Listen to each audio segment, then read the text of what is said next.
Greetings, YouTube! Welcome out to set review day for Phyrexia March of the Machine, the new set that's coming out very, very soon. Want to do this now and get it ahead of time.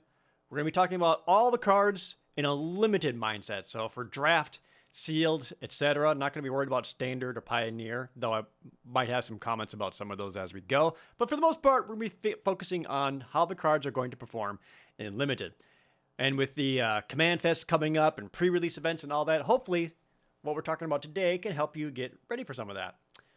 What I want to do for my own sake is I actually want to talk about the gold uncommons first. The like signpost uncommons where they actually help give you an idea of, you know, what the color pair is looking to do. So we'll start with that, and then we'll go through all the individual colors. So hop on over there. Starting off with, we'll get back to all the rare and mythic rare golds, but for now, let's talk about the uncommon ones. Starting off with Marshal of Zhalfir, white and a blue, human knight. It's a 2/2. Other knights you control get +1/+1. And you can pay white, blue, tap it to tap another target creature. That's quite good. Interesting that blue-white knights, that's really fascinating. Especially since we just had blue-white soldiers in Brothers War. Now it's knights. Huh. Usually blue-white ends up being like a flyers kind of set. But I guess not this time.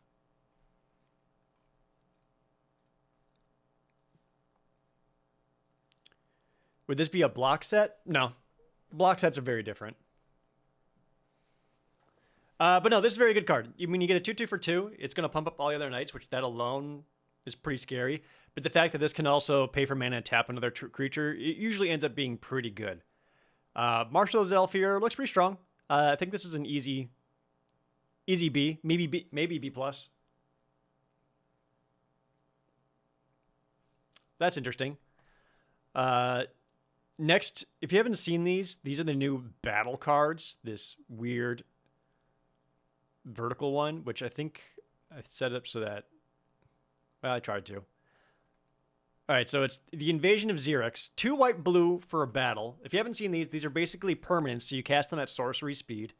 And they come down and they enter with so many defense counters, which is the number in the lower right. It's like a Planeswalker's loyalty counters. So it's like the life of the battle. And you can attack it as a separate target in the same way you would attack an opponent's Planeswalker. And then once all the defense counters are gone, the card flips and you usually get a thing. But all the battles have some sort of ETB effect. So when you cast them, generally, you get something right away. So for the Invasion of Xerix, when it enters the battlefield, return up to 1 target creature to its owner's hand. And then once this takes 4 damage from combat or direct damage spells or whatever, it transforms into the Vertex Paladin. It's a star flying angel knight, which power and toughness are equal to the number of creatures you control, counting itself, so at the very least, it's a 1/1 flyer. I know this isn't the most ideal display on the stream, but I'm working with what I got. This also looks pretty good. So even at bare minimum, like this being a 1/1 flyer, once you get it flipped, is solid. But chances are you're going to have more creatures out than that because you just got it to flipped, which means you just attacked it and hit it with something. So the likelihood of this being a 2/2 flyer, or even a 3/3 flyer, is solid. But what makes this card good is that battles are going to be hard to be able to attack into, but this particular card helps itself for you to win that battle. Like, as soon as you put it down, you can bounce an opponent's creature and give yourself better attacks to get the damage on the battle. So I think just the front side alone actually makes it quite good. Yeah. I'm interested in battles that help themselves win. And this one does that by being able to tempo play or remove your opponent's best creature. Yeah, I like this. Looks like a B+ to me. Like, if I saw this, I would want to play blue and white. Oh, by the way, if those of you who are new here and never seen review scores before, the way we do things is we give everything a grade, A through F. A are like massive game-winning bombs. B's are cards that's like, this makes me want to play those colors. Like, if I'm drafting or something and I see this card, I would be like, oh, this is a reason to play blue-white. C are just fine cards you're happy to put into your deck. Your 2/2s for 2s, your 2/3s for 3s, your Volt Charges, your Lightning Strikes, etc. D's are your kind of clunky, dorky cards that usually end up being filler. Think like your 3/2 for 3 that does nothing else. Your 2/2 for 2 that does nothing else. And then there's just F. F cards are just completely unplayable. But I like this. That looks like a B to me. Oops. So those were the 2 blue uncommons. Knights. And you also got that kind of tempo play, which is neat. A Legendary Kenobi. Thanks for the resub. Also Hunter Bahamut and Randomy. Blue-black. As you can see here. Halo Forager. 1 blue-black for a 3/1 flyer. That's pretty strong. And when it enters the battlefield, you may pay X. When you do, you may cast target instant or sorcery card with mana value X from a graveyard without paying its mana cost. If that spell would be put into a graveyard, exile it instead. A 3/1 flyer for 3 is very strong. Like, that's a lot of power. And then I think with battles existing in this format, any kind of keyword that gives your creature evasion is going to be extra valuable. So stuff like flying to get over your opponent's creatures to get that battle damage in, menace, or even something like vigilance so that you can attack but also be able to defend your own battle is going to be important. So 3/1 flyer is great. It kind of reads weird because it's like, oh, I get to cast this spell without having to pay any extra mana. But it's like, well, you do, because you have to pay X when it ETB. So you're not really getting like a free spell out of it. But I like this. It's like a fine curve out strong flyer. And then in the late game, if you're able to cast this for a total of 5 mana or 6 mana and you get an extra spell out of it, yeah, that's just a little bonus on top of it. Halo Forger looks fine. That's like a B. Not overly exciting. And then the the black-blue battle is the Invasion of Amonkhet. Yeah, it is a graveyard, so you can cast an opponent's spell. Invasion of Amonkhet, white, 1 blue, black, 4. When it enters the battlefield, each player mills 3, then each opponent discards a card, and you draw a card. By the way, when you're out there and you're playing in your pre-releases or your events or all that, and you see your opponent do this, they got a battle. And they're trying to read and remember what it does.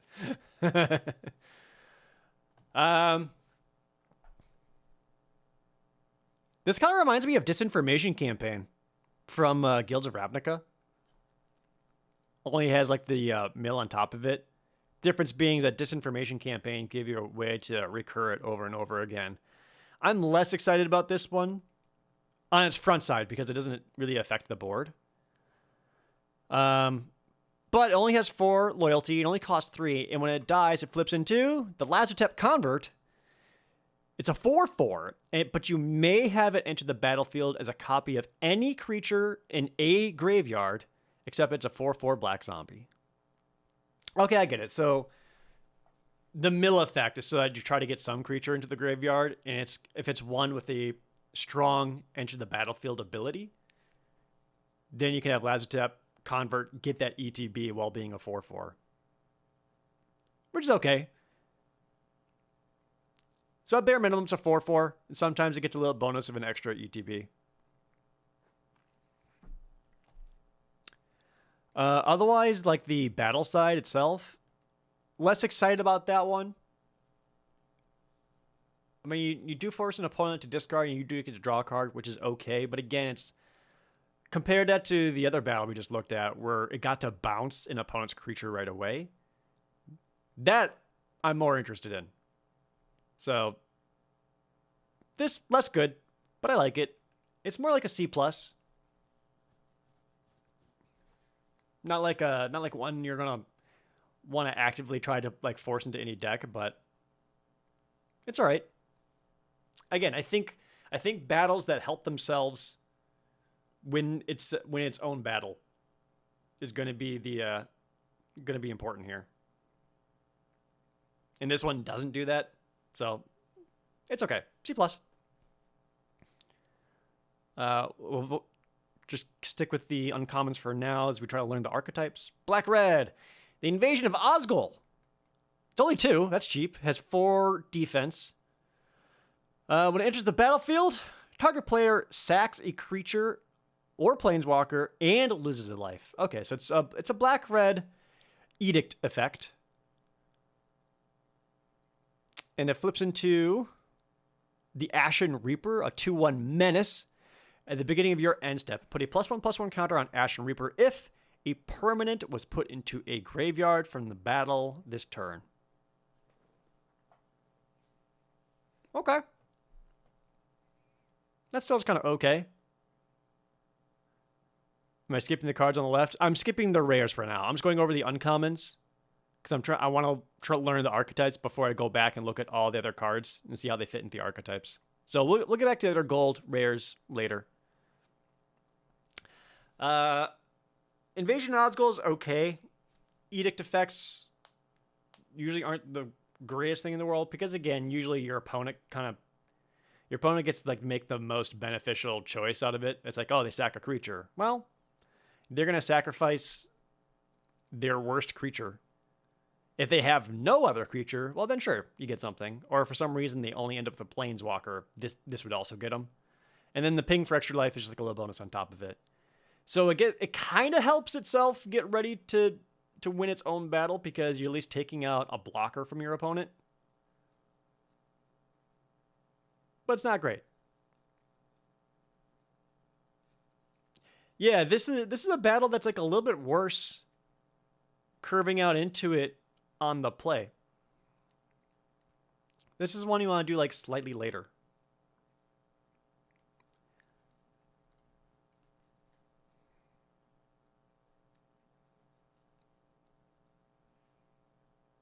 Now, the dream scenario is that you're somehow able to play this. Your opponent has to sack something, and then if you're able to immediately destroy it in the same turn, this would flip, and then you got 2/1 menace, and at the end step, because you forced your opponent to sacrifice something, well, this is going to get a +1/+1 counter on it right away, and then you got a 3/2 menace, which is pretty good. So there's like extra steps to it. I still think it's just kind of okay. Again, for the most part, it's mostly an edict effect, which is kind of fine. Yeah, I'm still more like leaning C+ for it. I don't like it as much as the others. I wouldn't be sad playing it, but I wouldn't be crazy about it either. And the other black-red card is the Stormclaw Rager. 1 black-red for a 2/2.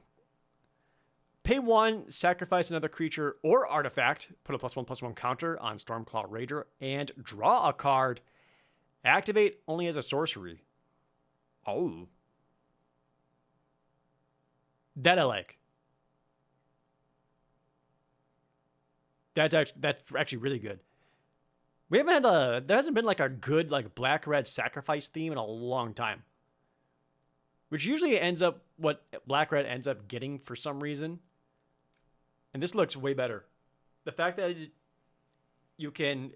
I like that's an artifact or a creature. So you make your weakest creature into a +1/+1 counter for Stormclaw. But you get to draw a card out of it. And that's great.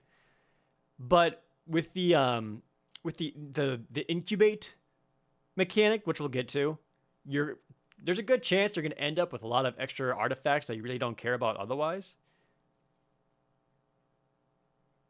But this is crazy. This seems very strong. This is like B+ for Stormclaw Rager. I haven't seen it, but I'm sure there's going to be like a price of loyalty betrayal type effect where you just steal an opponent's creature. And if you get that, being able to sack it to Stormclaw Rager, kill your opponent's creature, and draw a card, and get a +1/+1 counter, that is super good. Again, assuming that effect exists somewhere in the set, I'm pretty sure it does. They usually do. Yeah, B+ for Stormclaw Rager. Next, we got the green uncommons. We'll do the creature first. The Rampaging Geoderm, a dinosaur beast. 2 green-red for a 3/3 trample haste. Whenever you attack, target attacking creature gets +1/+1 until end of turn. If it's attacking a battle, it gets a +1/+1 counter on it instead. Neat. So at minimum, this guy can attack in as like a 4/4 trample haste. And then obviously it's better at being able to attack a battle, because then you get the +1/+1 counter and make it permanent. Or even just, if he doesn't attack, being able to pump up one of the other creatures helps you get into that battle. This actually looks pretty good. I like this.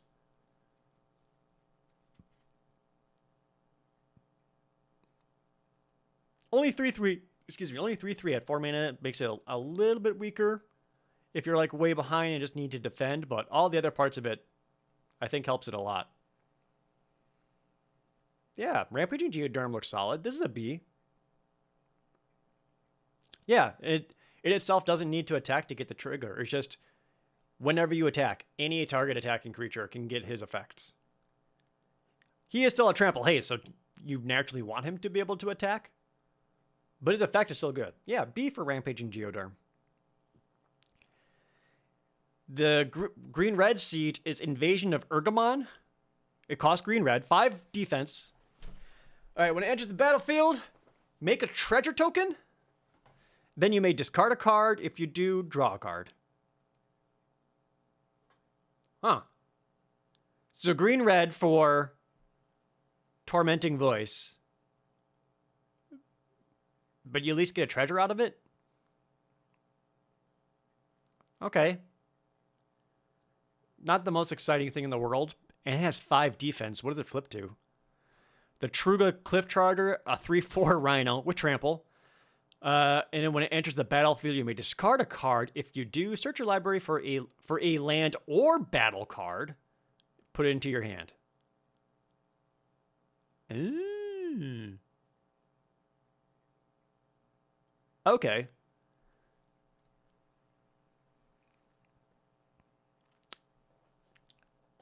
Again, my same previous thoughts kind of apply here, where having a battle that helps itself, where just the battle coming in helps you win that battle, seems pretty good. This one doesn't do that, which doesn't make it awesome, but the backside is very good. The backside is good, but it gets so much better if you have more than one battle in your deck. Like, if you're able to use this and get another battle out of it, like, that's very good. Without it, it's just kind of okay. So, on its own, the card seems like a C. It's generally a Tormenting Voice. I like that you get a treasure out of it, because you can use that for fixing to, if you have like an off-color battle you want to grab, or at least gets you like a mana refund after you draw some cards to be able to play something else. Oh, it's not even a full Tormenting Voice. I'm sorry, it's just a single loot or rummage. Discard a card, draw 1 card, not even 2. So yeah, it's this card just yeah, the card's a C. It's fine. But if you've got more than 1 battle in your deck, this card just gets better. Like at 2 battles, this is solid. At 3 battles, I actually would be much more excited to play this.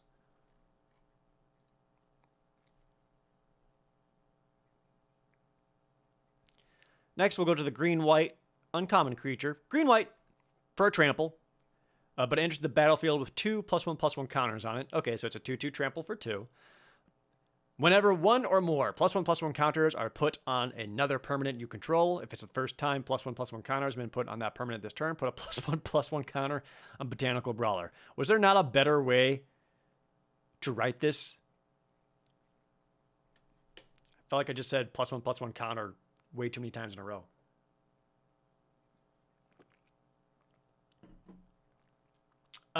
This looks bonkers. Brawler seems insane, though. I agree. It didn't need the trample part. I think the trample part actually makes it way too good. The way I'm looking at this, so basically, anytime one of your other things gets a +1/+1 counter, so does Botanical Brawler. Once per turn. But still, that can add up. And with the incubate effects, that can add up pretty quickly. So green-white cares about having +1/+1 counters. Oh, plus the backup effect? No, that's pretty good. Ooh, yeah. With incubate and backup, Botanical Brawler can be just a beating. B+ for Botanical Brawler.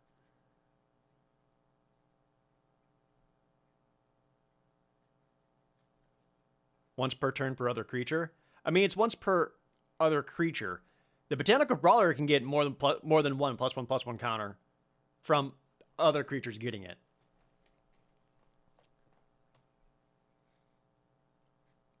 So, like, if you incubate, you get a +1/+1, and then you play a separate card that backups onto a different card, the Botanical Brawler also gets a +1/+1. So the Botanical Brawler himself can get multiple +1/+1 counters a turn.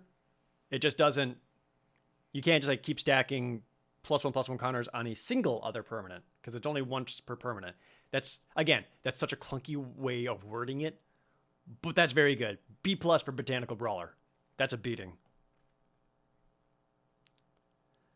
And then the green-white battle is the invasion of Moag. 2 green-white, 5 loyalty. Or loyalty, defense. When enters the battlefield, put a +1/+1 counter on each creature you control. Well, there you go. Oh man, that's bonkers. Okay, so imagine you got invasion of or go back. We'll say you got your Botanical Brawler out, right?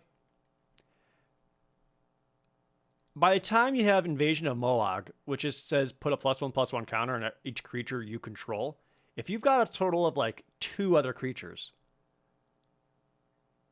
the Botanical Brawler itself would get 3 total +1/+1 counters off this being cast. That's nuts. That's super good. Yeah, and this is what I'm talking about. Like, it affects the board. It helps you win the battle by just making all of your stuff bigger. Yes. Yeah, I'm happy for that. Was it flip 2? I didn't... Bloomwheeler Dryads, a 3/3 with Ward 2 at the beginning of your end step. Put a +1/+1 counter on target creature you control. Jesus. That also just seems really good to me.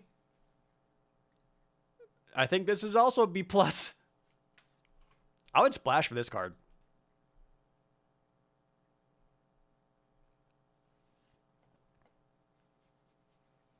Like, if I was playing white something else or green something else, I would try to splash for this, because this is good. And then having this, being able to put a +1/+1 counter on any creature, including themselves, with Ward 2, which helps it a lot. So it kind of gives you like a safer spot to put those +1/+1 counters. All right, yeah. B+ for Invasion of Moag. Green-white's got good uncommons. We'll move on to the black-white uncommons, starting with their battle. The Invasion of New Capenna. White-black. I like how some of these sieges were cheap. I figured all these were going to be like expensive ones. All right, 4 defense. When it enters the battlefield, you may sacrifice an artifact or creature, and when you do, exile target artifact or creature an opponent controls. Okay. So black-white has a sack theme. I thought black-white had a sack theme. Or red-black. I don't know. That's fine. Again, with the incubate, you basically can sacrifice one of your incubate artifacts to take out an opponent's creature, which is good. I do like that. It flips to the Holy Frazzle Cannon. What? Okay. An artifact. Equipment. Whenever the equipped creature attacks, put a +1/+1 counter on that creature, and each other creature you control that shares a creature type with it. The equip cost is only 1.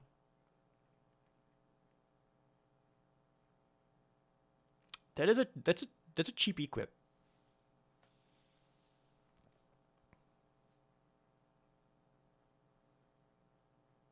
Oh, it wants to be Phyrexian. Black, white, Phyrexian, tribal. That way, okay. Yeah, because with like the incubate tokens, and then if they're all Phyrexian, you can attack the Holy Frazzle Cannon, and all other Phyrexians get bigger. Okay, I get you. At a minimum, this is like a short sword that keeps pumping your guy because you get a +1/+1 counter. If it has no other creature types, the attacking creature itself still gets 1, which can be good. I actually don't hate this card. The fact that the equip cost is so cheap.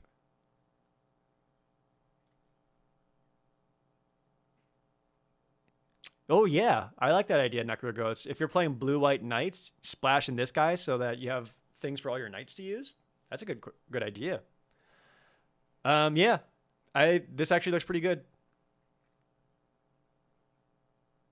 Again, assuming you've got like the incubate tokens to sack, which I imagine what you'll mostly want to sacrifice, unless you got like a cheap 1-drop or a pacified creature or something. I like this one. This is a B. I didn't think I was going to be into it, but I kind of am. I think it's a B for Invasion of New Capenna. Oh, yeah. If you're wondering what the incubate effect is, it's like you'll have a card that says like incubate X, like incubate 3. Then you make an artifact with 3 +1/+1 counters on it. And then the artifact says you can pay 2 mana, transform this artifact into a 0/0 Phyrexian creature. So basically, you get an artifact with so many +1/+1 counters on it, and you can pay 2 more mana to cash it in and become an actual creature with power and toughness equal to the +1/+1 counters. So it's like it kind of reminds me of like Morph of a sense. Not exactly. So they start off as artifacts, but for 2 extra mana, they become creatures. And I think that's what Black-White wants the most.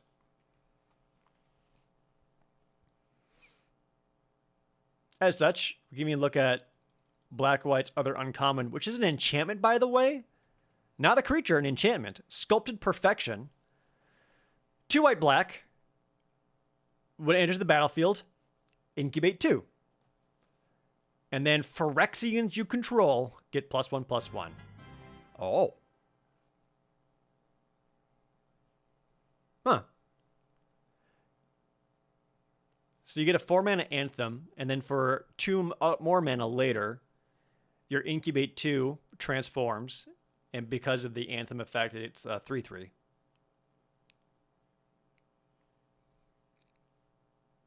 In a dedicated like black-white Phyrexian, like a dedicated Phyrexian black-white deck, that's a lot of power and toughness.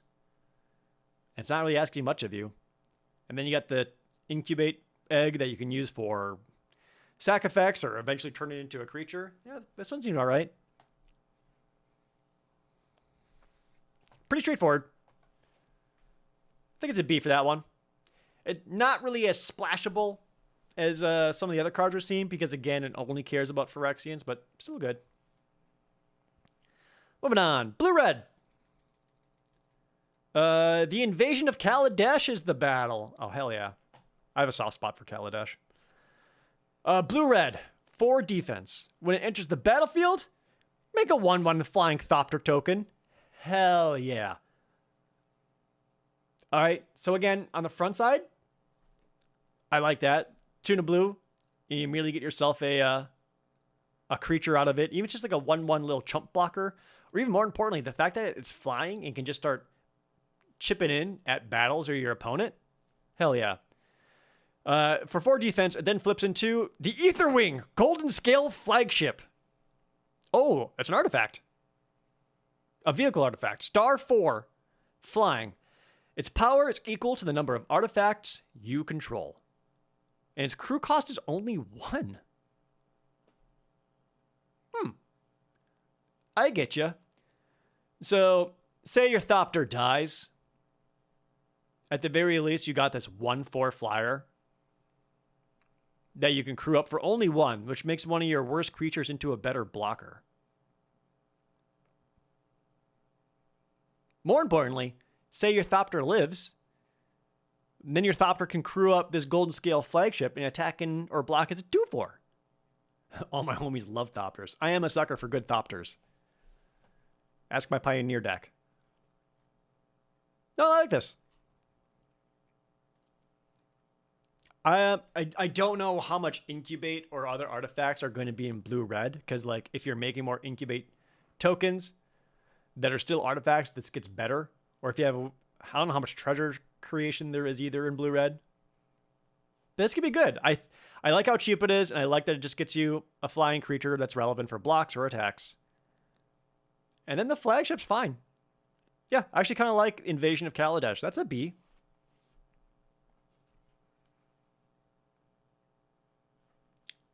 We'll have to see what other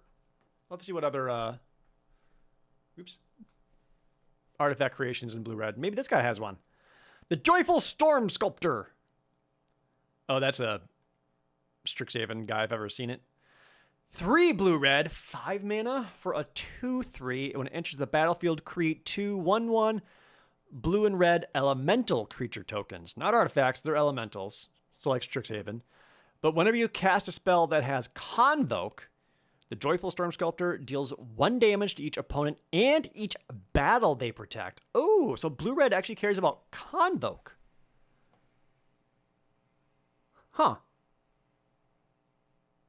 If that's the case, this helps it a lot. And then if you've got a lot of Convoke spells, this can start pinging in for a lot of damage against your opponent and get really, really annoying. And what I like about it is that the Joyful Storm Sculptor itself does not need to be the one convoking to get the effect. It's just any convoke spell that you do gets you this damage against the opponent and to the battle. It's kind of a cute way of getting damage in on battles to try to win those. I don't hate that.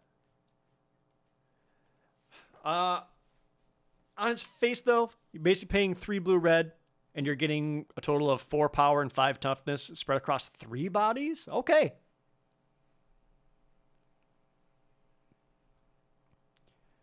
Yeah, this is not like a card I would want to slam dunk into any blue-red deck. But if my blue-red deck has, I don't know how many convoke spells there are, like 8, 9, 10 convoke spells, this card looks very good. Also, because of the way Convoke is worded, you are able to actually cast these creatures, have them out, and you're able to use them for convoking right away, because Convoke does not care about summoning sickness. Because of the way the Convoke ability is worded, you're using the ability of the card you're casting, not the creature's tapping to do the ability. So it gets around summoning sickness in that way.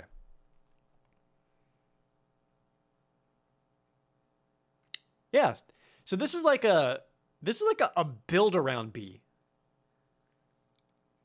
Fine on its own, but with enough convoke and you start getting those payoffs,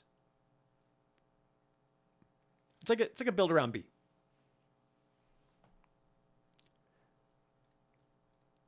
It's like tap 3 elves. Yeah, like the card itself has convoke is asking for it. The way convoke works is like you tap so many creatures as you cast the spell. And the tapped creature adds 1 colorless mana or a mana of their color type to casting that spell. But because like the card you're casting is asking for it, their summoning sickness doesn't matter. 25 convoke spells in the set, mostly red and blue. Okay, we'll have to see what some of those are. If for some reason you're blue-red or and you don't have any convoke spells, you screwed up something somewhere. And this is going to be a lot less helpful. But also kind of like the black-white uncommon, this is less splashable because you want the convoke to actually pay off. Move on. Molten Mermaid, Dr. Squidopoulos, Solnia, thank you for the resubs. Elvish Vat Keeper is the black uncommon. 1 black-green for a 3/3. Okay, when it enters the battlefield, incubate 2. Oh, I like that. But it also has pay 5. Transform target incubator token you control, double the number of +1/+1 counters on it. I like this one a lot. You get a 3/3 for 3. Fine. But then you also get another 2/2 creature out of it for another 2 mana afterwards. That's a good rate. Also, you're able to, the incubate tokens, you're able to transform them at instant speed, which is also very relevant. So you can hold up mana to do a trick, or you can hold up mana to hatch one of your Phyrexian creatures. Oh, it does become a Phyrexian artifact creature. Okay, that's also relevant for some of the things I cared about artifacts. Okay. Cool.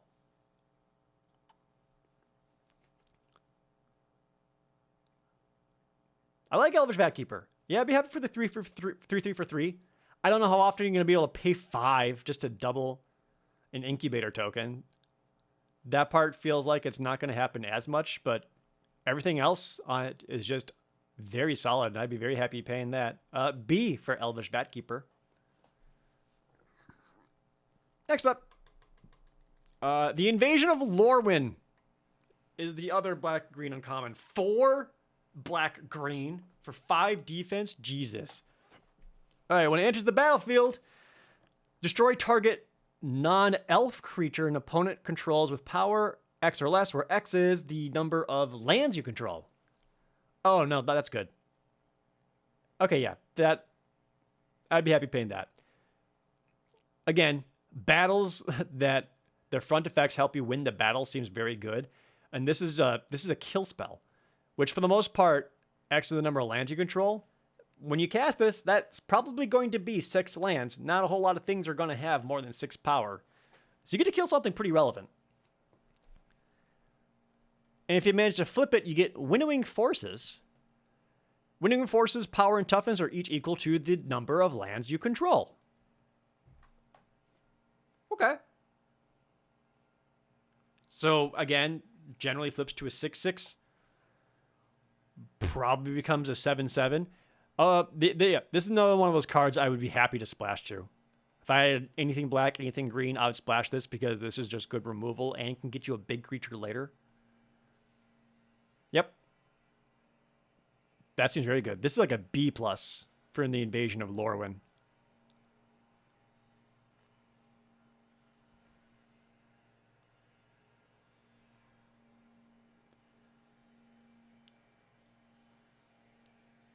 I don't know how relevant the non-elf part of the card is going to end up being,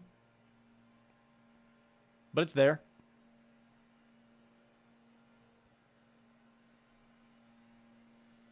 So we black greens. I guess black green is like about incubating.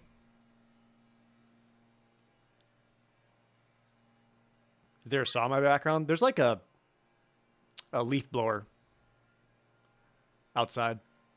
It's not really... What is black green's theme? Does it have a theme? Just kind of seems non-elf. I don't know. Whatever.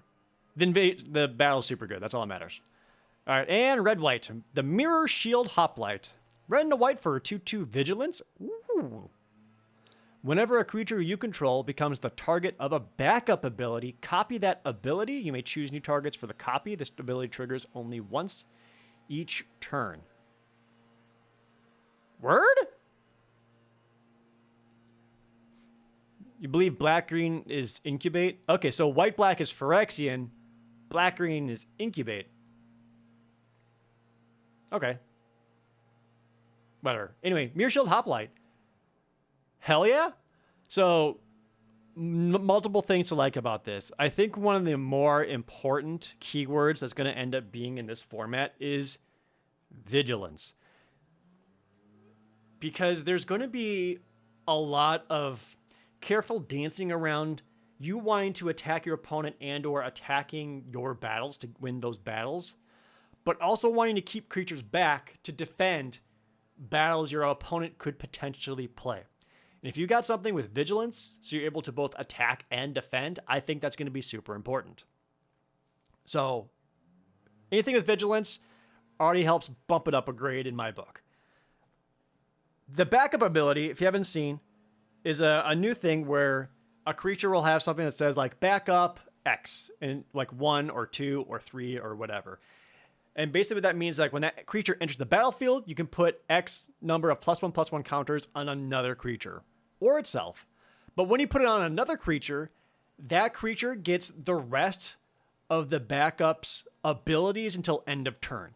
So for example, you have a creature that's like a 2/2 backup 1 vigilance. So it enters the battlefield. It's a 2/2 with vigilance. You can back up, put that +1/+1 counter, say, on itself. Then you got a 3/3 vigilance. Or that 2/2 vigilance enters the battlefield, back up 1. You put that +1/+1 counter on one of your other creatures. One of your other creatures now has a +1/+1 counter and vigilance until end of turn. So it's a way to not only spread around power and toughness through +1/+1 counters, also lets you get like an immediate bonus of the creature's keywords, which is awesome. So there's going to be stuff like flying, death touch, trample, sack abilities, card draw, or whatever. And the Mirror Shield Hoplite allows you to copy one of your backups once per turn. That's pretty cool. So red-white cares about backup. So like, not necessarily hyper aggressive, but probably will be. I think I like, if you can get multiples of this.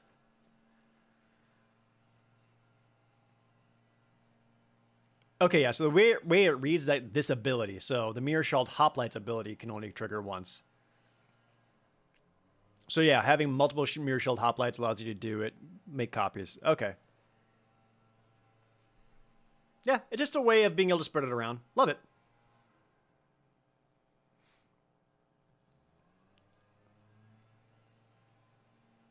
It's at least a B for Mirror Shield Hoplite. Again, a little bit of a build around there because you need to make sure you're picking up backups in order for it to actually work. And for some reason, you don't have any backup effects. It's just a 2/2 vigilance for 2, which still solid, but less exciting.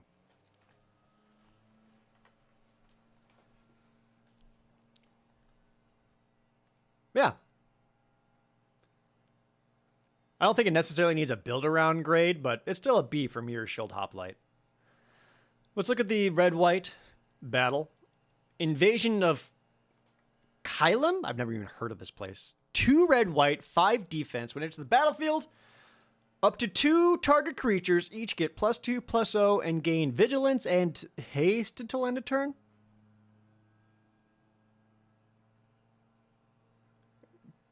Kylum is the battle bond plane? Oh, that's why.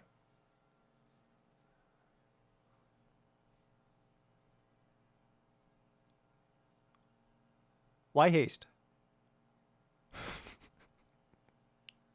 4 mana. Just in case you have 6 mana, so you can play a 2-drop and then give it +2/+0 and haste. Ah! The vigilance part is fine, because then you at least attack, but also still be able to defend. But the haste part makes the least sense. It's not trampled, though, so it's not like a very clean way of getting damage against itself. Okay, what does it flip to, though? It flips into Valor's Reach Tag Team. Create 2 3/2. Oh, interesting. This flips into a sorcery, so it doesn't always necessarily flip into a creature.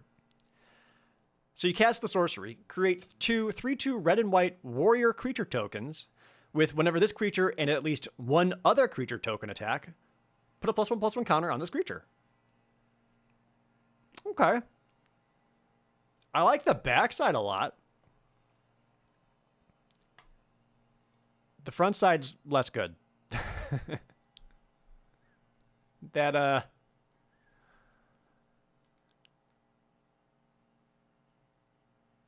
I think I'm more confused by the haste than anything else, and that's just kind of okay. Yeah.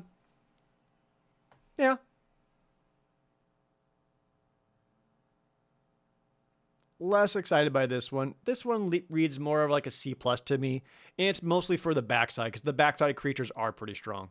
Because just like the 2 tokens can attack in themselves and make each other into 4/3s, or for some reason you want to leave one back, you can attack one with another thing, and one and the other thing would then get +1/+1 counters. Oh no, I'm sorry, no, just on itself. Just on itself, okay. Yeah, I think if it got trample, it'd be too strong. Like +2/+0 and trample in vigilance is pretty strong. Yeah, I like the creatures, just not the front side. C plus for Invasion of Kylum. All right, then we got our blue-green uncommons, and then we'll go back to white.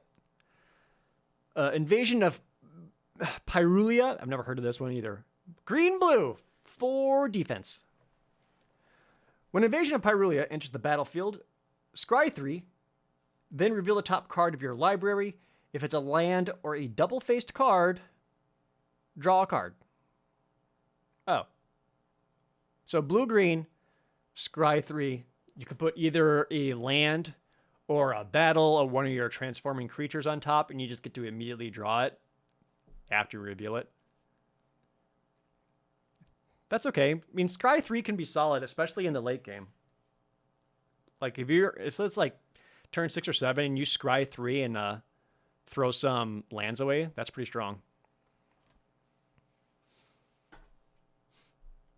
Is it you may reveal? No, you have to reveal it. Okay. Weird. Yeah, it's all right. Again, doesn't really affect the battlefield, though. What do you flip into? Gargantuan Slabhorn. A 4/4 trample with Ward 2. Other transformed permanents you control have trample and Ward 2.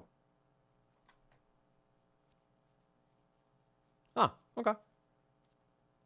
The creature's actually solid. I don't know how many other transformed permanents you're going to have that giving it trample and Ward 2 is going to really benefit it.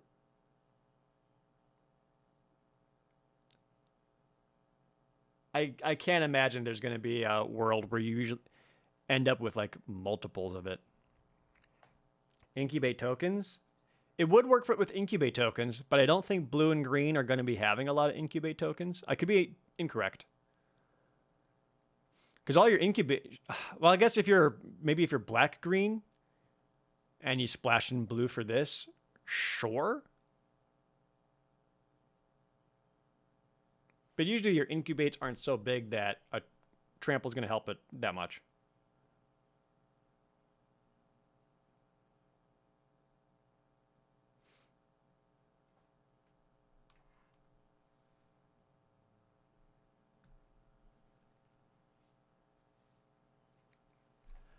This is all right. Leaning more C for this.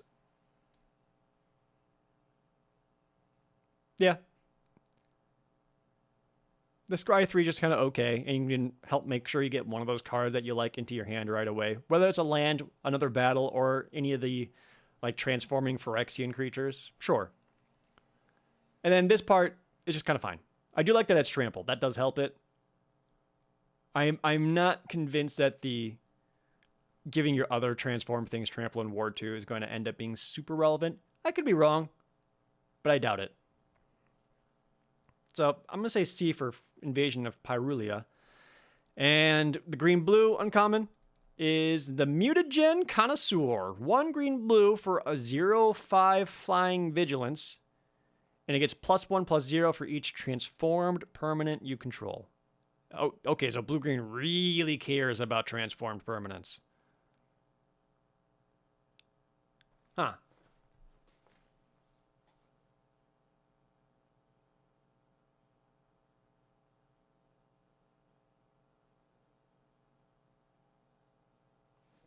I feel like I need to see everything that's in green and blue. I don't know how many transformed things you're going to have. It's a very defensive card. Like, 5 toughness is a lot. It's going to help you block. If you manage to get 1 transformed things out, which takes effort, mana, and time, You need two other transformed permanents, and this being a 2/5 flying vigilance. That's very good.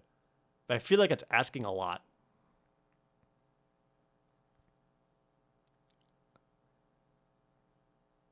This reads like a C to me. But I would want to see the other cards in green and blue to see if that's going to end up being the case. I worry about this just kind of being just a big wall.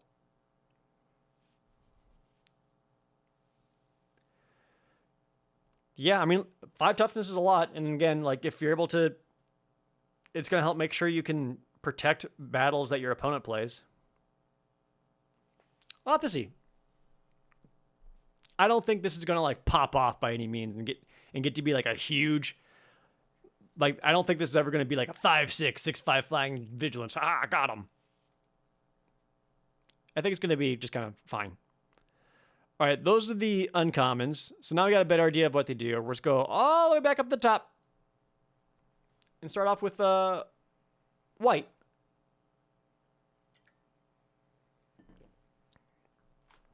Starting with Elspeth's Smite. White. Instant. Uncommon.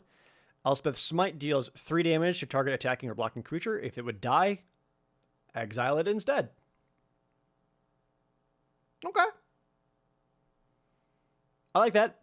I like how cheap it is. Only costing white. Usually these kind of Gideon's Reproach style effects usually cost like 1 in a white. But it only costing 1 actually makes me like it more. The exile could end up being relevant. But just a single white for this, sure. It's like a C+ for Elspeth's Smite. I would not be unhappy playing it. I wouldn't see this card and be like, oh hell yeah, I'm going white. But it's more like it's a fine card. C+.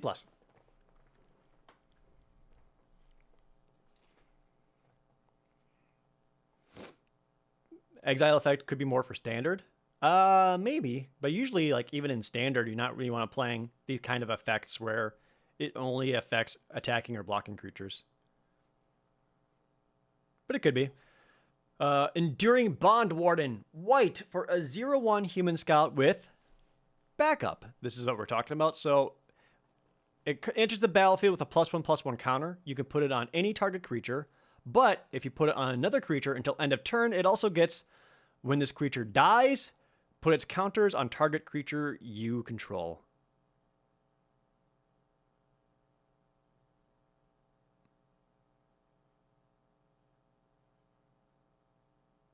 It's kind of clunky. So you can put a +1/+1 counter on a different creature, but only until end of turn. When that creature dies, would you get the other creature's +1/+1 counters? Or you just put this on itself and you got yourself a 1/2 when it dies, put its counters on something else. Huh. Yeah, if this had flash, it'd be good. On its own, though, this seems pretty clunky. I'm trying to imagine a world in which it does only cost 1 mana. Like, that's cheap. I'm trying to imagine a world where, like, in black, white, you play this, you back up an incubated token, and then find a reason to sack the incubated token for that way you get like an effect out of it, sack it, move the +1/+1 counters plus whatever. I don't whatever. That's like the ideal dream scenario, and I don't think this is it. Yeah, this reads clunky to me. This seems like a D.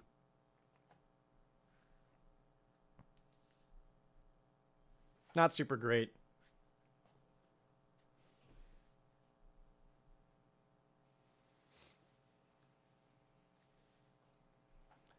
Moving on.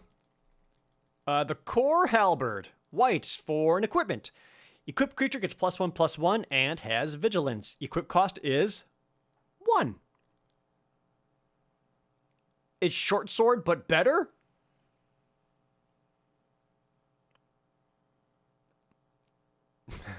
I actually like this card. Short sword was like... Short Sword's one of those cards that ended up being like just better than people thought it was going to be. Because like an equip of only one, just slightly improving any creature is pretty huge.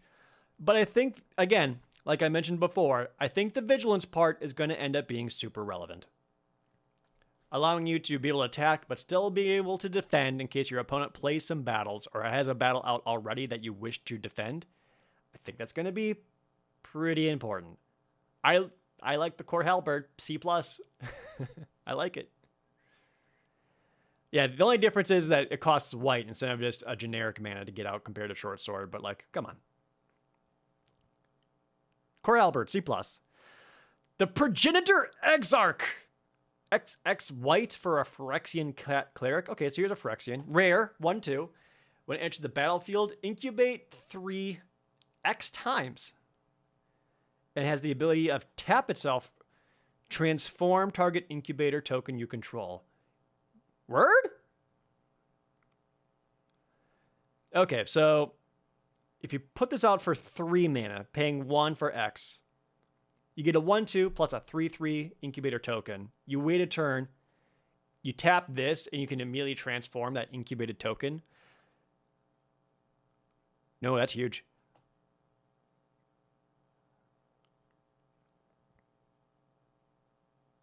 In a 5 mana, you get 2 of them. I quite like this. This seems like one of those cards where it doesn't read as threatening, but it will be. If your opponent doesn't deal with it, it's gonna be trouble.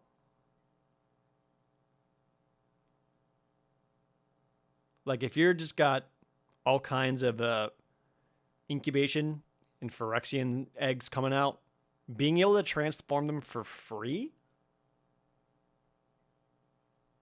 just by tapping this guy, I like that a lot. This looks good to me. I think it's a B.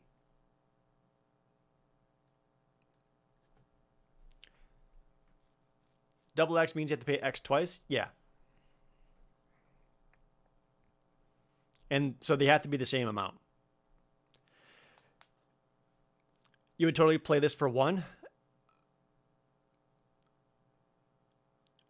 Sure.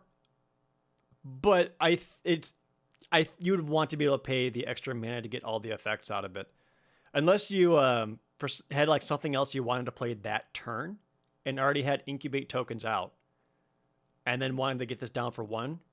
Sure, but this is going to be strongest when you pay it for 3 mana or pay it for 5 mana and get those incubated tokens right away. Like, I don't look at this and be like, oh, hell yeah, this is my 1-drop. I'd rather get my full mana value out of it.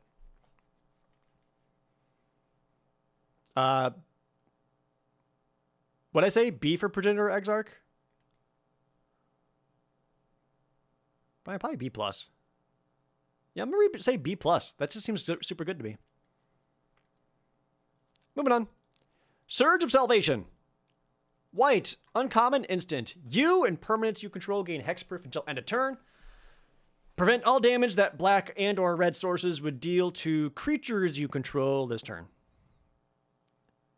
Okay, so I have seen these in previews. There's like a cycle of hate cards. Classic hate cards where, like, you know, the back of the magic card, it shows like what color is like opposing other colors. I always kind of like those effects. That's neat. This is a D. It's a D, but a solid sideboard card.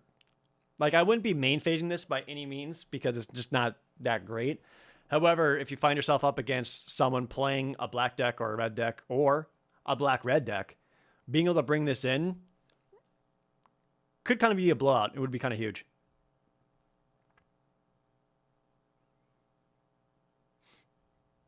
Yeah, I like this as a sideboard card by quite a bit. Not a main phase by any means. It's like a D. There's better options. Next, Tarkir Duneshaper. White for a 1/2 common dog warrior. And this is yet one of the other things they got going on in this set. There's a lot of creatures that can transform by using Phyrexian mana. 4 and a Phyrexian green, transform it, and it becomes a 4/3 trample. Oh.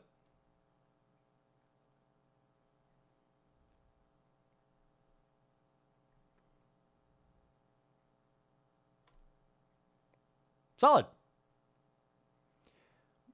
What I always like about these cards or having these effects is that you don't need to be green at all in order to be able to transform it. It gets a little bit better if you're playing green, because then you don't need to pay the 2 life, and sometimes the 2 life can end up being a lot.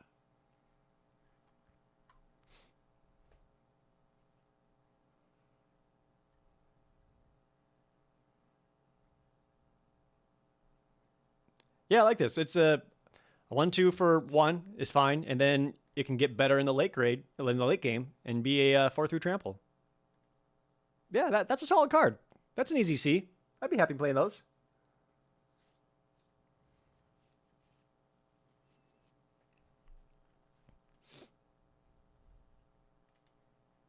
Yeah, C for that. 4 mana plus 2 life, and white for a 4/3 is kind of meh, though. Well, the thing is, if you put them all together, sure, but the cards basically allow you to pay that in installments. Like, if this was 5 mana for a 4/3 trample, I wouldn't be excited about it. But if I can pay out that 5 mana on different turns and split that up, then I like it a little bit more. Yeah. Tarkir Duneshaper is a C. And if you don't want to do it, or it's not a good time to do it, well, then you got yourself a cheap chump blocker. Yeah, C for Tarkir Duneshaper. Next, Aerial Boost. Do a barrel roll. 1 and a white, common instant, Convoke. Target creature gets +2/+2 and gains flying until end of turn. Ooh, that's sneaky.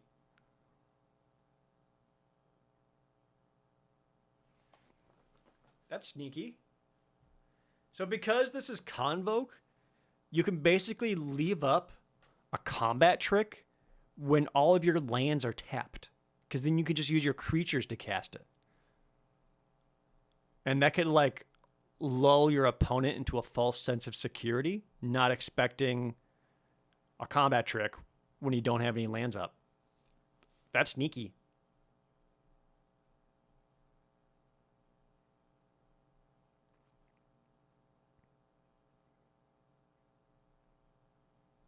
Okay. It's still just an okay combat trick, but I think because it has Convoke, it's going to end up being pretty good.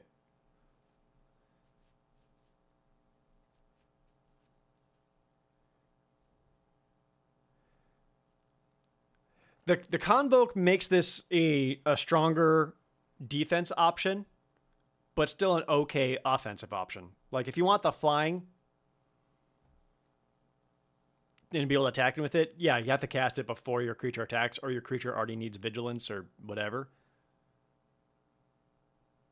No, I still like it. It's still like a C-. It's not like an awesome, oh hell yeah, but there is some sneakiness to it that allows you to kind of surprise the opponent. Yeah, C- for Aerial Boost. Next is the Alabaster Host Sanctifier. 1 and a white for a 2/2 lifelink. Yep.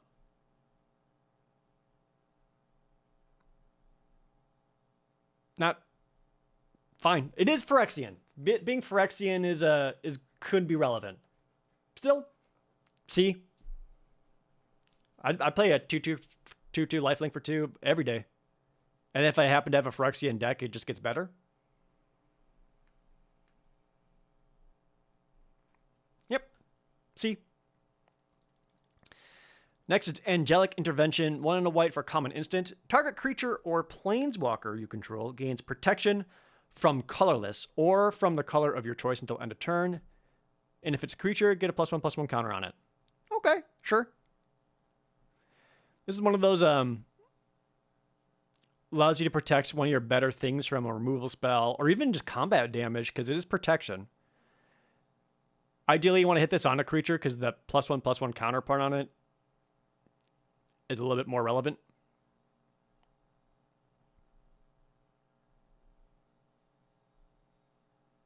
That's cool. Still C+. Not sorry, not C+. C- for Angelic Intervention. Fine. Yeah, protection from colorless is interesting. We'll see how much that's going to matter for stuff like Modern or Pioneer.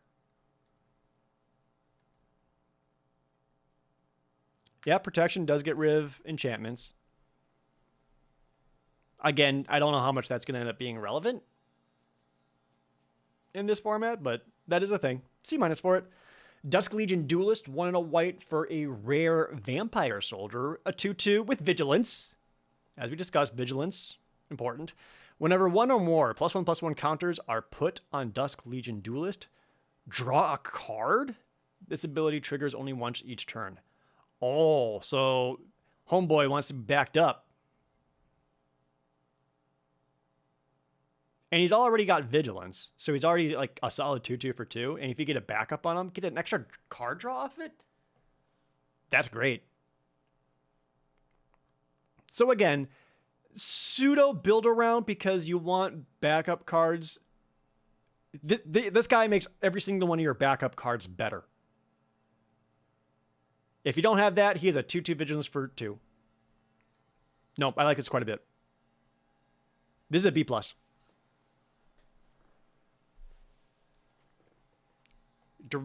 Just shoot that backup directly into his veins. Like him a lot. Next is, another battle. Invasion of Gobakan? I don't know Gobakan.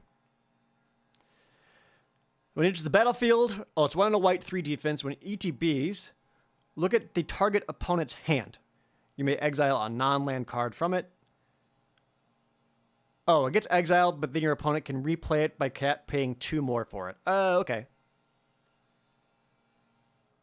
It's one of those kind of effects. And once it's defeated, it becomes the Light Shield Array.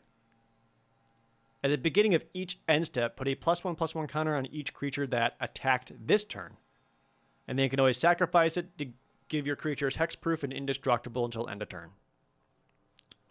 Oh, yeah, so these are all like the Shield Wardens and all that. It's okay.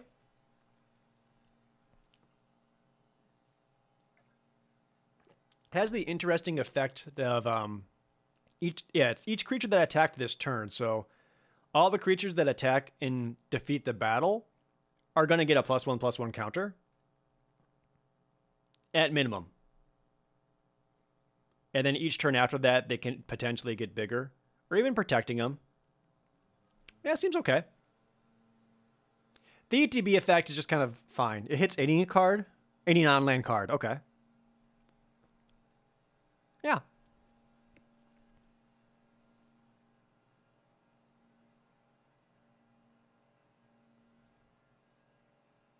It looks like a C+ to me. I don't know about higher than that.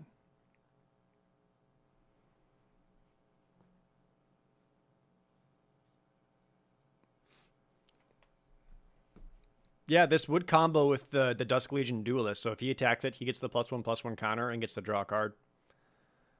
Dream scenario. Norn's Inquisitor is next. 1 and a white for an uncommon Phyrexian Knight. It's a 1/1, but it does enter the battlefield with an Incubate 2. Whenever a permanent you control transforms, put a +1/+1 counter on it. Oh, interesting. So it itself is a 1/1. And then when your other stuff transforms, it makes your other things bigger. He himself does not increase.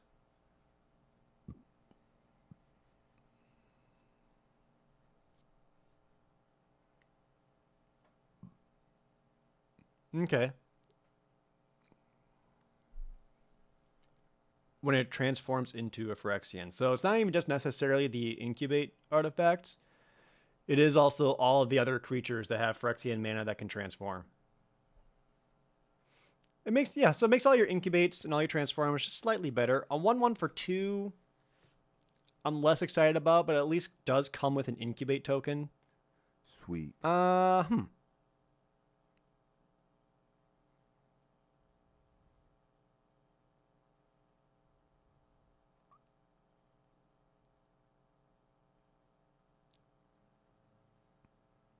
It actually seems solid. I feel like... Nope. I'm thinking through it, liking it more. So if you get this done on turn 2, sure, there you go. And then on turn 3, you can pay 2. Transform your guy, and you got a 3/3 for 2 mana. Which is good.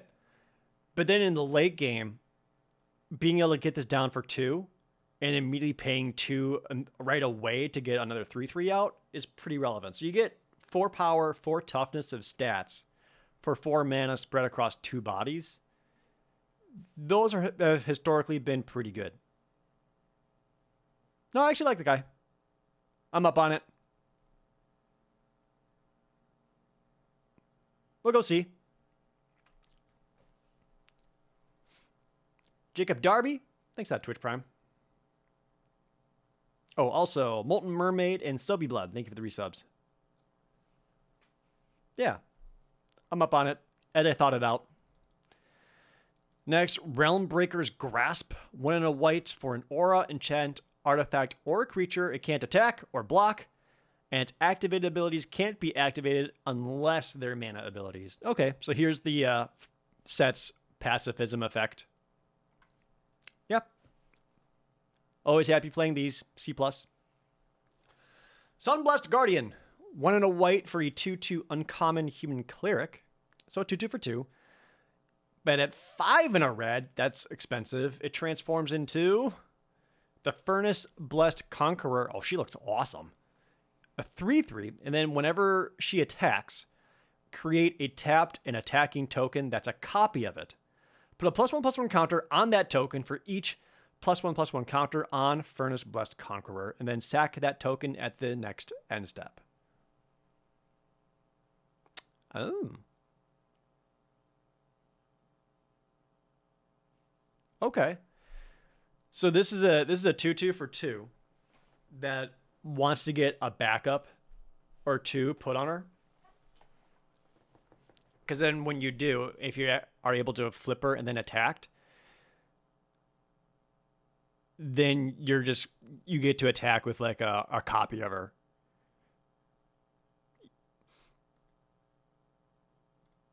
Interesting. Yeah, this is another kind of a backup payoff, and then a late game pump that allows you to attack in well. I feel like if you're trying to be aggressive and attacking in like that, I would hope you would win before you pay 5 and a red or 5 and 2 life for the flip.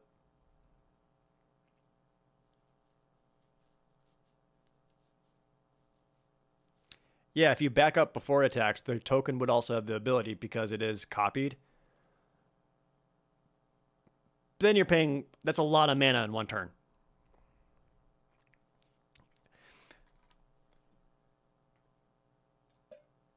Yeah, so if she gets backed up before transformation, she has those abilities until end of turn, and then when she attacks, you're making a token that's a copy of her. She still has those abilities. Oops. I'm sorry. Let me rephrase that. She has to be transformed first. Then you make a copy of her. Blah, blah, blah. So it's possible.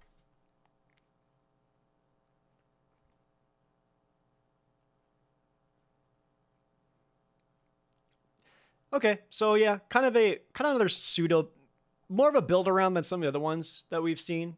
It reads like a C to me. I don't know how often you're going to want to pay that much mana to get that effect. And then without any backups or +1/+1 counters on her, that her transform effect is much less good. You're paying a lot of mana for a 3/3. Looks more like a C. Pseudo build around. I guess she doesn't have to. I actually do like how she works in both the backup deck, blue-red, but also the +1/+1 counters deck in green-white. I said blue-red. I meant white-red.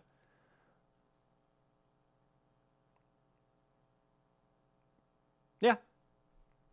I do like that she's flexible in both archetypes, though. Still, kind of reads as a C. Next is Sunder the Gateway. 1 and a white for a common sorcery. Choose one. Destroy a non-token artifact or enchantment an opponent controls. Incubate 2. Or incubate 2, then transform an incubator token you control. That's fine. I wish it wasn't sorcery speed, but I get it. So basically, if your opponent has an artifact or enchantment that you really want dead, you get to destroy it and then get a little bonus on top of it. Or for some reason you don't, you pay 2 mana for a 2/2. Bare minimum. D? No, much better than D, Zarth. The flexibility of it matters. Yeah, it does say non-token artifact, so it can't hit incubate tokens. It at the bottom bare minimum bottom bar is that you do get a 2/2 for 2, or potentially destroy something relevant and have a 2/2 that you can get later. Or if for some reason you have an even bigger incubate, you can potentially incubate and also transform your bigger one. Nope, this actually looks pretty good to me. C+. I don't know how many other artifacts or enchantments are going to be showing up, but it could. Yeah. The modality matters.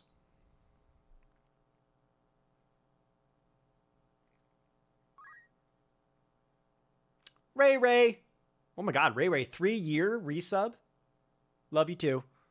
Thank you for the resub, Ray, and good morning. Glad to see you.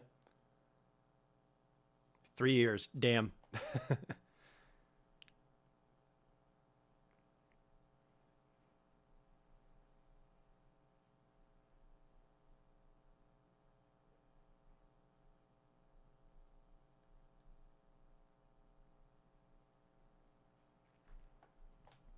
Sword Cavalier. 1 and a white.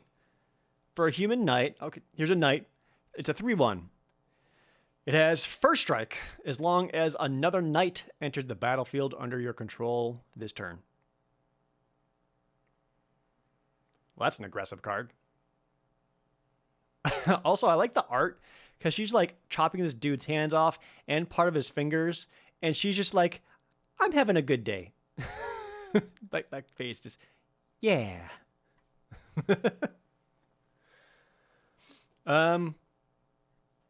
If you get this to proc even once, I'd be happy with it. Read the flavor. The Royal Knights of Belanon are equally practiced in courtesy and combat. Thank you, sir. How many knights are in the set? Quite a bit. Blue-white has a knight's tribal theme.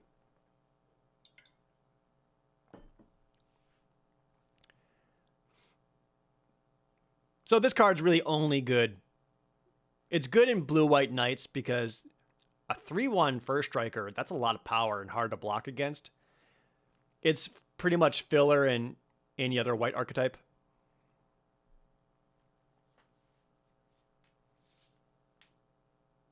So, you know, a little less narrow when it comes to what deck it goes into, but strong in blue-white knights.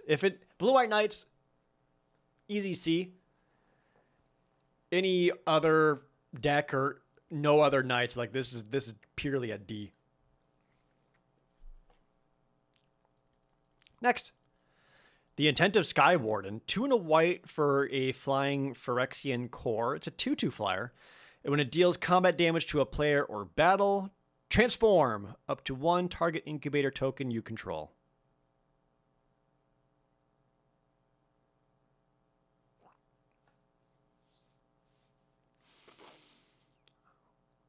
Okay.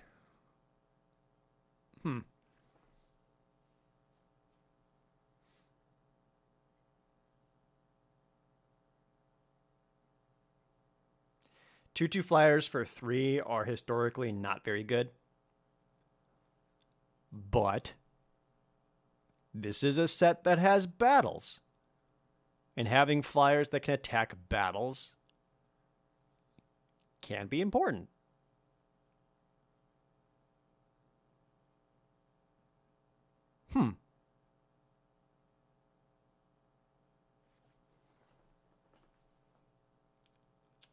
So where does that put it?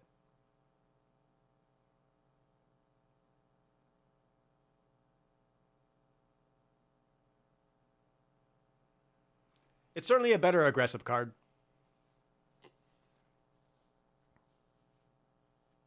Because defensively, it's just not very good. Like a 3-mana 2/2 just doesn't block really well.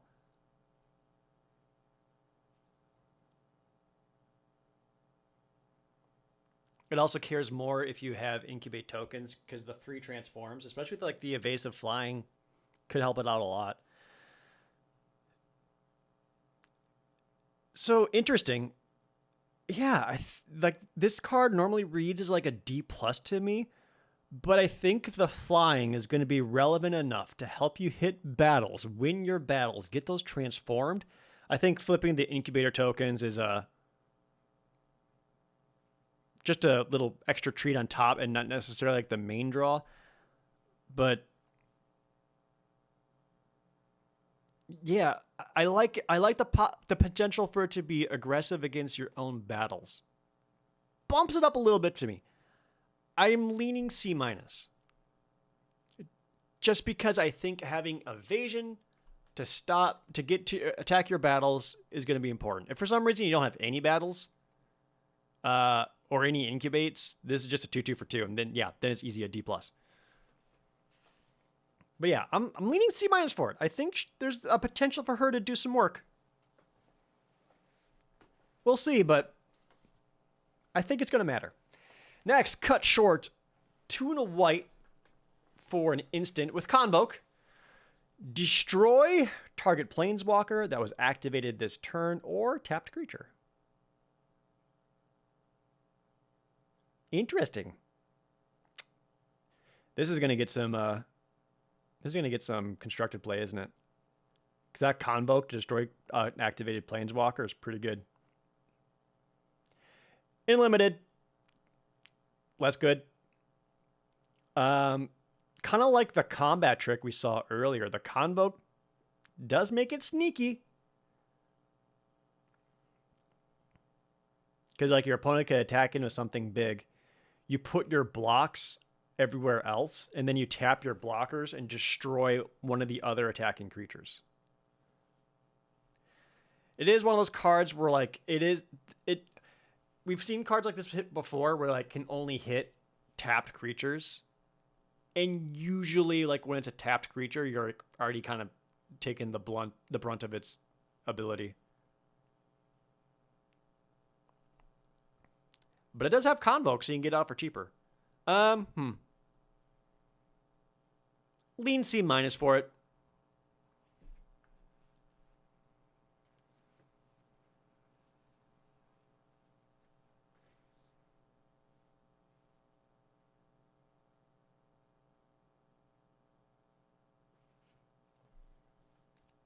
Yeah, C-. Next, Guardian of Gearpor. It's a rare.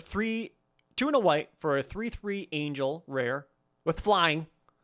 And when it enters the battlefield, exile up to one other target creature or artifact you control. Return it to the battlefield under its control at the beginning of the next end step. Okay.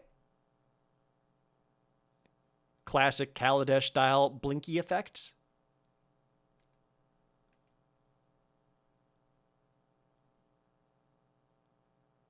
Now, this is good.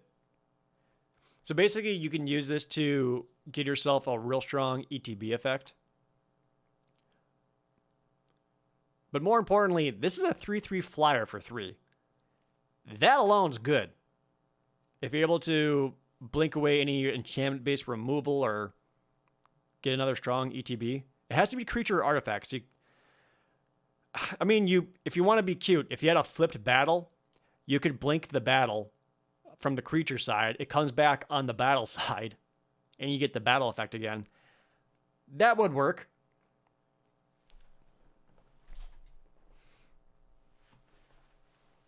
I'd be happy just playing this as a 3/3 for 3. Nope, this looks really good to me. B.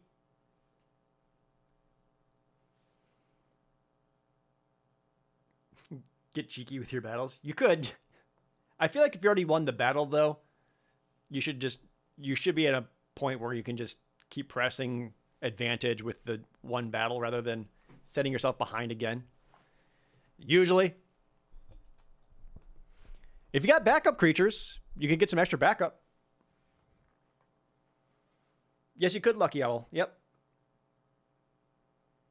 You couldn't do it during an opponent's turn because the Guardian of Gearport does not have flash.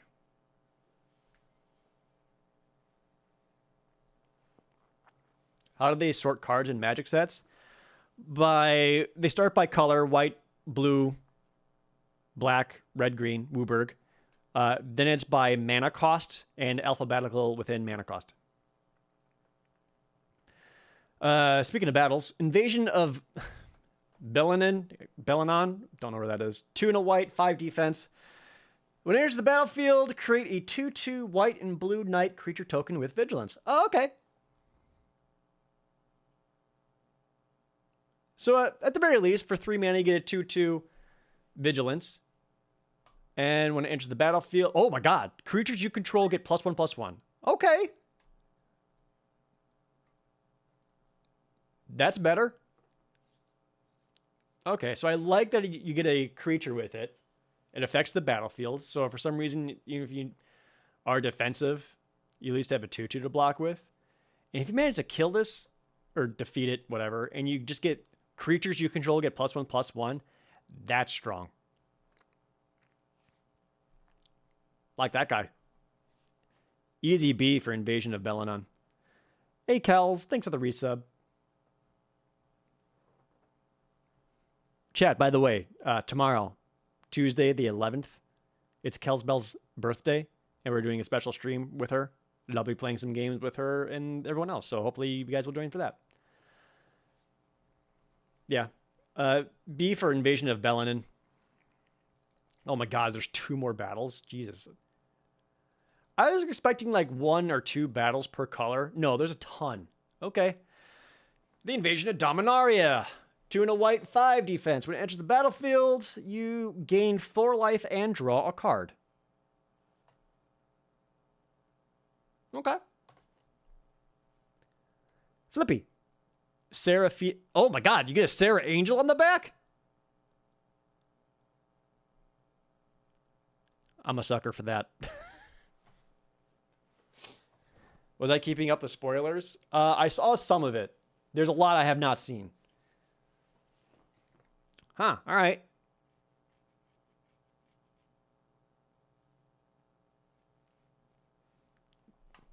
I like the flavor of this a lot too.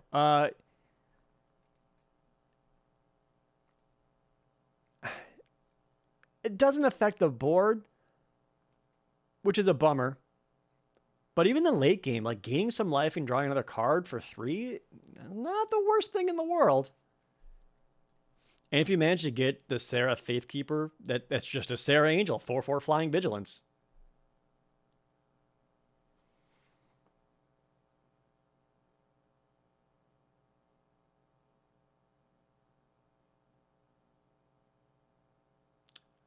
Huh. I like it probably more than I should. I'm leaning C+ for it.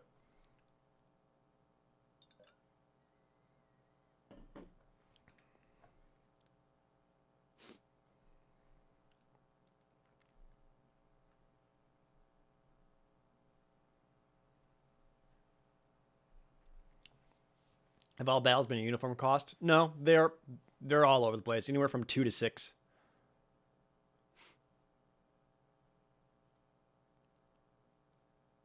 It just so happened that a bunch of white ones are all 3 mana. Speaking of, Invasion of Theros.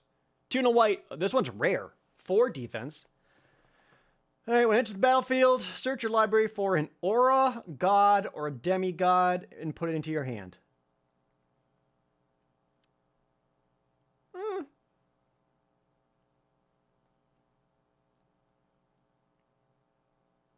I'm not huge on that. I feel like the god or demigod part isn't relevant. But with that, I forgot the name of it. The 1 and a white pacifism card. What was it called? Realmbreaker's Grasp. It can find Realmbreaker's Grasp. So if you got 1 or 2 of these in the deck and your battle can just search that up for you, that alone's good. I like that part. It's at rare, though. When it dies or defeats, it flips into Ifara, the Ever Sheltering. It's a 4/4 legendary enchantment creature god. And she has a lifelink and indestructible as long as you control at least 3 other enchantments. Whenever another enchantment enters the battlefield under your control, draw a card. I doubt there will be a world in which you have 3 or more enchantments.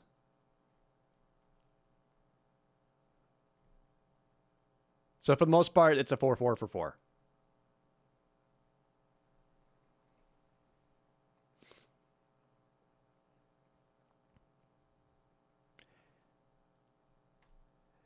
I like that this can... I would see myself using this to find the pacifism aura the most. We haven't seen any other... It has to be an aura, not just any enchantment. It has to be an aura. I haven't seen any other auras yet.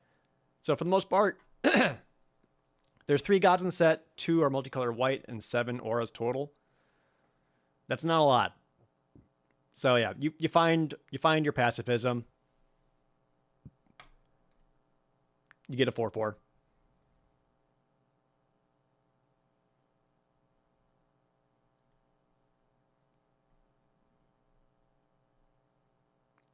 Is it the only white aura? Is the pacifism one? Oh, well, there you go. So bare minimum, you should be grabbing that.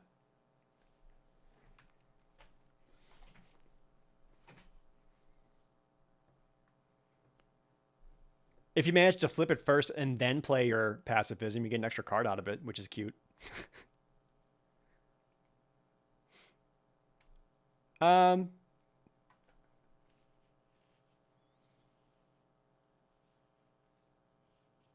This is a C plus. If you have something to search for this, if for some reason you don't at all, you messed up somewhere, and this is not worth playing. But I'm going to assume you got something to search. So C plus for Invasion of Theros.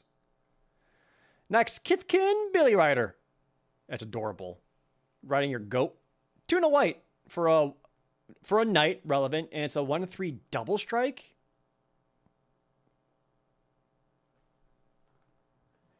Okay, this doesn't look good because you're like, ugh, double strike for only 1 power? Ugh. No, this is a 1/3 double strike that says back me up. As soon as this gets 1 +1/+1 counter, this is super strong. If it gets anything on top of that, it gets ridiculously good. Because usually double strikers, to kind of make up for how strong double strike is, they usually have lower toughness so that they're pretty vulnerable. She's not. She's got 3 toughness. That's great. Nope. This looks like it's going to be good to me. C plus. You can see this thing being competitive in Pauper. Ooh, that's fascinating. I'm not a Pauper player at all. I don't know anything about it.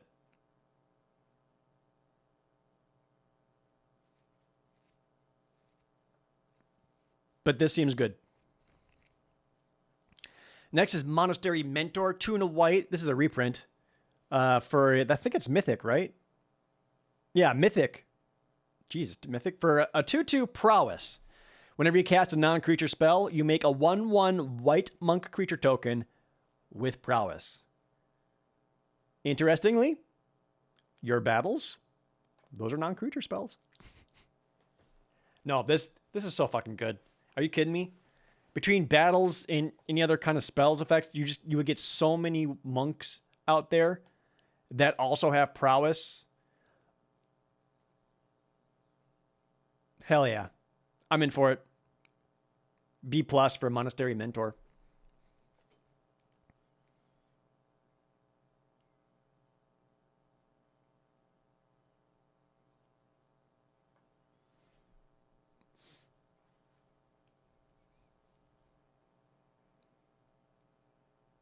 Yeah, Prowess and Convoke, sure. A lot of utility there. Very good. Next is Phyrexian Awakening. 2 and a white. Hey, an enchantment. Uncommon. When it enters the battlefield, incubate 4. Phyrexians you control have Vigilance.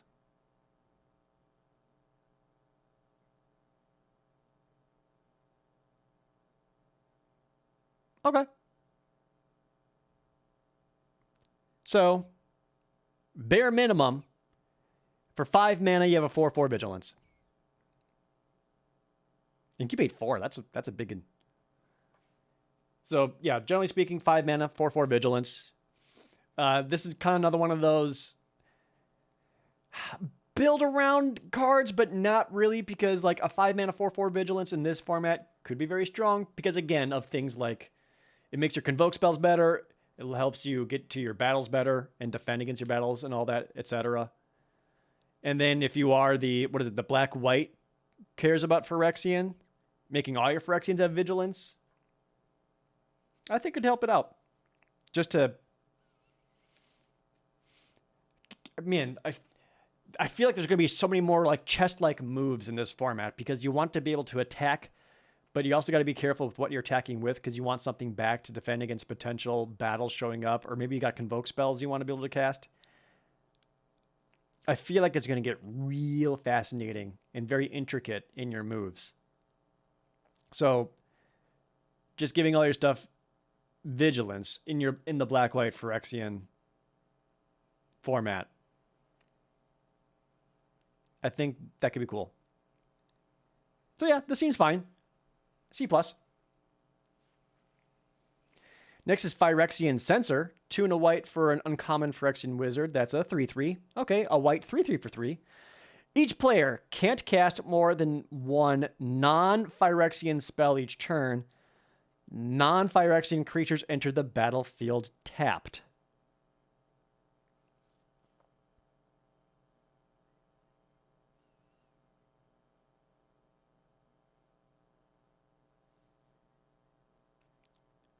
Well, that's an aggressive card.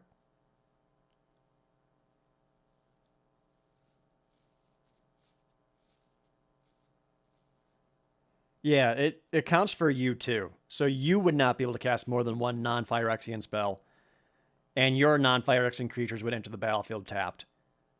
So, again, not really a white card that goes into just any white deck, but if you are playing the black-white Phyrexian stuff, this could be good.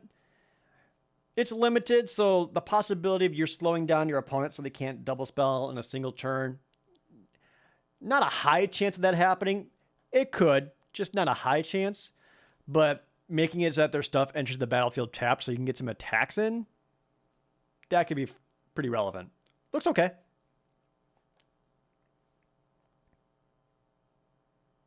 Sideboard? No. Because what would you bring this in against to sideboard in? Because the fact that it affects both players doesn't really make it like a sideboard answer because you're affecting yourself too. It's a Phyrexian card that wants to be in the Phyrexian deck. And in the Phyrexian deck, it's like a C+. Anywhere else, though, I probably wouldn't play it. Scroll Shift. 2 and a white for a common instant. Exile. 1 target artifact, creature, or enchantment you control. Return to the battlefield under its control. Draw a card. Okay. So here's an instant speed way of blinking one of your own things. But I really like that it has draw a card on it. Because normally like these blink effects don't feel great all the time. But that it can replenish itself. I like that more. That seems fine. Lets you protect a thing, lets you get a good ETB. Yeah, that's fine. See?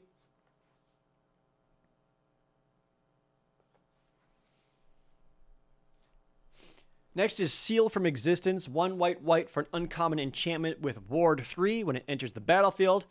Exile target non-land permanent an opponent controls until Seal from Existence leaves the battlefield. I actually kind of like this. The enchantment-based removal that white typically has, like Baffling End or Cast Out or whatever, but giving it Ward 3, I like that. Makes it a little bit easier and safer to play because you don't have to worry about enchantment-based removal as much. I like that you can Seal from Existence and for whatever reason seal away a battle. That's interesting. Yeah. That's just good removal. Happy to play those. B.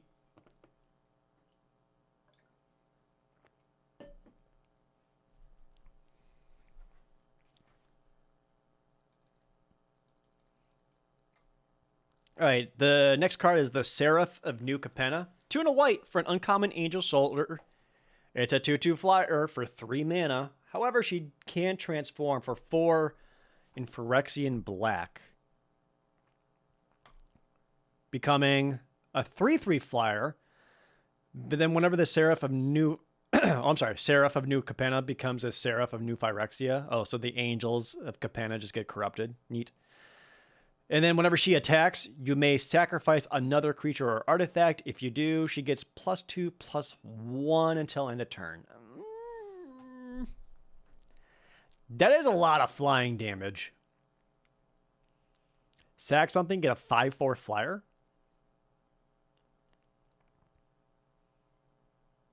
That's a lot.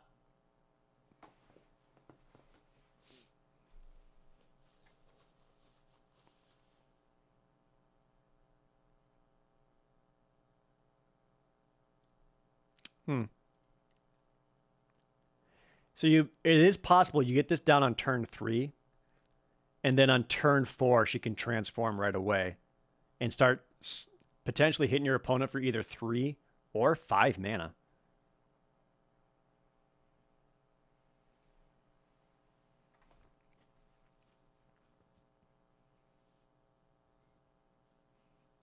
Yeah, it's another good aggressive card. 2/2 flyer defensively, not very good. With battles, it gets better, especially if you're able to have it transformed and just swinging for a lot. Like if you hit fly in and hit a battle for 5, you're gonna win that battle.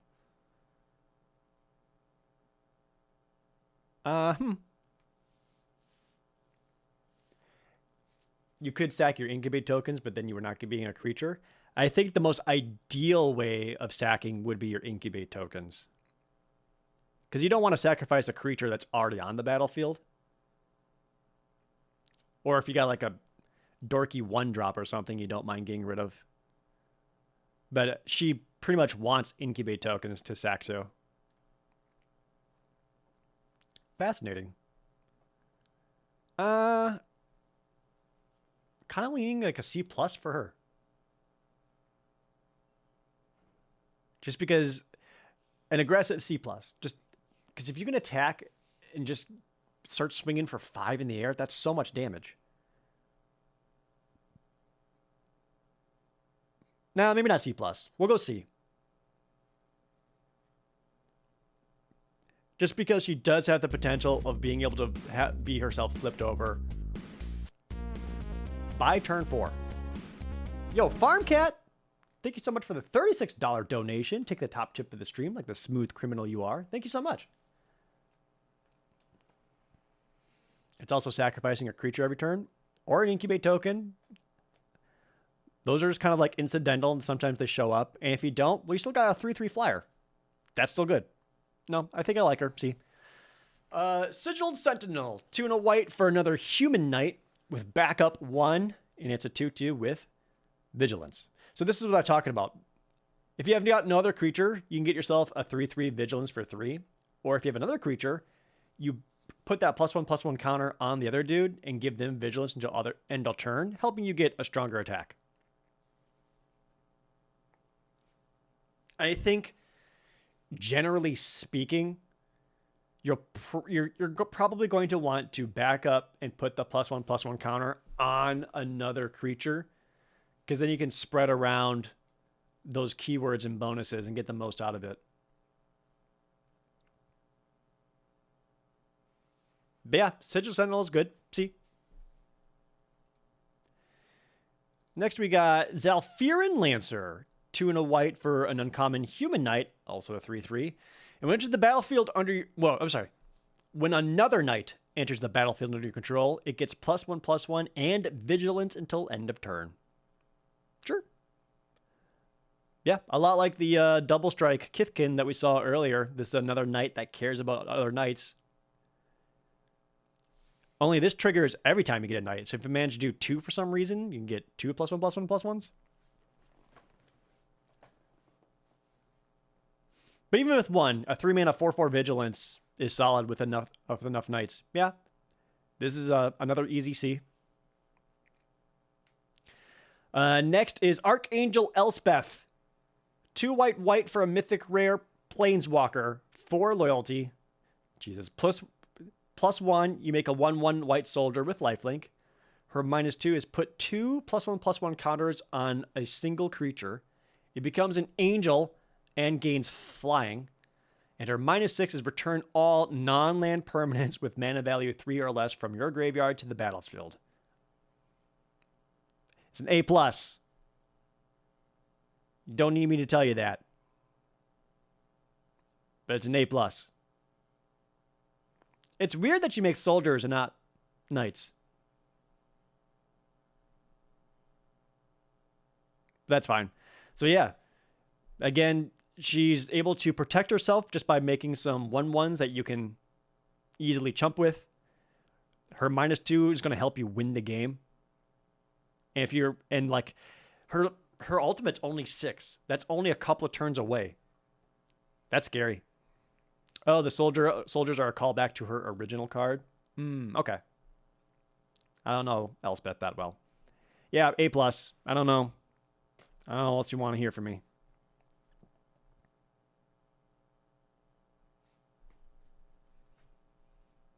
Moving on. Bolaslinger. 3 white for a common cat soldier. Soldier, not a knight. It's a 2/2, but it does have backup 1. Whenever this creature attacks, tap target artifact or creature an opponent controls. Oh, these are like little tap down guys. That's kind of neat. So you can have them ETB, back up one of your other best creature, make that creature bigger, and then that creature can attack in and tap down your opponent's best defender. And then every turn after that, you got this 2/2 that can still tap down your opponent's best defender.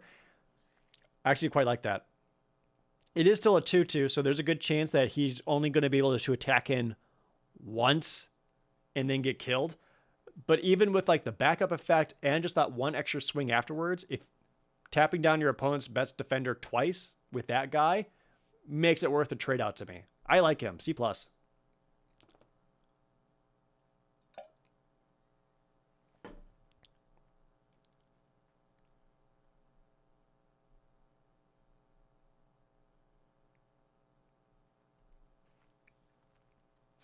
Next, it's Elish Norn.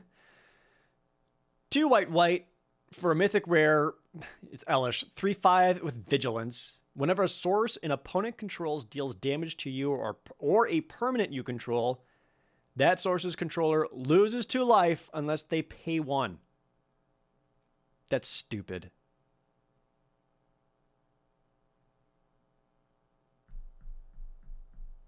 That's stupid. That's stupid. But she also has 2 white, sacrifice, 3 other creatures, and then she transforms into her saga side, which is the Argent Etchings. Chapter 1, incubate 2. Oh my god, incubate 2 5 times, then transform all incubator tokens you control. So you get 5 2/2s. Chapter 2, creatures you control get +1/+1 and gain double strike until end of turn.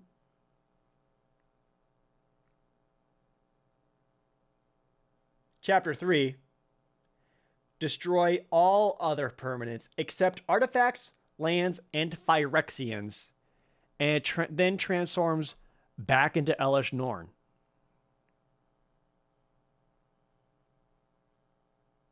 What the fuck?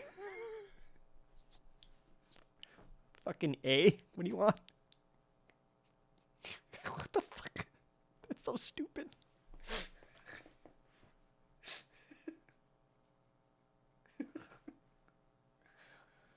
Magic's a fair game.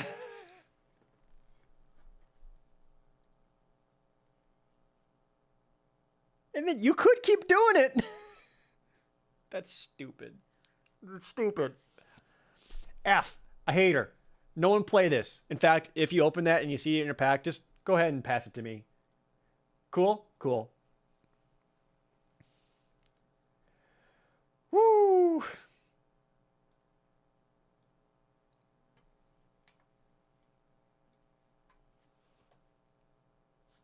Yeah, you have 5 incubator tokens. You could do it again right away, and then you'd have a total of 8. That's no, no.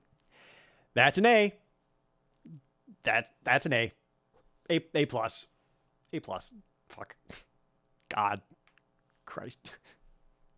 It's upsetting. Moving on. I was gonna move on. I'm sad. No, hate it. All right. Heliod, the Radiant Dawn. This is one of the spoiler cards I did see. It's 2 white for Legendary Enchantment God at rare. It's a 4/4. So you get a 4-mana 4/4. And when it enters the battlefield, return target enchantment card that isn't a god from your graveyard to your hand. So, again, likelihood of that happening is pretty low. If you got that pacifism card or the 1 white enchantment removal, if those somehow get destroyed, this could bring it back. But chances are not going to happen. So it's a 4/4 for 4. But then for 3 in Phyrexian blue, you can transform them into Heliod the Warped Eclipse, which is a 4/6. You can cast your spells as though they had flash. And more importantly, spells you cast cost 1 less to cast for each card your opponents have drawn this turn. So not only does it give you means of casting all your stuff at instant speed, it rewards you for casting it on your opponent's turn because your opponent draws at least 1 card a turn, making all your stuff in your hand cost 1 less.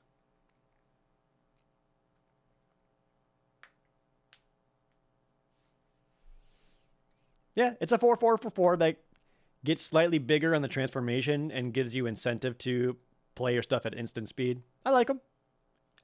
He's not going to be like, oh my god, backbreaking, look out, but he's still quite good. He's still a B.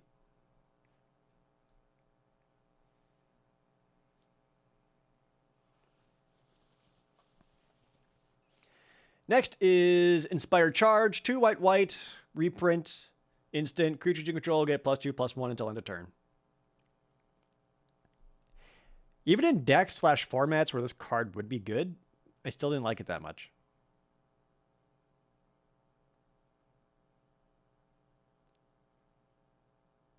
Like, it's still just kind of like a D.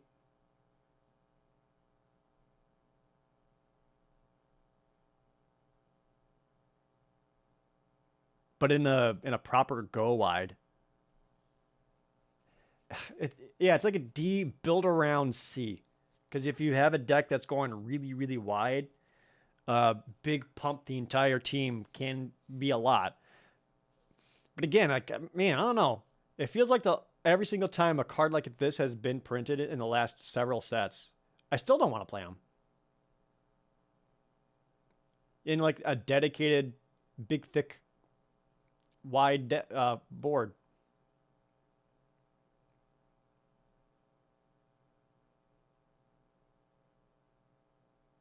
You followed me and now Twitch is convinced you only like Magic.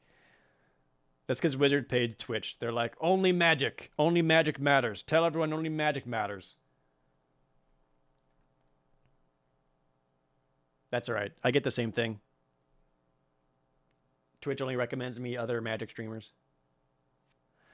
Yeah, again, D. Maybe build around C, but I'm still not convinced on that. Next up. Knight of the New Coalition. 3 white for a 2/2 common knight with vigilance. And when it enters the battlefield, it also gets you a 2/2 white and blue knight creature token with vigilance. That's fine. I always like these kind of cards where you get multiple creatures and the power and toughness are spread out. And they're both knights. So stuff that cares about knights entered in the battlefield, you get that triggered twice. But otherwise, it's fine. Solid in your knight deck, just kind of filler anywhere else. D+. Next is the Tiller of Flesh, 3 white for a Phyrexian Knight. Okay, uncommon. And it's a 2/4. Whenever you cast a spell that targets 1 or more permanents, incubate 2.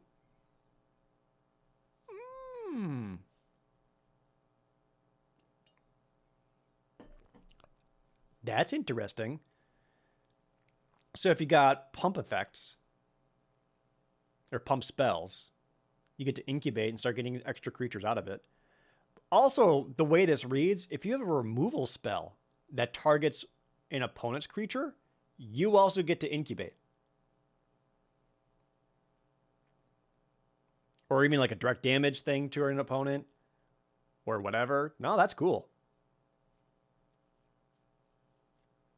Cooler. I like them. I kind of lean B-. It is asking you to have stuff that targets permanents, which you'll probably will with removal at least. Pump spells, maybe. Are players permanents? They are not.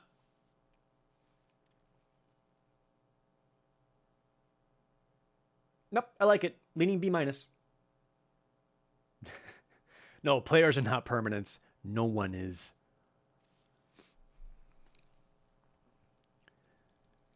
Next, Boonbringer Valkyrie. I did see this card. This card's nuts. 3 white for a rare Angel Warrior. It's a 4/4. Backup 1. Flying. First strike. Lifelink. God damn. So again, this ETBs, you put that backup on one of your other creatures. It gets a +1/+1 counter. Flying, first strike, and lifelink until end of turn. That's so good. The lifelink helps you so much because then you can just swing in and the extra points of life helps keep you around. And you still got this big beefy bitch to deal with everything else. This is fantastic. A for Boonbringer Valkyrie. Damn. Love it. Super good. Golden Scale Aeronaut, 4 and a white for a common 2/3 Dwarf Pilot. Backup 1. Flying.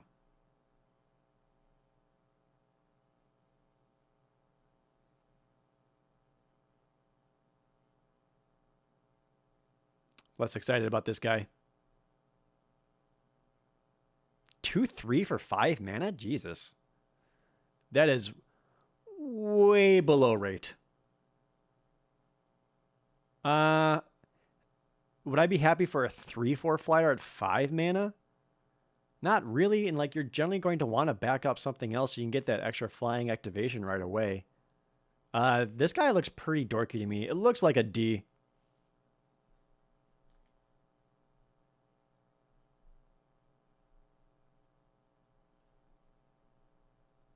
Yeah, D.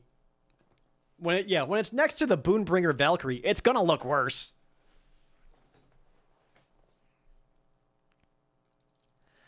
Moving on. Infected Defector. That's a fun name. 4 and a white for a common knight. It's a 4/3, and when it dies, incubate 3. I like that.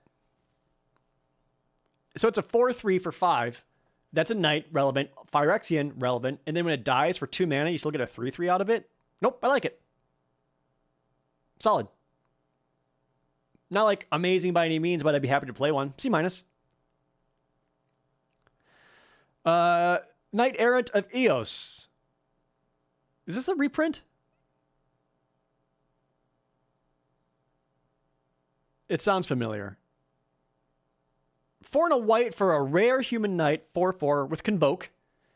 When it enters the battlefield, look at the top 6 cards of your library. You may reveal up to 2 creature cards with mana value X or less from among them, where X is the number of creatures that convoked Knight Errant of Eos. Oh, I'm thinking of Ranger Captain of Eos. Okay, thank you. It sounded super familiar. All right, so Knight Errant of Eos, basically with mana value 2 or less, you want to be able to convoke this with at least 2 creatures. Because even getting like 2 2-drops from the top 6 cards, that's pretty good. At 3, it's even better. And if you can't convoke it, a 5 mana 4/4 is it's a big butt blocker, I guess.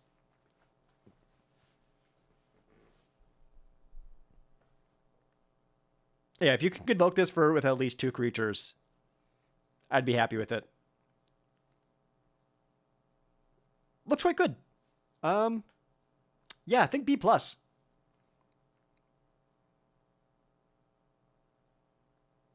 You can grab anything 4 and below because you believe Convoke only covers the colorless costs. It's actually incorrect. Convoke can hit the colored mana. You just have to tap a creature that is white to pay for that white mana.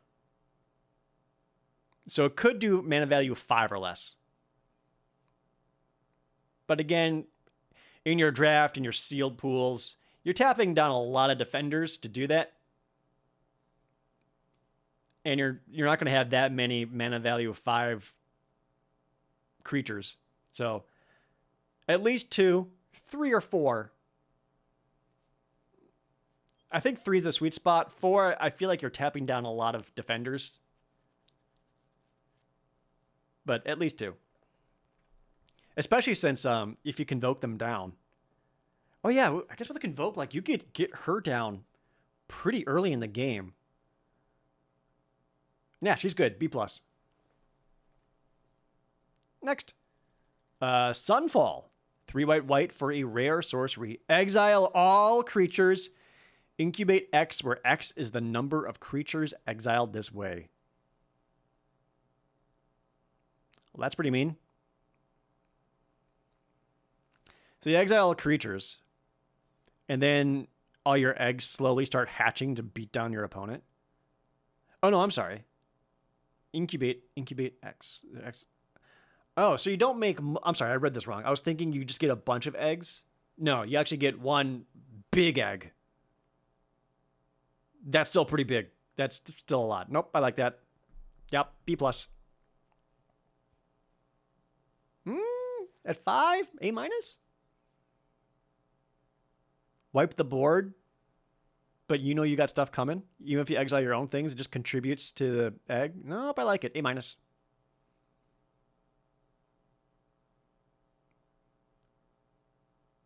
If you're already winning, you don't need to cast this card. If you're like at parity, helpful. And if you're losing, this helps you significantly. Yeah, that's pretty good.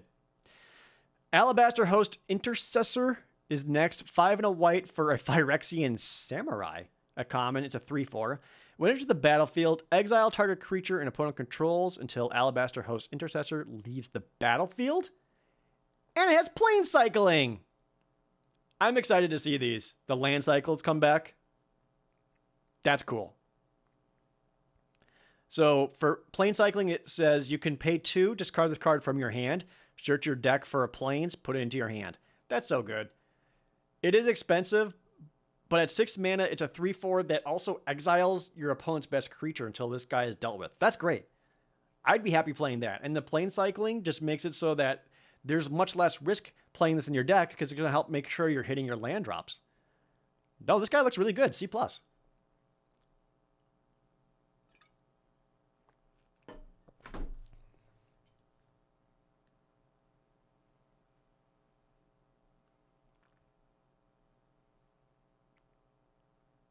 Yeah, it doesn't have to be a basic planes. It could just... I mean, it's limited, so like you're going to be getting a basic planes, but I don't think you're going to be playing this in constructed. But yes, it could find you like your tri-lands or whatever.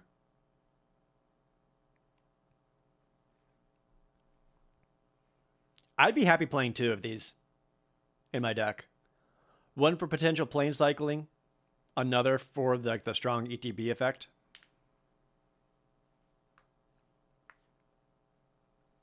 Yep, I like it.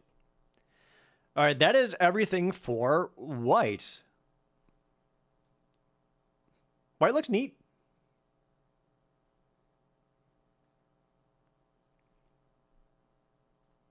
I don't think I really have a whole lot to add to it.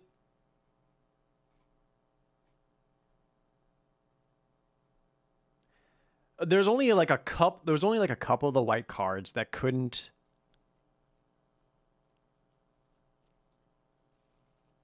There's only a couple of white cards that like were not flexible, you know, because like a lot of the creatures like, oh, this would be good in Phyrexian or in Knights, and only a couple of them that were just like, this goes in one deck and one deck only. Very cool. All right, let's move on to blue, my favorite color. Captive Weird. Oh, my Twitch chat. You're not allowed to leave. Blue, uncommon for a 1/3 defender. Okay. 3 in a red, and it transforms into the Completed Conjurer.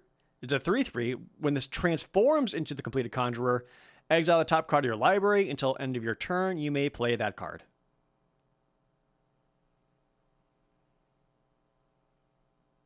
Yeah.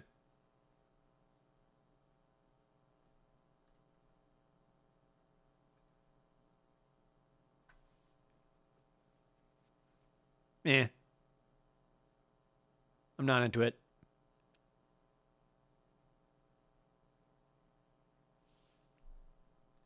Seems gas? I'm going to disagree. Oh, until your next turn? Until end of your... Oh, until end of your next turn. Okay, end of your next turn helps it. I thought it was until end of turn. Okay, never mind. I still don't think it's awesome.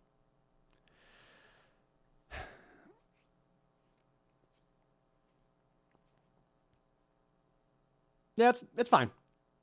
What's that funny symbol? That is Phyrexian mana. Phyrexian mana basically says you have to either pay a red to play this, or you can pay 2 life.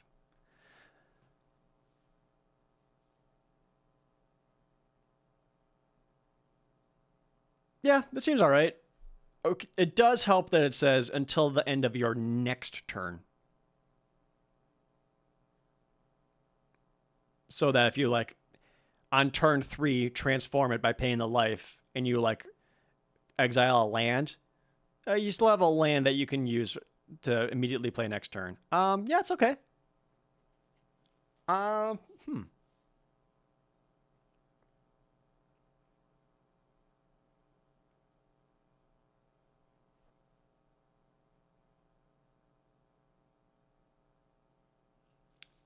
Okay, yeah, that's a C.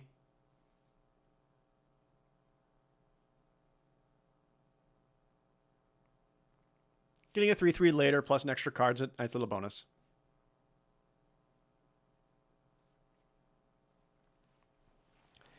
Next, Omen Hawker blue for an uncommon Cephalid Advisor. It's a 1/1, and it has tap, add colorless and blue. Spend this mana only to activate abilities. That's so weird. So you can use this to... He transforms your incubate eggs. If you're blue, though, I don't know how many of those you're going to have. You can use this for Transformy Boys. So, like, his 2 mana here can be used to pay for most of the mana in Captive Weird and other cards.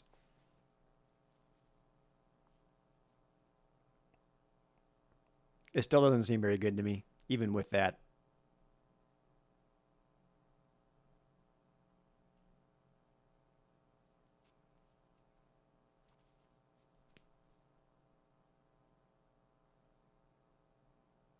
It looks like a D to me.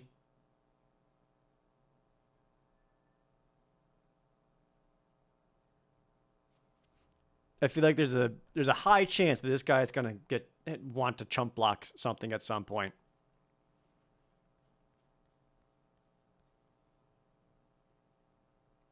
It reads like a D. I think people are gonna try it because that is a lot of extra mana. We'll see how it plays out though.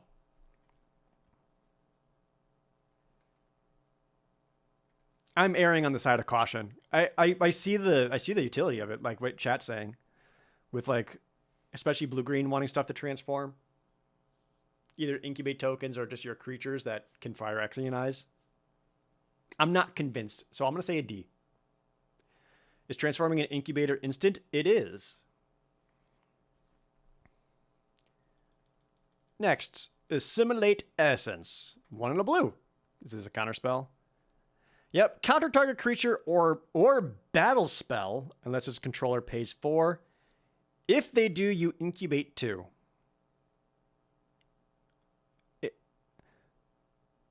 Oh, interesting. So you either counter the spell, or if they pay the mana, you still get an incubate out of it. Not that that's a huge upside.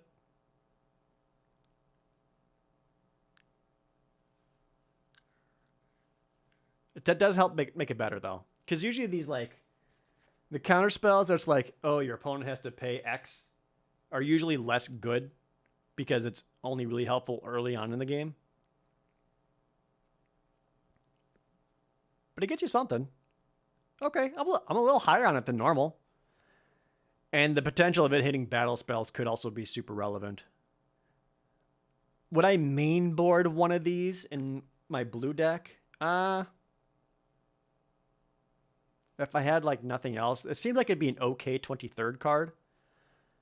And then I'd be happy sideboarding these in if my opponent's playing some like really powerful battles that I don't want them to have, or creatures.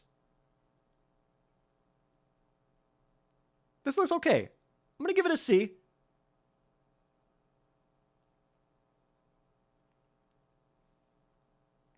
Is it better than Essence Scatter? No, Essence Scatter is better. Because Essence Scatter just says counter target creature. Full stop. They're not allowed to put more mana in it or anything. Sweet. El Jimmo and Paudu Panda, thanks for the resubs.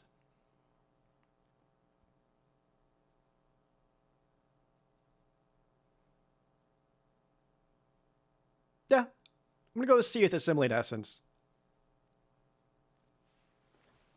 Moving on. Change the equation 1 in a blue for an uncommon instance. Choose one, counter target spell with mana value 2 or less. Sweet. Or counter target red or green spell with mana value 6 or less. I like this card. I think this card's going to be really cool and constructed. Especially for Pioneer. Like, there's so much, like, Green Devotion or Stompy or Ramp or whatever. And that, like, red or green hate. That's cool. I'm into it. Farm Cat summons a Chocobo, a 1/4 for 2 mana. Thank you so much.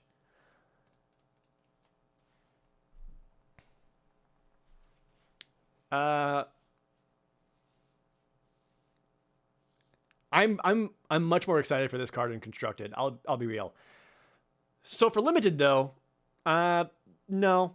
Spending your 2 mana to stop their 2 mana doesn't really like give you a mana advantage or anything huge. This is a sideboard C+.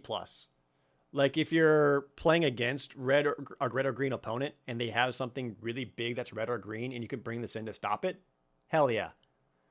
It's sideboard C+. I'd rather run an Assimilate Essence main board than my first change of the equation. But dude, this is going to be so cool and constructed. I'm excited for it. I say as a non-red, non-green player, all the red and green players out there are like, this is bullshit. All right. Disturbing Conversion. Oh, that sure is. 1 blue for enchantment. Oh, here's an aura.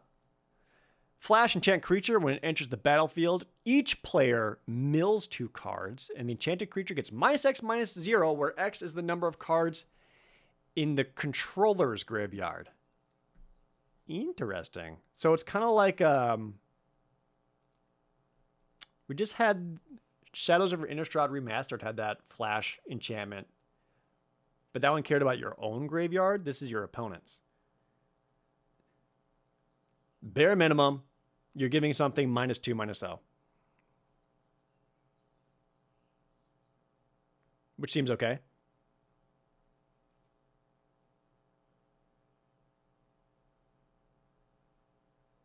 I like that it has flash too. That does help. That is a disturbing conversion. I'm upset looking at that.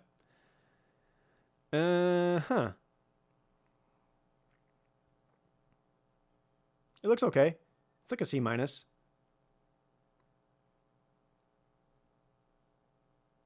Obviously, it gets better the longer the game goes on because your opponent's going to have more stuff in their graveyard, and this makes it better.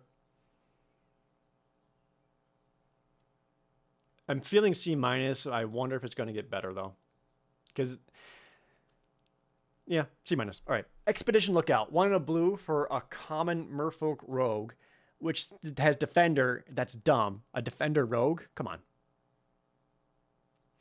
As long as the opponent has 8 or more cards in their graveyard, Expedition Lookout can attack as though it didn't have Defender, and it can't be blocked. Okay. So this is one of the other things that we saw cards care about, where your opponent having 8 or more cards in their graveyard. 8 in their graveyard is a lot. Like a lot.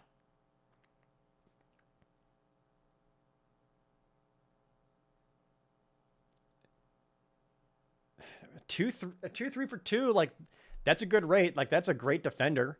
That's going to stop any of your opponent's aggression. Oof. 8 cards in their graveyard? Yeah. The card is a D. And I don't know how much of like a control style deck or archetype is going to be possible in the format. But if you are going control, this is great for your control deck because this is going to stop all your opponent's 2-drops and stop most 3-drops. I don't think the being able to attack and can't be blocked is going to help you a whole lot. I'd also be happy to sideboard this in versus an opponent who is super aggressive and super low to the ground because like the stat rate is fine. So the card is a D, but it has its uses.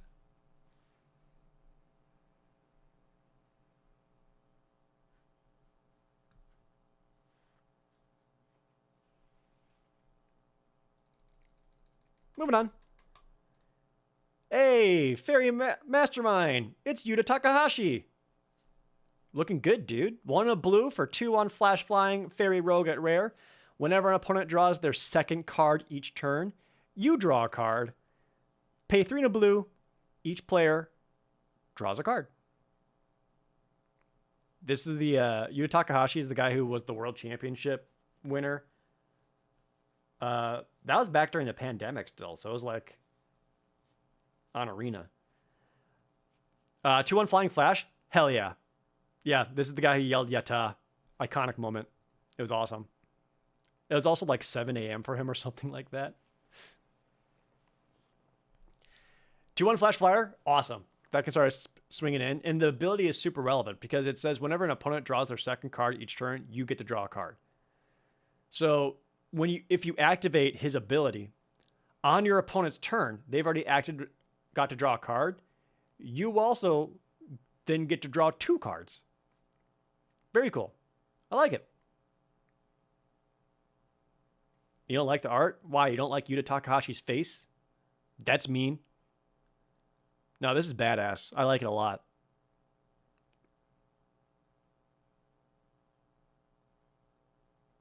B+.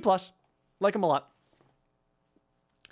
Moment of Truth. 1 in a blue. Common instant. Look at the top 3 cards of your library. Put 1 of those cards into your hand, 1 into your graveyard, and 1 on the bottom of your library. Interesting. Formats usually dictate if these kind of cards usually end up getting worth playing.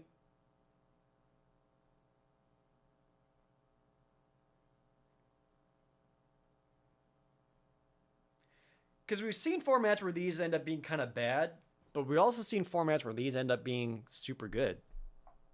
Like Dominaria liked using these cards a lot. Dominaria United, sorry.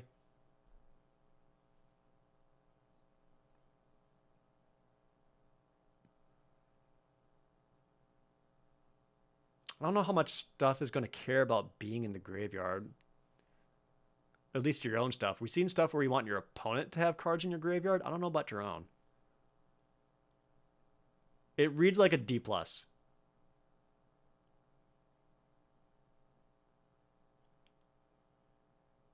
Like the card selection's fine.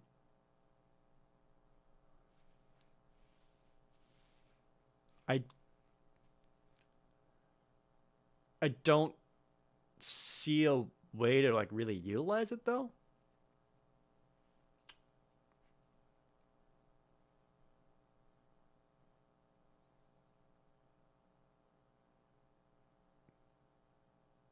Yeah, it seems like a D+. I don't know what deck or archetype would want it. Am I missing something?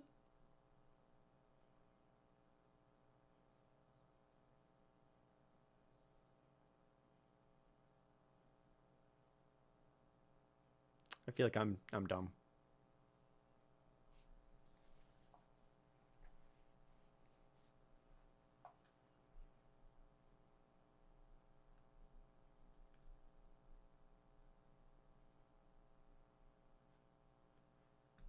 It's mid-game anti-flood. There's still better options than that. Yeah, it's slightly different to anticipate because one goes onto the bottom of your library. So it's closer to like expressive iteration, but also not really. It's weird. I don't understand it. Yep, D+. Next, negate. Sure is. Normally, I'm not big on cards like this. However, battles are a thing. And this counters battles. Also, a Johnny's face looks like he just had an edible. And he said to himself, oh, I don't feel anything. So he ate a second edible. And now he's just like, ugh.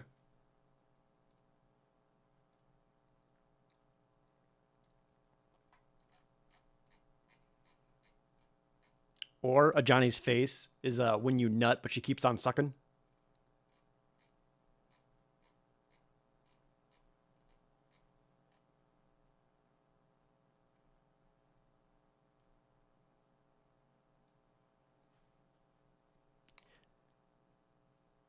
Anyway. This is a sideboard C+. Very strong sideboard when you know your opponent's got really good battles you want to be able to stop, or a planeswalker spell. If there is a control archetype in the format, no idea if there is. Then, you know, happy playing one of these in the main board, but for the most part, it's a fine sideboard card. Moving on, Oracle of Tragedy. 1 on blue, uncommon human wizard. 1 and 3, when it enters the battlefield or dies, choose one. Draw a card, then discard a card. Tight.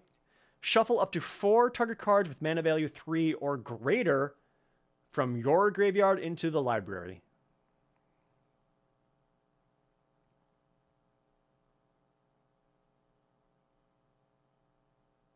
I like the first ability a lot.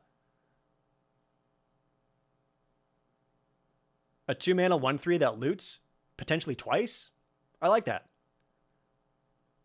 The second ability, I don't. Okay. Nah, I like her. C-. Next is the Order of the Mirror. 1 in a blue for a 2/1 common human knight. All right, here's our first blue human knight. And then you can transform her for 3 in Phyrexian white and becomes Order of the Alabaster Host. Oh, God, that face. A 3/3. Whenever the Order of the Alabaster Host becomes blocked by a creature, that creature gets -1/-1 until end of turn. She has flanking?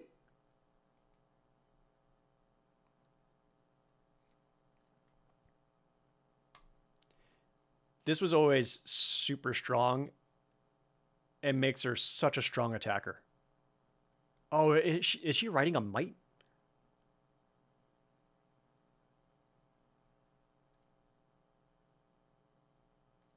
So when they're like, because the way this reads is like 3/3. Whatever blocks it gets -1/-1. That means most 2-drops and 3-drops cannot block her because they're getting -1/-1. And if they double block, they both get -1/-1. This is a really good aggro card. If you get her down on turn 2 and turn 3 Transformer, and you start slapping in for 3, your opponent's not going to be able to do much to stop it. This looks pretty good, especially in the Knights deck. Very aggressive. C+.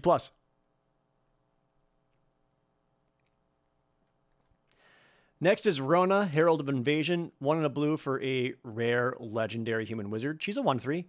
Whenever you cast a legendary spell, untap Rona. Not going to happen a whole lot. However, she can tap to draw a card, then discard a card. Hell yeah, every turn. And she can also transform. 5 Phyrexian black. Rona becomes Rona, Tolarian Obliterator. Oh, she finally got what she wanted. A 5/5 trample. Whenever a source deals damage to Rona, that source's controller exiles a card from their hand at random. If it's a land, put it on the battlefield under your control. Otherwise, you may cast it without paying its mana cost. Fuck. Oh. Okay. Huh. I got more and more excited about her the more it went on. I love how it has like, she has like Phyrexian Obliterator ability. But you just get card advantage or lands, whatever. To see it enters tapped. Nope, you just get it. Cool. Well then.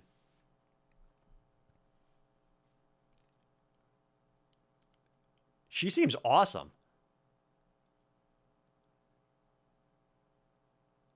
Does that mean you can ping her yourself to cast spells for free? That source's controller. You could, yeah. That'd be cute. Just make some sort of like build around. We have like a 10 mana card, but you ping her for 1.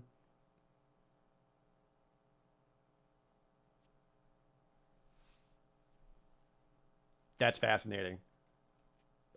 I think I like her a lot. She reads like an A- to me. I'm happy to play her because like the loot potentially every single turn and filter out your hand and draws is amazing. And then like the transform ability is like, that's a real threat. Your opponent has to deal with it. She's a 5/5 trample still, regardless of everything else. That seems great. And yeah, A-. I think I'm into it.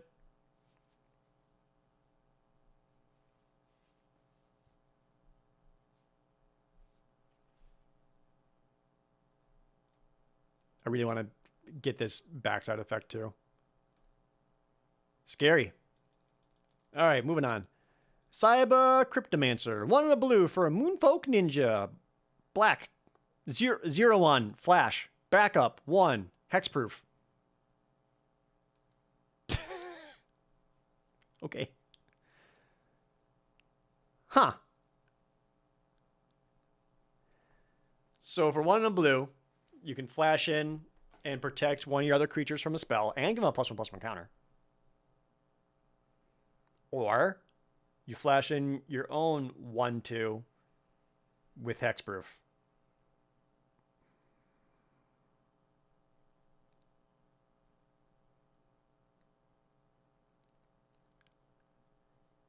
I didn't really see a lot of white auras that can really pump it up. Because normally if you have like a bunch of auras and you can just keep giving them hexproof and make them bigger and bigger, she gets better and better. Don't know if they have a lot of those.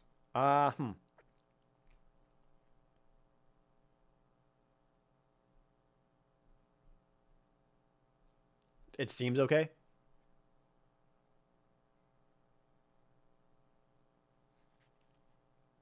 For the most part, she'll like maybe protect one of your better creatures, and then you have a 0/1 chump blocker.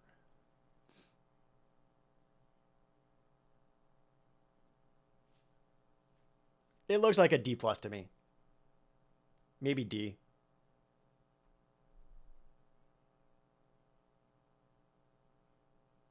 I'm not into it. Skyclave Aerialist, 1 and a blue for an uncommon Merfolk Scout. A 2/1 flyer. A 2/1 flyer for 2. It doesn't have flash like the rare rogue, but still fine. But can also transform 4 in a Phyrexian green and becomes the Skyclave Invader. That looks awesome. A 2/4 flyer. Okay, that's a little bit better. But when it transforms into the Skyclave Invader, look at the top card of your library. If it's a land, put it on the battlefield. If it's not a land, put it into your hand. Neat. Oops. So you get a 2/1 flyer for 2. And then later on for 4 or 5 mana, you get a 2/4 flyer and basically draw a card. That's fine. I like the 2/1 flying side way more. That's just way more efficient. Blocks decently well, attacks even better. That's good. B-.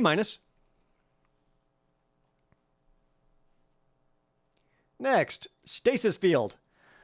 1 in a blue for another aura enchanted creature. Enchanted creature is a 0/2.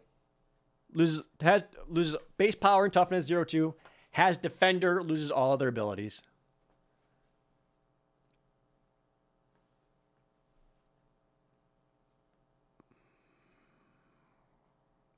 These cards are usually kind of weird. It reminds me a lot of the Frogify card. Solid removal. Disagree. Because while it does shrink down your opponent's best thing, it still gives them something to block with, or convoke with, or sacrifice. Not solid removal.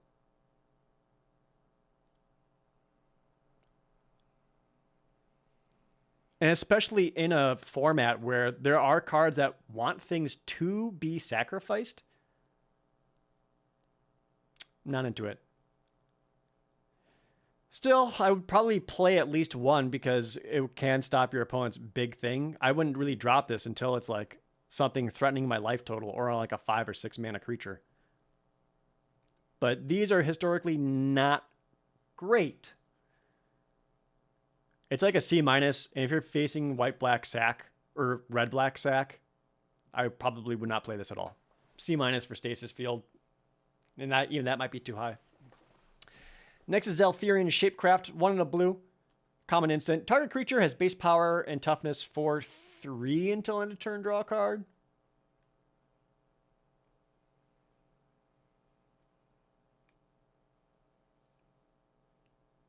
It's better than Pacifism. I'm going to disagree there too, because Pacifism makes it so they can't attack or block or do anything else with it.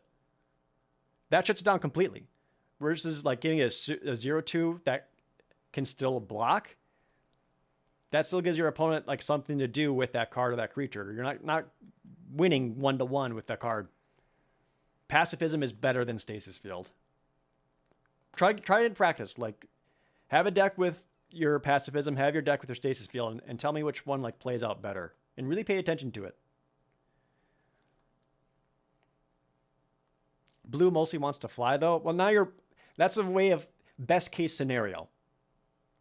Rather than best case scenario, think middle ground. Pacifism doesn't shut down abilities. The one in this format does.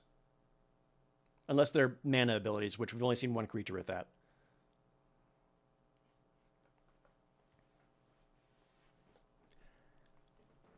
Anywho. I forgot the name of it. The Realmbreaker Diddle Hands or whatever it's called. That's better than Stasis Field. Stasis Field is not great. Zalfirian Shapecraft is also not great. 4/3 is weird. We've seen effects like this before, but it was always like 4/4 or 5/5.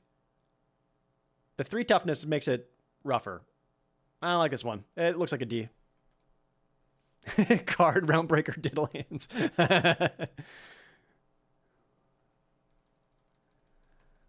Next is the Chrome Host Seed Shark. Freaking Shark Typhoon now has seeds. 2 in a blue for a rare Phyrexian Shark 2/4 flyer. Whenever you cast a non-creature spell, incubate X, where X is that spell's mana value. Hell yeah. My seed shark shall spread his seed.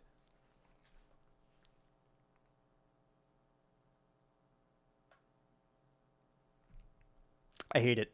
Gross. Disgusting. Very good. 2/4 flyer. That's a lot of toughness for a flyer too.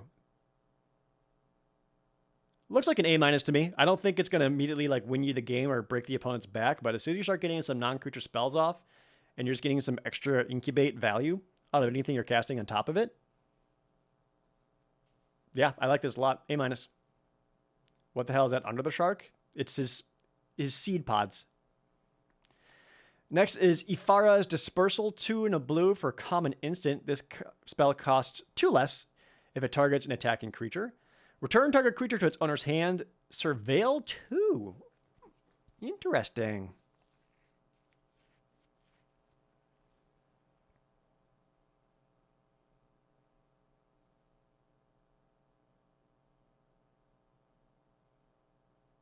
It reminds me of something like Bury-In Books. Not quite as good, but still good.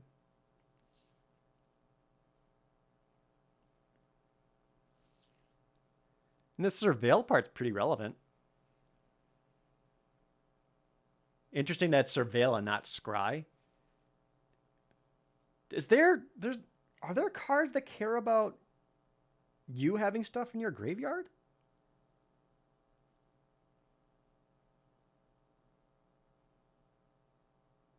I don't know. This seems like a solid tempo play though. Even if you bounce your opponent's best creature, or if you end step hit him for 3 with this. Ooh, very cool. Because it's cast 3, chances are you're going to leave this up for 3 mana. And then if your opponent attacks, you get to cast this for 1. Oh no, this doesn't incubate. For some reason I thought it incubated. Nope, it just surveils. Never mind. Nope, I still like it. Seems solid. See? Am I going to play the pre-release? Yeah, I'm going to go to the Seattle Command Fest and do just a bunch of pre-release events all weekend. This coming weekend, actually. Next, Eyes of Gitaxias. That's upsetting to look at. I hate that. 2 and a blue for sorcery. Incubate 3. Draw a card.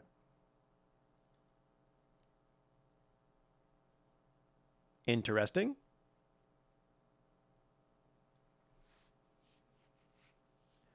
Would I be happy paying 5 mana for a 3/3 that draws me a card? Probably. Only this can be separated in installments. Yeah, this looks fine.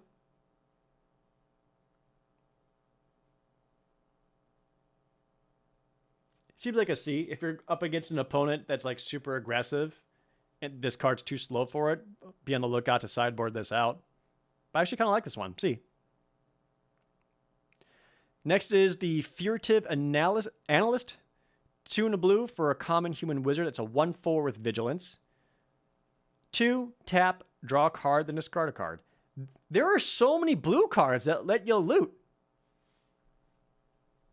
This is like the 3rd or 4th one by now?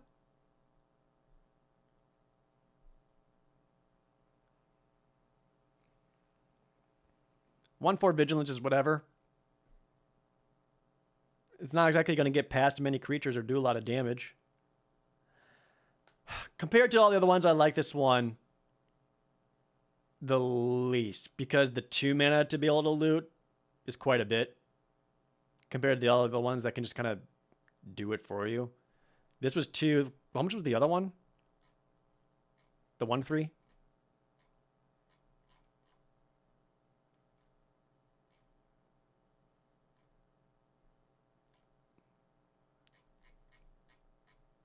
Wait, am I making things up in my mind?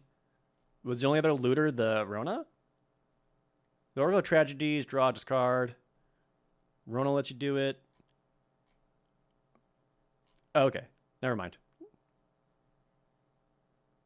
I was thinking the 1/3 lets you do it, but that's only when she ETBs or dies, which is still, I like better than this. Yeah, D for Furtive. Furtive Analyst. Eh. Hey, we got a blue battle. It's rare.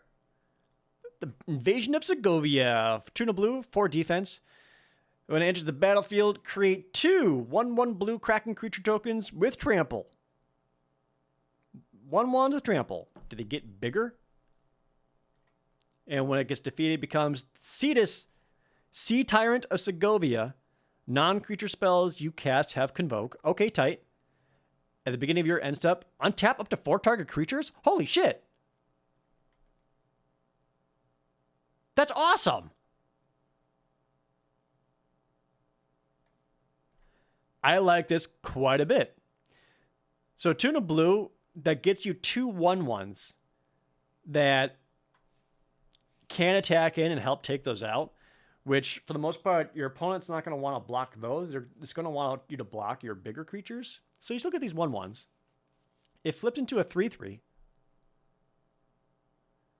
And that Convoke ability with getting 2 1/1s out of it, it's actually really cool. Because this gives all your creatures pseudo-vigilance and allows you to convoke stuff out and untap your creatures right away.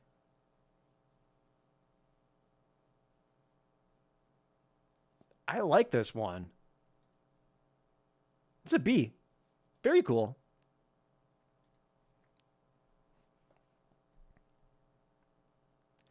Next is the Preening Champion. 2 and a blue for a Bird Knight, a 2/2 flyer. Okay. Ooh, but when it enters the battlefield, you get a 1/1 blue and red elemental creature token. That's adorable. Of all the 2/2 flyers we've seen so far, this is the best one. The fact that it's... So for 3 mana, you get 3 power and 3 toughness worth of stats. But 2 of it happens to be flying, and you get a little chump blocker more. That's a little bit better. That's a little bit better. And it is a knight, which is relevant for the Knights deck. It looks more like a C- to me. I'd be happy playing one of these. Nice. Next is the Xerix Strobe Knight. 2 and a blue for an uncommon human knight with flying and vigilance. Tap, create a 2/2 white and blue knight creature token with vigilance. Activate only if you've cast 2 or more spells this turn. Word? I don't see how he's flying in the art, but okay. All right, I changed my mind.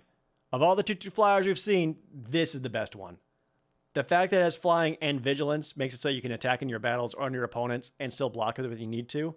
And if you happen to pump out a bunch of little baby knight spells and you make an extra token out of it, that's great. And you can still attack, you cast your spells, and then make the token. Like it. I like that one a lot. C+. Xerix is the Rave plane? Hell yeah. Catch me in Xerix out in the club.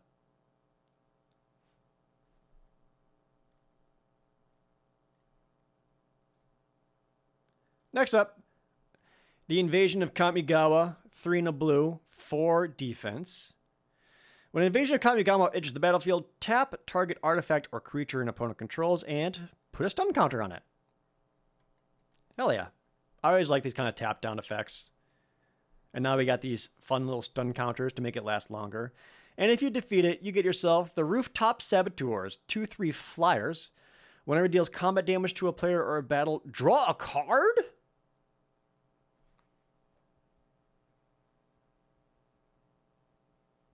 I like it. It's uncommon? Ooh, I like that.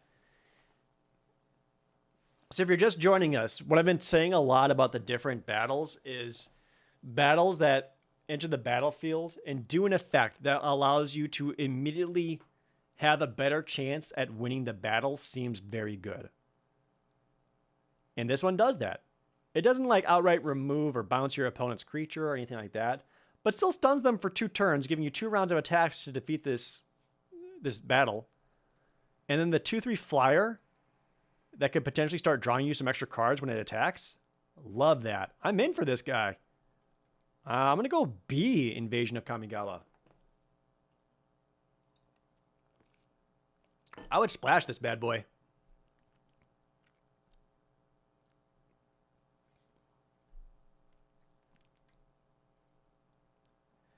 Next, the Invasion of Vryn. 3 and a blue for a battle, 4 defense. When it enters the battlefield, draw 3 cards, then discard a card. Okay. Kind of an overcosted, less good divination.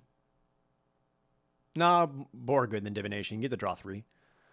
Doesn't affect the battlefield, though,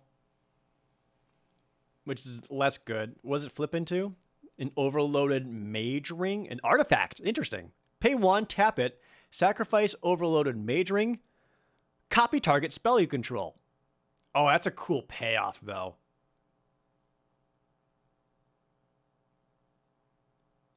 That's a cool payoff. Because you can copy any spell, you can copy like any instant or sorcery, but more importantly, it allows you to copy a battle and creatures, because those are spells for just 1 extra mana. That's pretty cool. Oh, Sift. That's the card I'm thinking of. Thank you.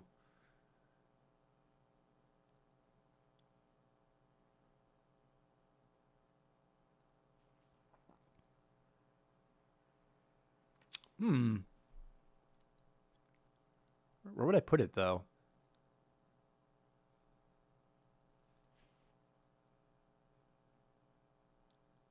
Are you forced to use nothing but clear sleeves? The opposite, actually. You either have to use they'll have like little checklist proxy cards that come in every pack, or you have to use sleeves, but more importantly, sleeves that you can't see through the back of. So they have to be opaque.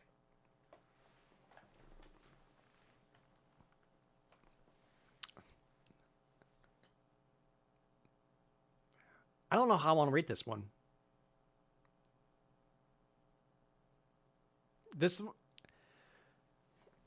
Okay, I guess, would I be happy playing this under the assumption that I will never win the battle? Because it doesn't really help you set yourself up for that.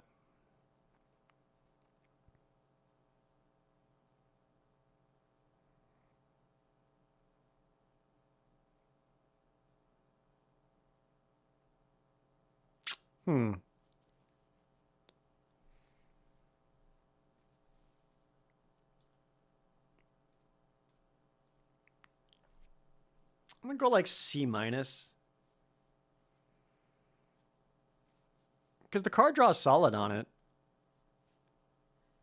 And I could see worlds in which I just ignore it, knowing I can't win the battle.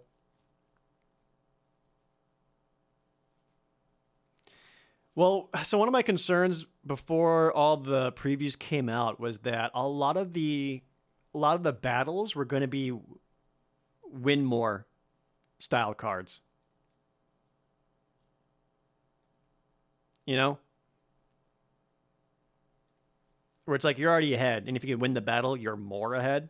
And it's like, well, I could do 4 damage to this, or I could just attack my opponent.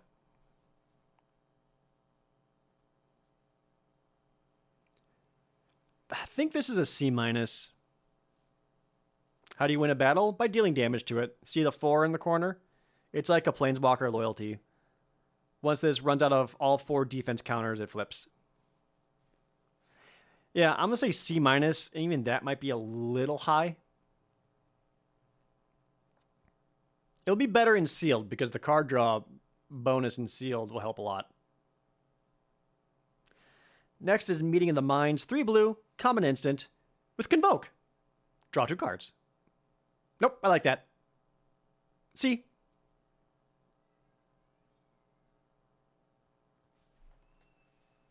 With just 1 creature, this is an instant speed divination. Hell yeah. 2 creatures, even better. Yep, I like it. See? The Oculus Whelp is 3 and a blue for a common for Phyrexian Dragons, a 3/2 flyer. As long as you control a transformed permanent, Oculus Whelp has, when Oculus Whelp dies, draw a card. Okay.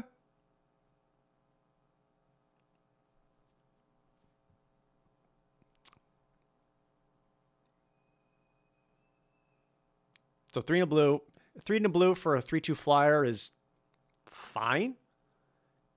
And it just gets better with a transform permanent. Yeah, that seems all right. I think I've seen many better options at 4 mana, but seems okay. D+ for Oculus Whelp. This looks like another one of those cards that, again, not really flexible, doesn't go into any blue deck. Like this wants to be a blue-green. Wants to be a blue-green card. Yeah, all right. Next is Protocol Knight, 3 and a blue for a human knight, a common. It's a 3/4. When it enters the battlefield, tap target creature an opponent controls. Put a stun counter on that creature if you control another knight. Hey. Again, I like these kinds of effects. That's cool. It's so weird seeing these like knights and stuff in blue, but I like it. chances are you're going to have another night and you get to tap something down, set yourself up for some solid attacks. And a 3-4, that's good stats. I like Protocol Knight, C+. Next is C and double. 2 blue blue. For a rare instant, this spell can't be copied. Okay. Choose one. If an opponent has 8 or more cards in their graveyard, you may choose both. Copy target spell. You may choose new targets with the copy, or create a token that's a copy of target creature.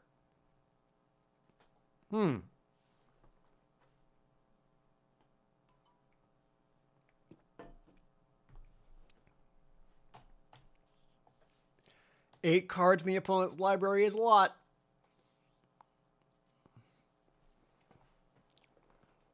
This looks like a card that's kind of just going to be kind of cute more than anything else. If you manage to get the 8, though, and you leave this up on your opponent's turn, that can be a huge blowout because they cast something, you copy it, and you get to make a duplicate of any target creature on the battlefield is quite good.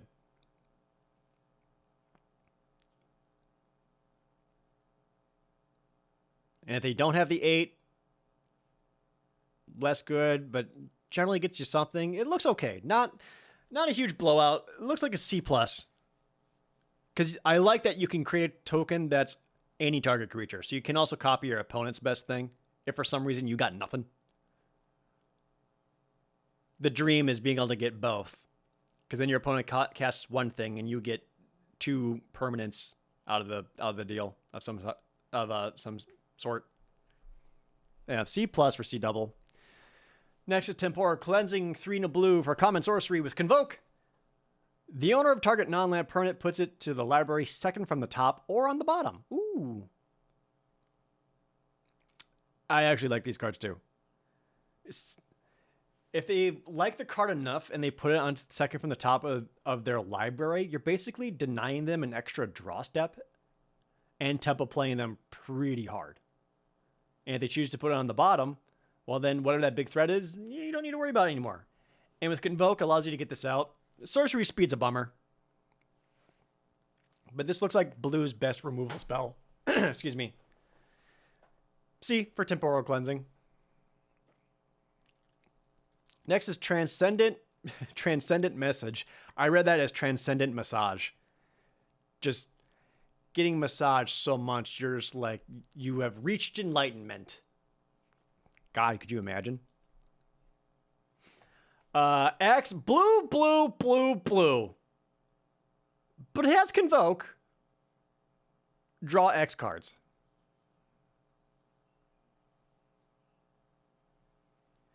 So the quadruple blue makes it seem like this is impossible and or stupid.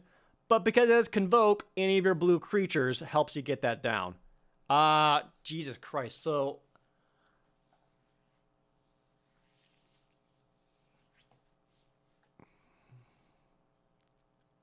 how much mana and or how many creatures do you have out where this becomes quote unquote good?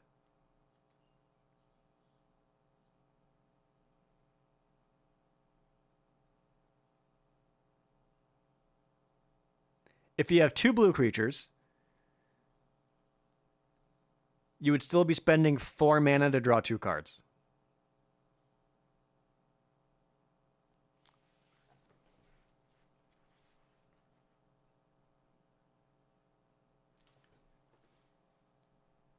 Yikes. This is definitely more of a control card than... I was trying to think of a world where like you're like aggro blue and you just dump out a bunch of like cheap blue creatures and then you use this later just to refill your hand. But I don't think that's the case.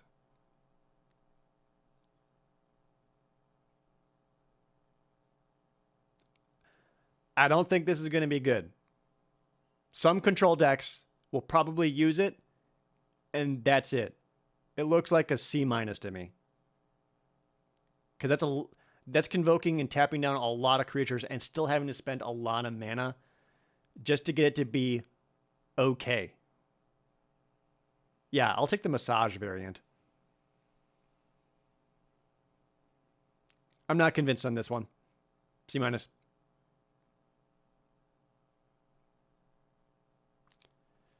Yeah, I think the fact that it's asking for a lot of blue. So if any of your blue creatures are gone, or if you're playing your white-blue deck or whatever, you're not getting your blue creatures down.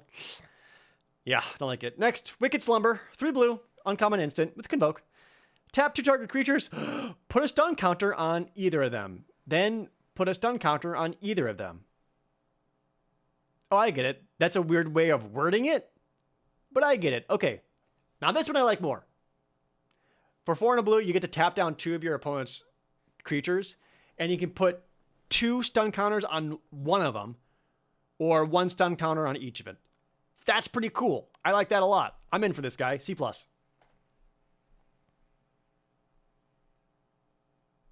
Hell yeah. Obviously, it's better if you do it like at their end step or after their untap step at the very least, because then they're tapped down for an extra turn. And then you can set yourself up for good attacks. Yeah, I'm in for Wicked Slumber, C+. Next, Zephyr Singer. 2 blue for a rare Siren Pirate. 3/4 Convoke with Flying and Vigilance. That's great. And it also has, when it enters the battlefield, put a flying counter on each creature that convoked it. Hot damn!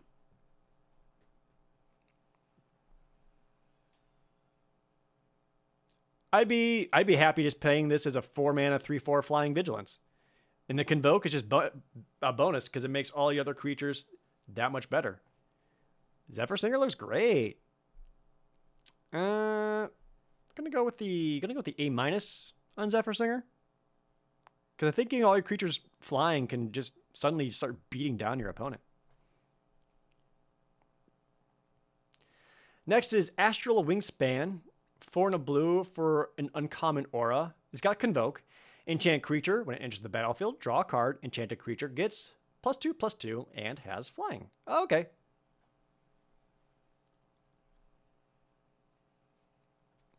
That's our first aura we've seen that's worth a damn.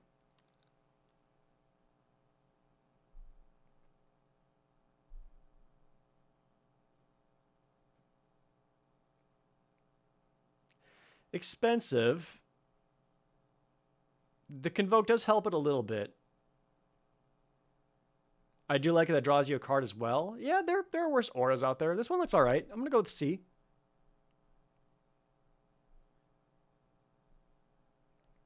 Basically, like all your other smaller creatures raise their hand and give their energy to your best guys to give them +2/+2 and flying. Seems fine. C. Next, the Corruption of Tawashi.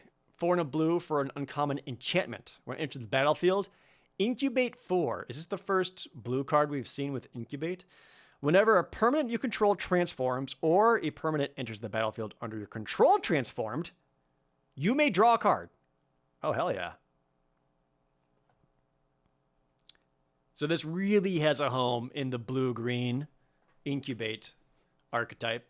Because then anytime you transform something, you get to draw an extra card out of it. 5 mana for 4/4 Incubate.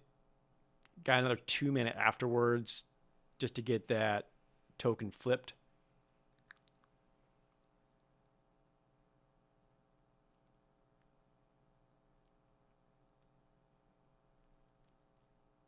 This one might be just a touch too slow. Because I don't think I would feel comfortable or safe playing this unless I was able to transform the Incubate token right away. So then it's 7 mana.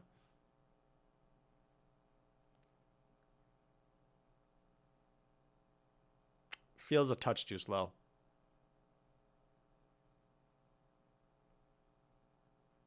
So it is a build around card because you want the transform cards to be able to draw an extra card off of it. At the same time, though, like by the time you have this in your hand, you have cards that can transform. Wouldn't you feel better just transforming the stuff that's already out there and affecting the board right away? I feel like that's going to be the case. This is like a D, potentially a build around C+ for like the green-blue deck.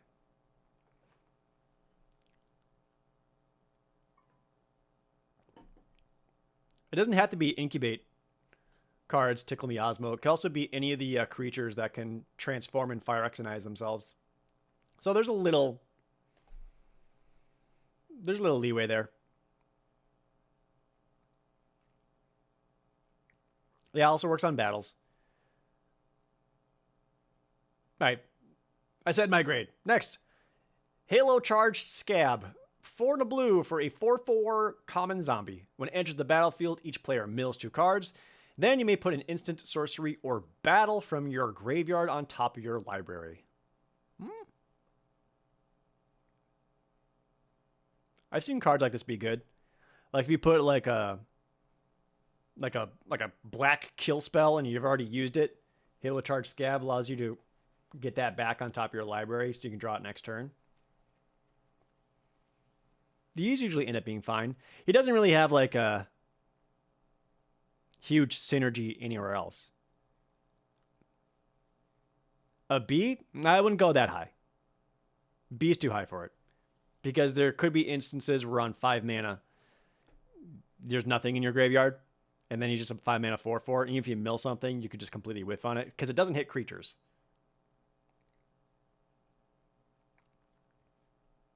It's like a D+. I see instances in where he could be good. One of those cards I wouldn't mind playing in sealed more than draft. So D+ for Halo Charged Scab. Next is, oh boy, Invasion of Arcavios. You made that up. 3 blue for a rare battle with 7 defense. What? When it enters the battlefield, search your library, graveyard, and or outside the game for an instant or sorcery you own, reveal it, put it into your hand, then shuffle.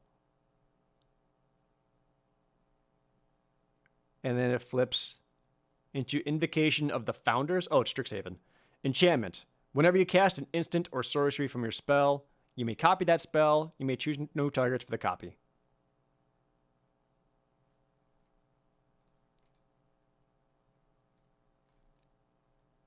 I want to give it an F. 7 defense? Are you kidding me?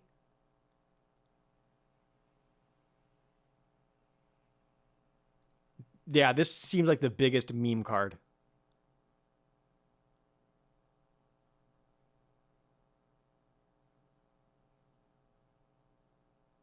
No, F. F for Invasion of Arcavios. Nope. Not worth it. That's too much effort, too much defense. Like, imagine seeing this and basically saying, like, search your library for a card you own outside of the game. Give your opponent 7 life.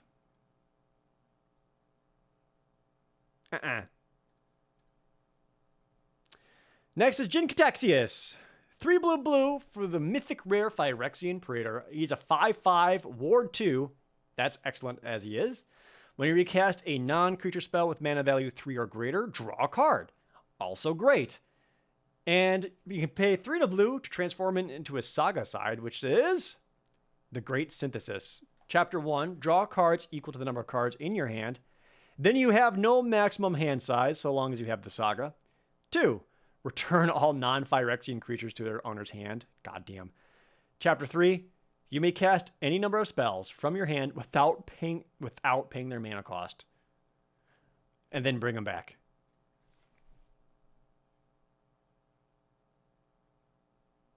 Oh, you can only transform it if you have 7 cards in your hand. Oh, that's relevant. Okay, he's never going to transform. Although, achievement unlocked, build around to force the transform, because it would be funny. Because the way it reads and how it works is that at Chapter 3, you just got all these cards in your hand, but you can't cast any of them. Chapter 3, you flip it back, you cast all your expensive stuff for free, and you get to draw a card again. Because you cast them with mana value 3 or greater. So generally speaking, he's a 5/5 for 5, ward 2, and it draws you an extra card when you cast big non-creature spells. I'd still be happy playing it. He's a B+.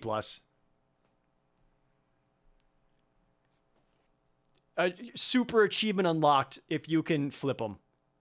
If you get 7 cards in your hand and make it happen, That's the dream. Next. Artistic Refusal. 4 blue for an uncommon instant with Convoke. Choose one or both. Counter target spell. Draw 2 cards, then discard a card. Interesting.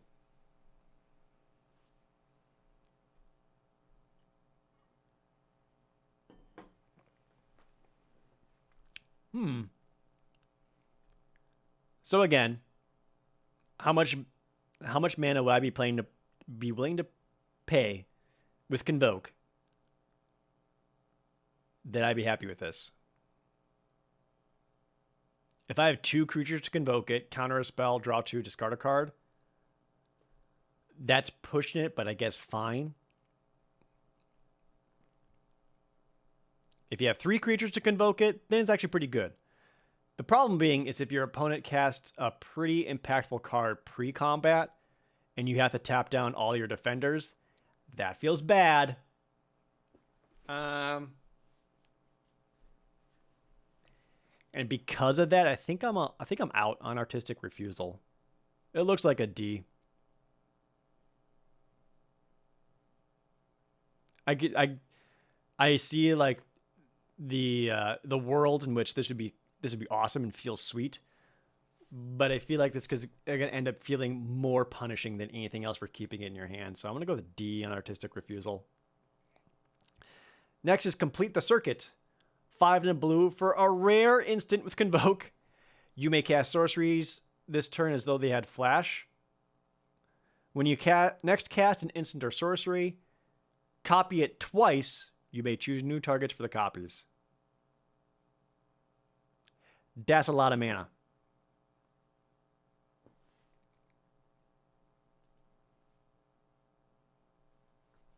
Even in an ideal situation where you have all the creatures in the world, that's a lot of mana. It's an F. It's too expensive. Even if you convoke it out as hard as you possibly can, and then you somehow still have mana left afterwards, 3 copies of it's a lot. But good God. I think this is an F. Too much. It's just too much. Also, shouts to Contorius for living the dream. Next, Thunderhead Squadron, 5 and a blue for a 3/4 flyer with Convoke. That's a guy. D. Next, Tidal Terror, 4 blue for a common octopus, the 5/6. When it attacks, you may tap 2 other untapped creatures you control. If you do, he can't be blocked this turn. And it has island cycling. All right. I like this guy much less than the white one. I'd still be happy playing one of them. The island cycling is great, and then having a 5 power unblocker could be huge. Convoke in some unblockable damage. It will defeat most battles. Yeah. More importantly, it's going to defeat most opponents. Still a C for Tidal Terror. I like the white one more. All right, where are we at? We are 3 hours in, and we got white and black done. Oh boy.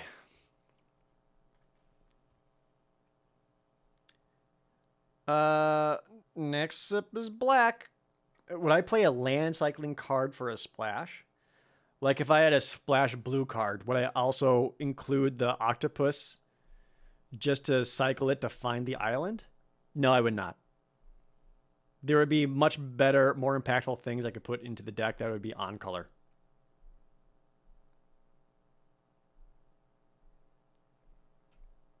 Like if you're trying to keep in like a cycler just for fixing, no, you don't want to do that. Better options out there. All right, black. Corrupted Conviction. Instant, common. As an additional cost to cast the spell, sacrifice a creature, draw 2 cards. That's pretty cheap. Oh, this is when a Johnny cuts off Shieldred's head. That is cheap.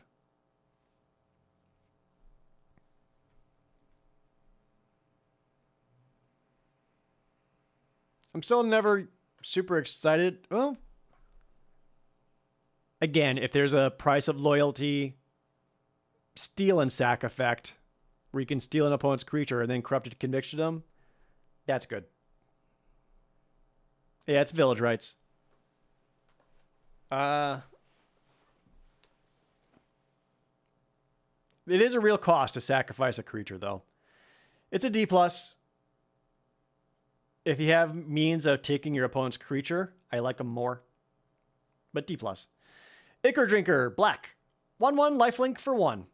Okay, Phyrexian Vampire. You can also pay X, exile it from your graveyard, and incubate 2? Ooh, that's kind of cool.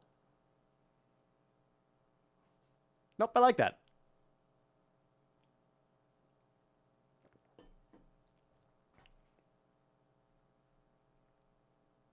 Neat. It's a solid C. So it's a 1/1 lifelink for 1 that you can use for sack effects, or if you're in a graveyard, you basically can get yourself a 2/2 for 3 mana later. Yeah, I like that. C.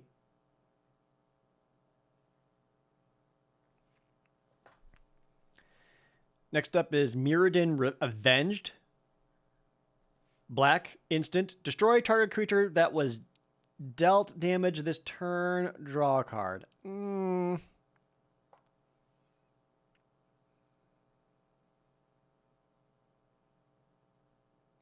Never really liked these cards either.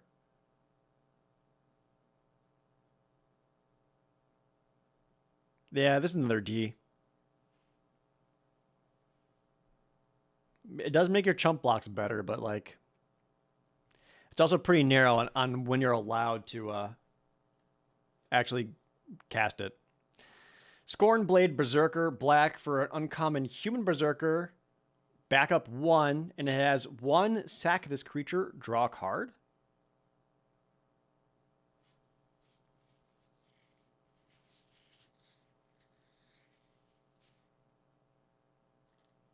I don't hate it.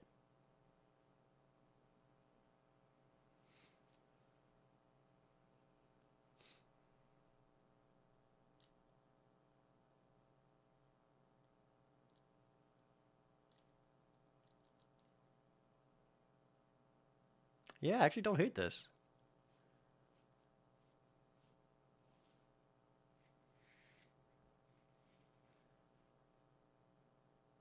I'm like, I think the backup ability matters less. Like, it's like a 1 mana chump blocker that comes down. They just get a +1/+1 counter on one of the other creatures.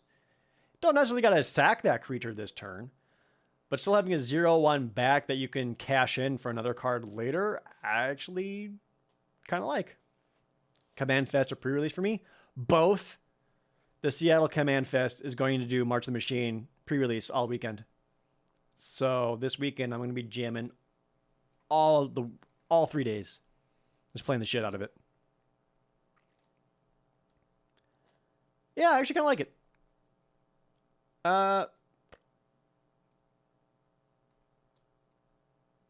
See.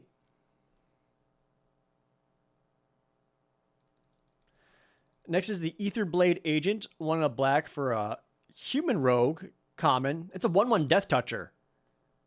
But it also has 4 Phyrexian blue, transform it into the Gitaxian Mind Stinger. A 3/3 Death Touch. Oh, whenever it deals combat damage to a player, draw a card. Oh, fuck. Nope, I like that a lot. This card's great. This is an excellent card. You'd be happy playing a cheap Death Toucher in any situation. It just blocks so well. Trades up for like anything. But then if you get to transform it, that 3/3, that makes it hard to block. And if your opponent doesn't want to block it, you get to draw a card. That's great. I like this guy a lot. A common? It's like a B-. That's super good. Like that a lot. Next, Bladed Battle Fan. 1 black for an artifact equipment common with flash. When it enters the battlefield, you can attach it to target creature you control. That creature gains indestructible till end of turn. Equipped creature gets +1/+0. Equip cost 1.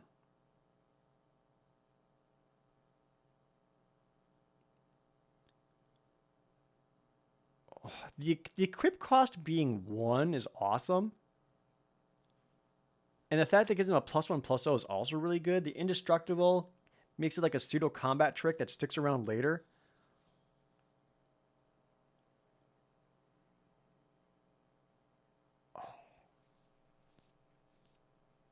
I think this is going to play out better than I think.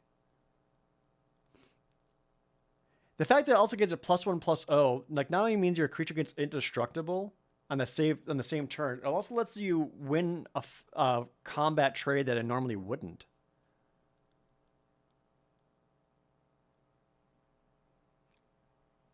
I'm gonna go C with Bladed Battle Fan. That's pretty cheap and efficient. I hope it plays out well. C. Next up, the Blight Reaper Thallid. 1 and a black for 2/2 uncommon fungus, but has 3 Phyrexian green and transforms into the Blight Sower Thallid. It's a 3/3, and when it transforms or dies, you get a 1/1 Phyrexian Sapperling. That's interesting. So you get a 2/2 for 2, and later on it becomes a 3/3, which gets you a bonus level 1/1 Phyrexian. And when it dies, you also get a 1/1 Phyrexian. That's a lot of little blockers. Nope, that's pretty good. I like them. C+. It's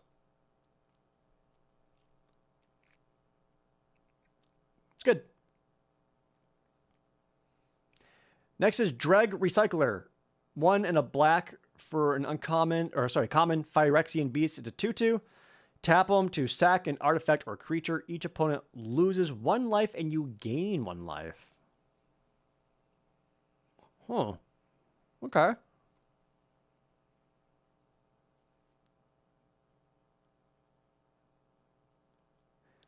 So it allows you to sack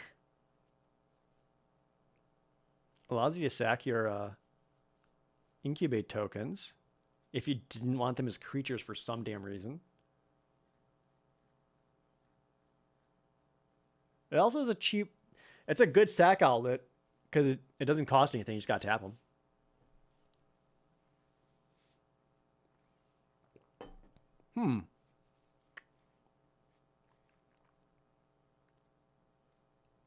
I think he's going to play it okay. I'm going to give him a C. Worst comes to worst, it's a 2/2 for 2 that he can block and then eat himself to drain your opponent for 1. Yeah, C. Final Flourish is next. 1 and a black with kicker? Sacrifice an artifact or a creature. Target creature gets -2/-2 until end of turn unless it was kicked. That creature gets -6/-6 until end of turn instead. And the kicker cost is sacrifice an artifact or creature.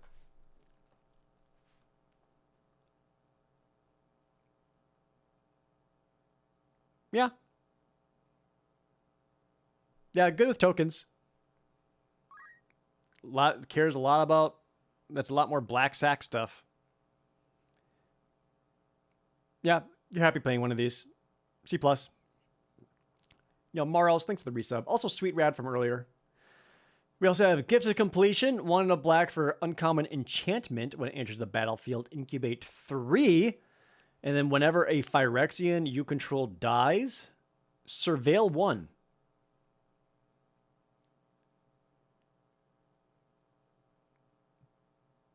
That's a decent rate. So basically for 4 mana, you get a 3/3. And then you also have this enchantment that just says whenever you have a Phyrexian you control dies, you get to surveil 1 for some card advantage. That seems solid. Not crazy, but solid. Obviously, it has the best home in the white-black deck.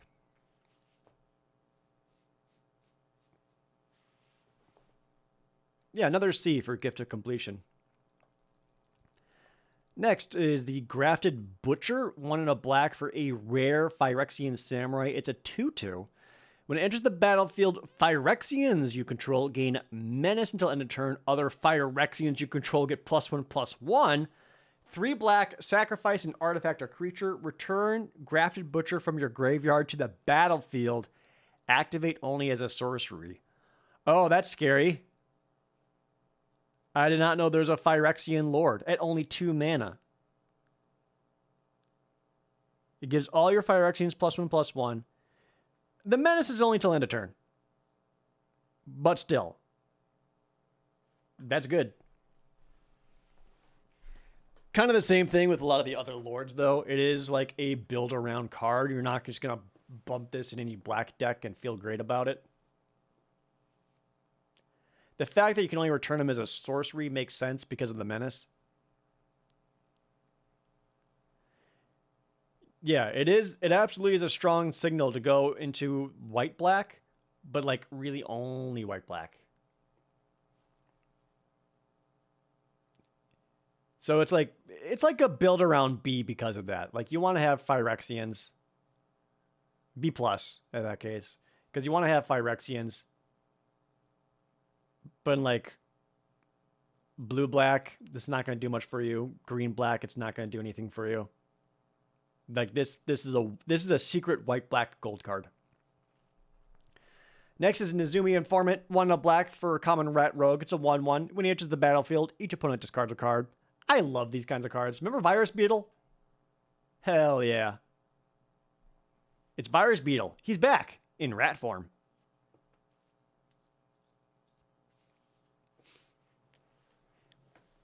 I'll be playing it. Especially with how much sack stuff black has and or cares about. Hell yeah. See?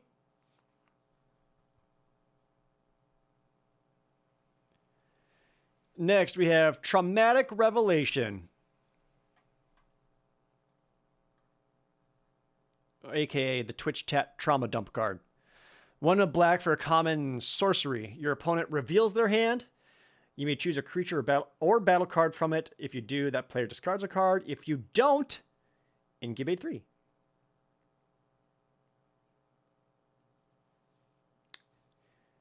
That's kind of cool.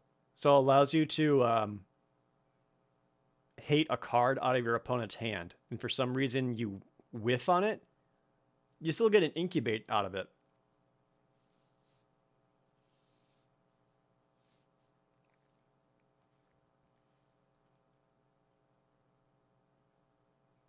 Seems okay. It's probably still just like an okay 23rd card. Because you can hit a creature. It can't hit creatures or battles.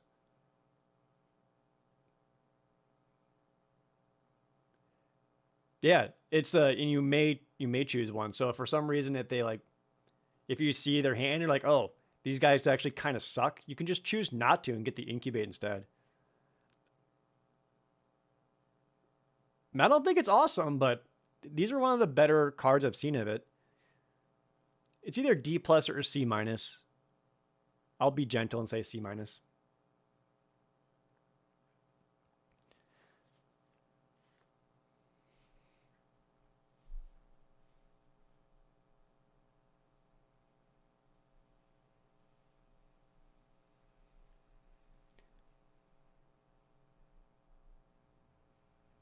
Next up, Araya, Widow of the Realm. Fucking queen. 1 black for a 3/3 legendary elf noble at rare.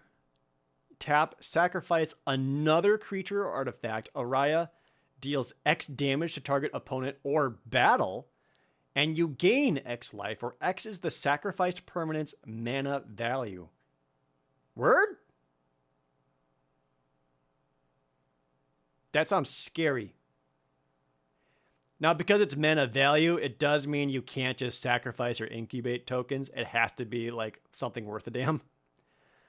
But she also has a transform. 5 Phyrexian red to become Araya Furnace Queen. She looks hotter here. Do you get it? Chat, do you get it? She's hotter. All right. At the beginning of combat on your turn, return up to 1 target artifact or creature from your graveyard to the battlefield. It gains haste. Exile at the beginning of your next end step. Oh, okay. I see the loop here. I get it. Okay. So early on, you're sacrificing stuff and just pinging your opponent, taking down battles, gaining life, and then later on, all that stuff you sacked, bring right on back. She seems fun. I like her. I think just the tap effect is going to be really, really scary. I'm going to go, oof. I think I actually might be like an A- for Iraya. Ayara? Yeah, I don't know how to pronounce her name. A-. I think for the most part, yeah, I would want the damage just to go to your opponent's face. Start bringing them down. Next up, Bloated Processor. 2 and a black for a rare Phyrexian. It's a 3/2. You can sack another Phyrexian, and he gets a +1/+1 counter. But then when it dies, incubate X, where X is its power. Tight. I like this. I'd be happy playing them out without giving them any kind of +1/+1 counters, because you got yourself a 3/2 for 3. And then when it dies, you can just get another 2/2 out of the, or another 3/3 out of it. That's super good. That's super good. It gets better with any kind of equipment or pump effect or sack effects or anything like that. But on his own, it's just great. Ooh, B+ for Bloated Processor. Fantastic. Next is Collective Nightmare. 2 and a black for an uncommon instant. With Convoke, a target creature gets -3/-3 until end of turn. Solid.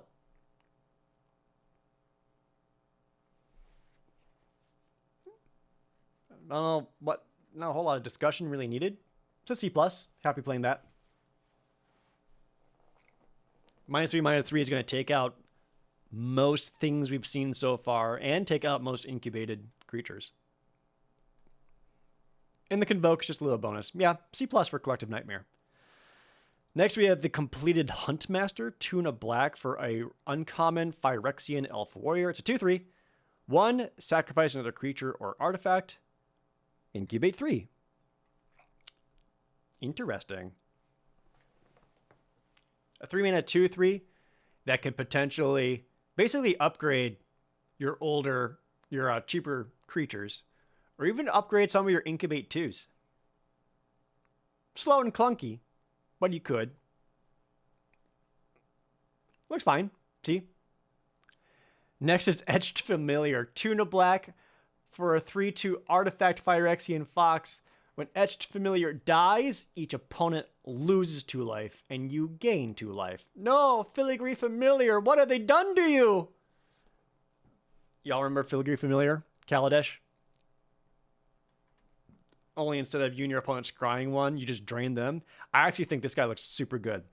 This is a 3-mana 3/2 that I am happy just swinging in with, or trading out, or blocking, or letting it die as much as possible.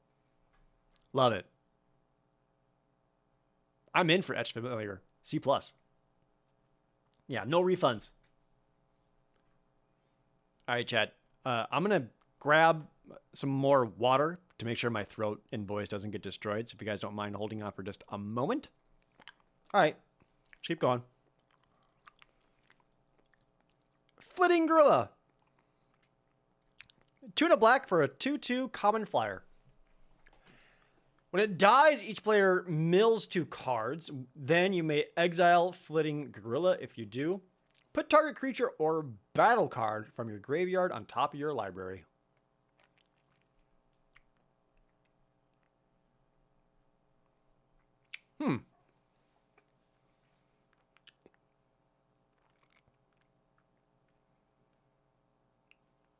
Uh, hmm.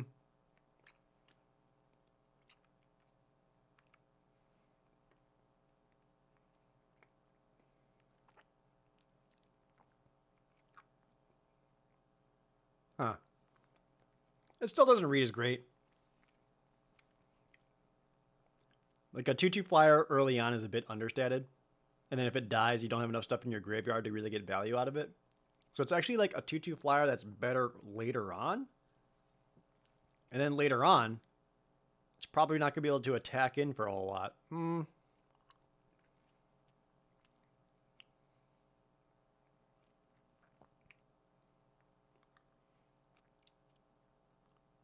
It feels like just a step above filler. I'm not loving it. I got like C minus for it.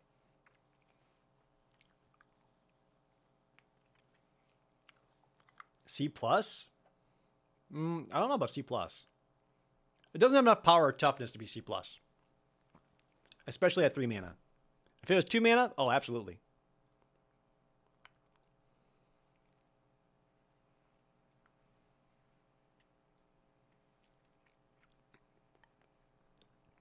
Yeah, I'll go C minus, and I feel like it barely makes that. Next is Glistening Deluge. 1 black for uncommon sorcery. All creatures get -1/-1 until end of turn. Creatures that are green and or white get an additional -2/-2 until end of turn. Hell yeah. This is a fantastic sideboard card. You don't want to main deck this. -1/-1 at 3 mana isn't great. But if you're facing an opponent who's white or green, paying 3 mana to give all of their stuff -3/-3 is actually excellent. This is a cool hate card. This is a sideboard B. You're not looking to main deck this by any means though. But this can really just hose a green-white opponent.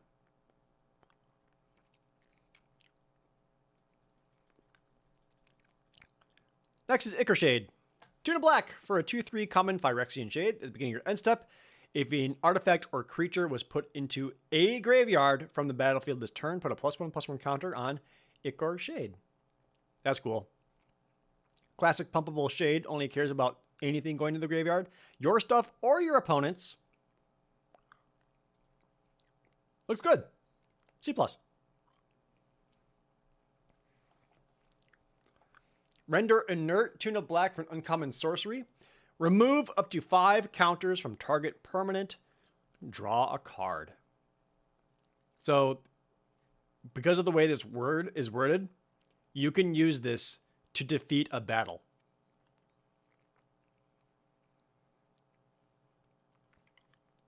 It can also hit planeswalkers and kill them that way. If they got that green-white dude that exists only in +1/+1 counters, you can also use that to kill it. But I think the big thing is, for 2 black, this wins you a battle. And that's pretty huge. Oh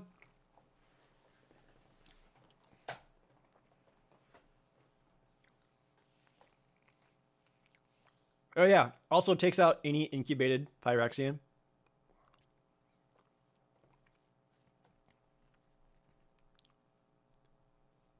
So, I would probably be happy playing at least one of them. Because there's a good chance you're going to find a target for it. Or if for some reason it doesn't have a target, you can cycle it for 3 mana. It says remove up to 5. You can just choose something that has no counters on it. It could be a land, and you just get to draw a card. If you just don't have a target for it, and you want it out of your hand. Which also helps it. But if you have like at least 2 battles in your deck, and this can just help you instantly win them, that's massive. I'm in for it. I think it's a C, Render Inert. It's not premium removal. Don't treat it as such. But it's going to have its uses. Also, the art's awesome.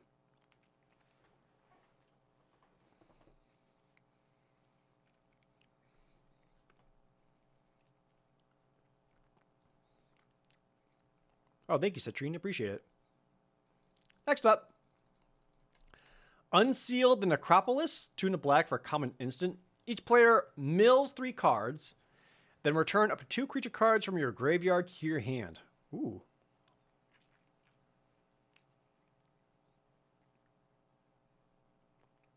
That's pretty good. Instant speed 3 mana that reads draw 2 cards. Only the 2 cards are the best creatures in your graveyard. That can be pretty good.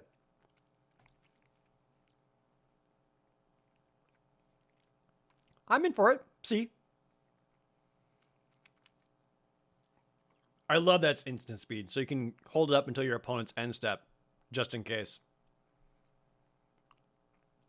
Yeah, C for that. Vanquish the Weak, 2 black. Oh, this is a reprint. Common instant. Destroy target creature with power 3 or less. So, this is one of those removal spells that gets worse in multiple copies. First one, great. Happy to play it. Then at 2 or 3, though, it's going to have less and less impact and less targets. And not as strong. Definitely play at least one, though. C+ for Vanquish of the Week. Like, I still want one. But I'm not looking to, like, prioritize picking that over many other cards.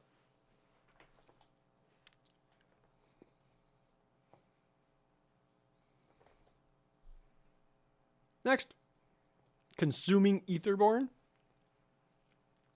3 black. For an Aetherborn Vampire common, it's a 2/2 with backup 1 and lifelink. A black backup creature? Okay.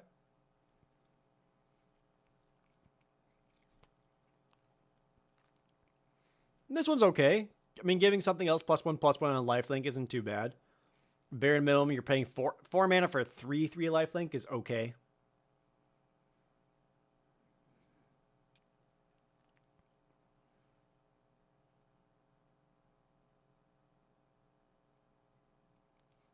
It doesn't. This one like doesn't really have a home. Kind of like we saw a lot of the other cards where it's like, what black deck wants to draft this and feel good about it? And there's not a whole lot. I think this is probably closer to a D, even though I like lifelink. I think this is a little too expensive for what it's giving you. Yeah. Doesn't really fit any black deck. D for Consuming Aetherborn. Next is Deadly Derision. 2 black, common instant, destroy target creature or planeswalker. Create a treasure token. Grim Bounty got upgraded to instant. Good job, Grim Bounty. You did it. You've been outclassed by a better card. Y'all wonder what power creep is like? This is it. Exact same card, just strictly better.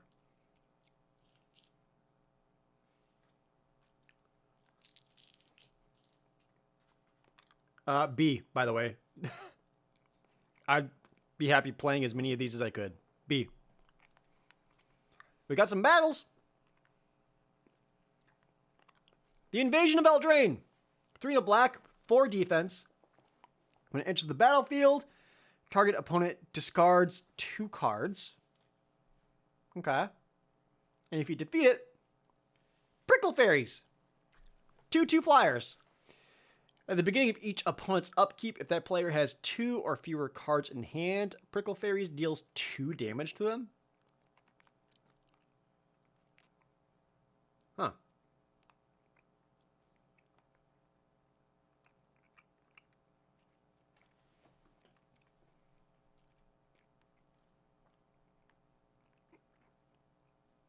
Hmm.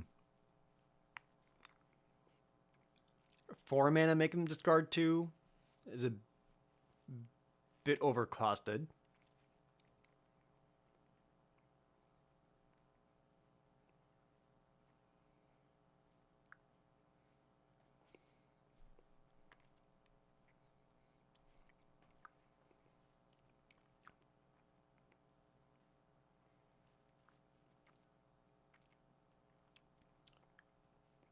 I'm intrigued on this one. It's not great, but if you manage to flip it, Prickle Fairies could potentially be doing your opponent like 4 damage a turn.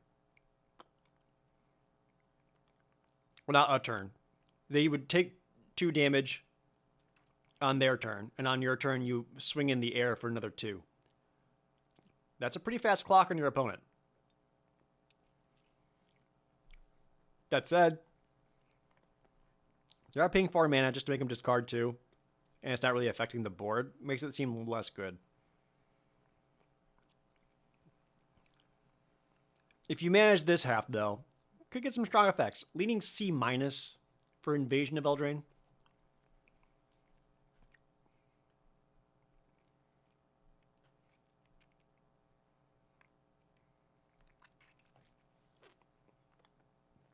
Next is Invasion of Innistrad. God, my head. Mythic. Oh, Mythic Battle? Holy shit, okay. 2 black, 5 defense with Flash. When it enters the battlefield, target creature an opponent controls gets -13 until end of turn. Alright. And Deluge of the Dead. Enchantment. When it enters the battlefield, make 2/2 black zombie creature tokens. 2 and a black. Exile a target card from a graveyard. If it was a creature card, make a 2/2 black zombie creature token. Oh my god. This is amazing. It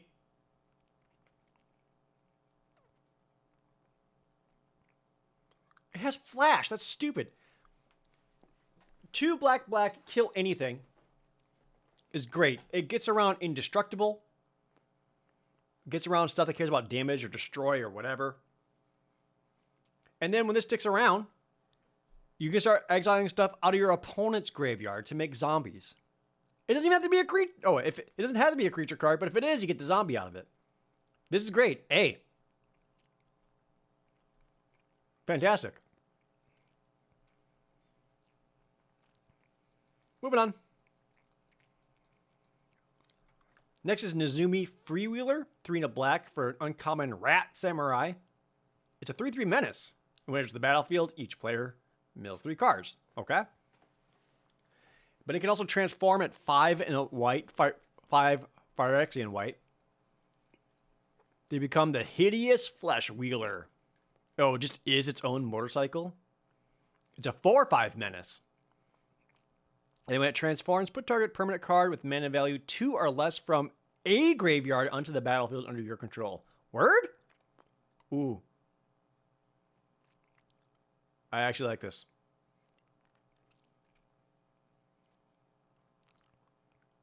Yeah.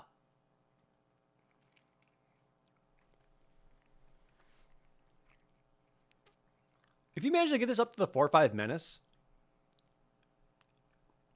that's awesome, because you can get back any creature card or any permanent from your own graveyard or your opponent's. There are also 2 mana battles.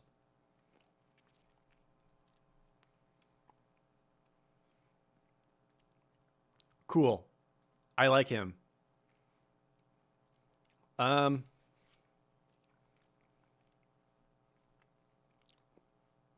B minus?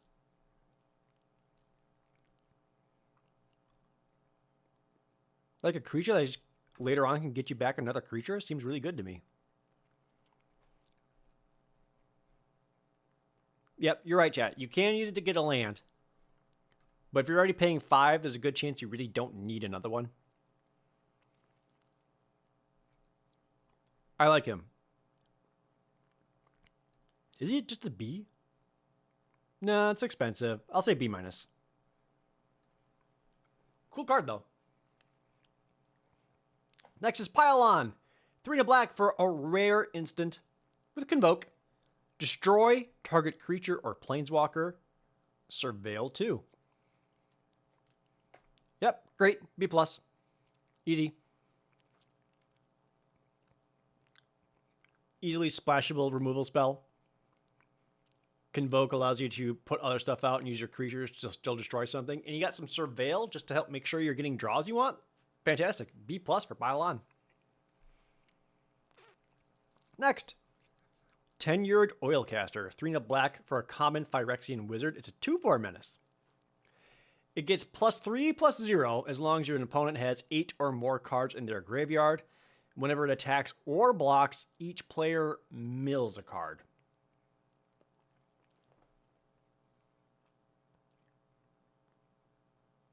Huh.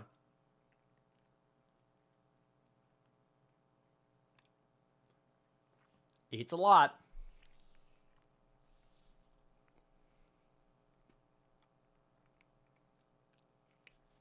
I mean, if you can get that, a 5/4 menace is huge.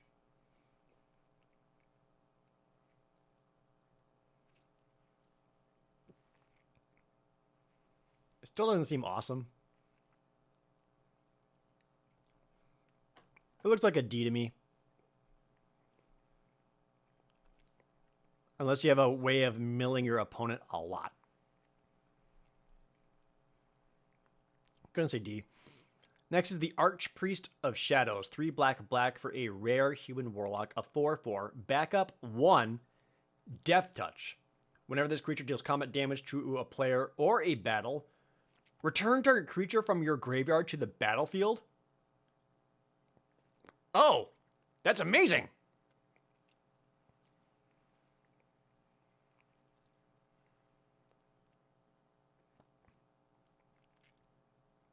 So if you can sneak that in and hit anything, getting any creature back from your graveyard to the battlefield is huge. She's a big-ass Death Toucher. She can make herself bigger. Ooh, yeah. Yeah, this is very good. There's another easy A for Archpriest of Shadows. That's fantastic.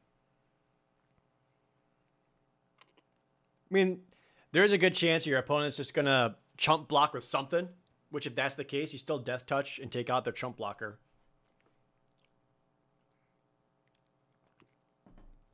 It gives them one less thing to block this Archpriest of Shadows for later. Very cool. A. Next, Etched Host Doombringer. 4 and a black for a common Phyrexian demon. 3/5 when it ETBs. Choose one. Target opponent loses 2 life and you gain 2 life. Or choose target battle. If an opponent protects it, remove 3 defense counters from it. Otherwise, put 3 defense counters on it. That's worded weird. But basically, if it's a battle you're trying to flip, you can take 3 defense off it, which is good. And if it's a battle your opponent is trying to flip, you can give it an extra 3 defense and make it harder for your opponent to do so. That seems solid. Again, I think this is the kind of card where you want to put it in your deck that you know has battles that you're trying to win. But also probably safe to assume your opponent's going to have battles. And for some reason, neither are true. You get to drain them for 2. I like them. See. Next, Failed Conversion. 4 black for an aura enchant creature. Enchanted creature gets -4/-4. And when the enchanted creature dies, Surveil 2. Oof. That's expensive.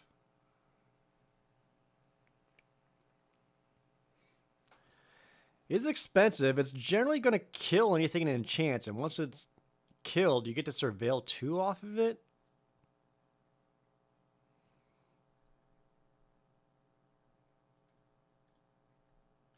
Yeah, if you look at this as a sorcery, 4 and a black sorcery, enchanted creature gets -4/-4. If it dies this turn, you Surveil 2. Would you love it then?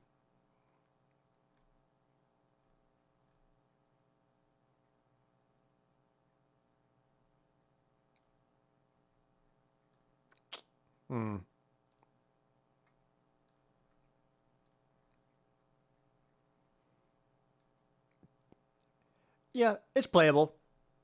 This is what I feel like. This is like the I got nothing else removal card, but I need something in the deck. It's like a C-. It's fine. There are better options, but I wouldn't be unhappy playing one. Next up, we got another battle. Invasion of Algrotha. 4 and a black, 5 defense. When it enters the battlefield, deal 3 damage to any other target, and you gain 3 life. Okay, there we go. And when it flips, it becomes Grandmother Ravi Singer. Oh my god. Grandma Singer? It's a legendary human wizard. Okay, it's a 3/3 flyer. Whenever a creature an opponent controls dies, put a +1/+1 counter on Grandmother Ravi Singer, and you gain 1 life. Hell yeah. Well, hitting anything for 3 and gaining 3 life is fantastic. And it's got like that old Singer vampire kind of flavor. I like that. Yeah. Oh, I like it. C+.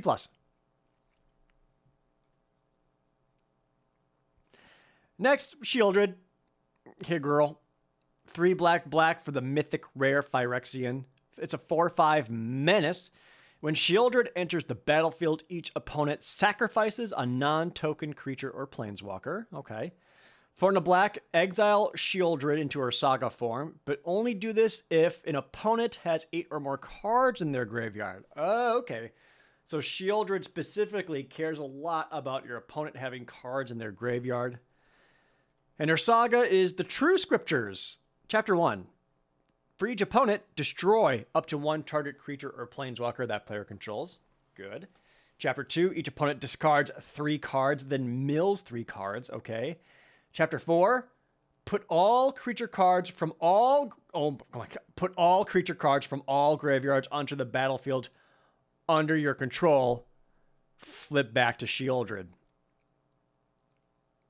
Oh, and then when she flips back, the opponent has to sacrifice again? Yeah, because you exile it, then return it. Jesus Christ. Okay. Well, we'll run under the assumption that you'll never get to the Saga side. Act like you'll never get the Saga side. 4/5 menace that forces your opponent to sack something when it ETBs. I'd be happy with that.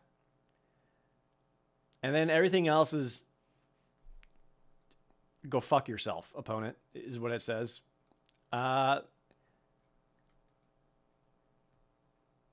Shieldred's another A.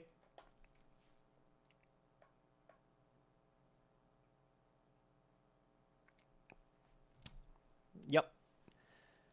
Next, Invasion of Fiora. 4 black for a rare battle, 4 defense. When it enters the battlefield, choose 1 or both. Destroy all legendary creatures. Destroy all non-legendary creatures. That's 6 mana. Interesting. And then if you win it, you get Marchesa, the Resolute Monarch. 3/6 legendary human noble with menace and death touch. Fantastic. Whenever she attacks, remove all counters from up to 1 target permanent. In the beginning of your upkeep, if you haven't been dealt combat damage since your last turn, you draw a card and you lose a life. That's a cool design.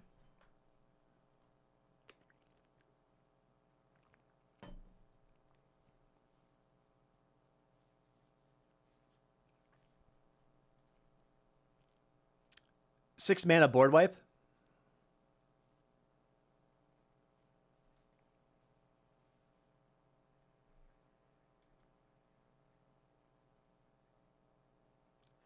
There's not going to be a whole lot of scenarios in which you come out ahead with this ETB. Like the likelihood of you somehow having a legendary creature and you just destroy all the non-legendary ones so you have something left in the battlefield, or vice versa, is unlikely. Huh.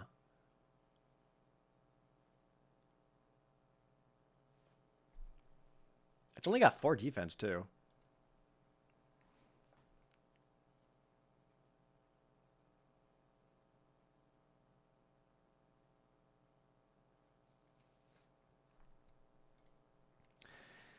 I mean, it's a control card. It's a control card that could work out very well for you if you play around it and you hold back some creatures in your hand knowing that this is coming, and just being able to wipe the board with this would be very strong.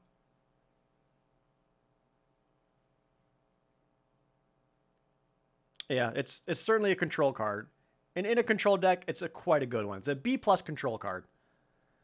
But again, you're not looking to play this in just any black deck. Can be one-sided?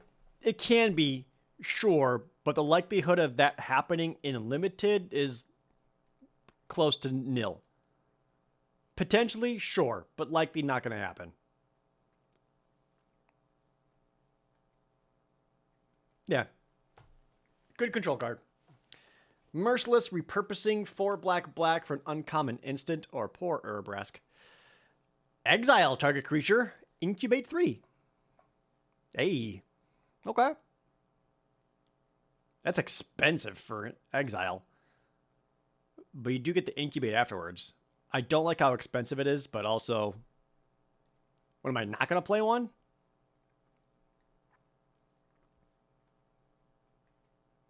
It's still a B, even if it is that expensive.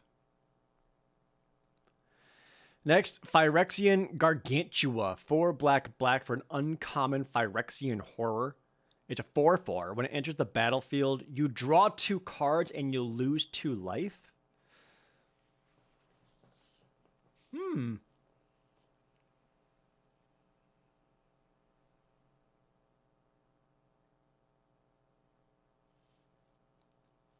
It's good but scary.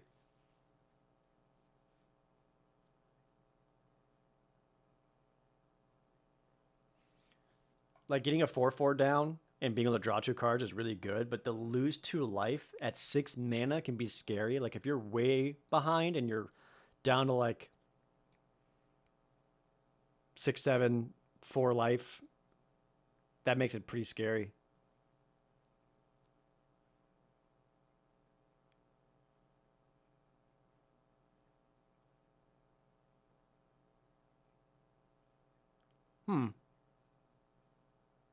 I think I'd still be happy playing one. Definitely seems like a card that gets significantly better in sealed. Otherwise, in draft, it just kind of seems like a... In draft, it seems like a filler top end. But a solid top end at one. I think it's more of a... I'm going to go C-.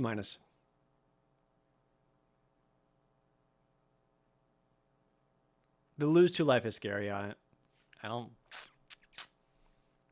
even know how I feel about that. Next is Breach the Multiverse. 5 black. Good God. For a rare sorcery. Each player mills 10 cards. For each player, choose a creature or planeswalker in that player's graveyard. Put those under the battlefield under your control. Then each creature you control becomes a Phyrexian in addition to its other types.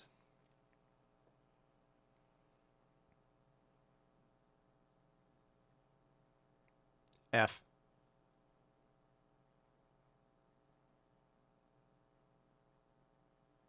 Mill 10 is very real. Well, is it an F? Mill 10's a lot. It is also 7 mana. It's okay. It's not an F. But I can't recommend it. Because 7 mana is so much.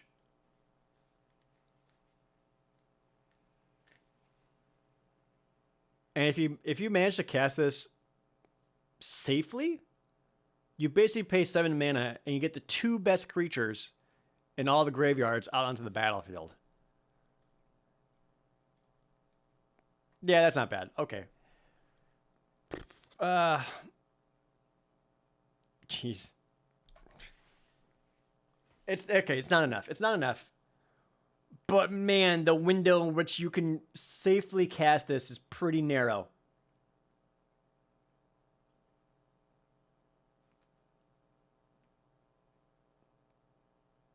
I don't know how much ramp there is.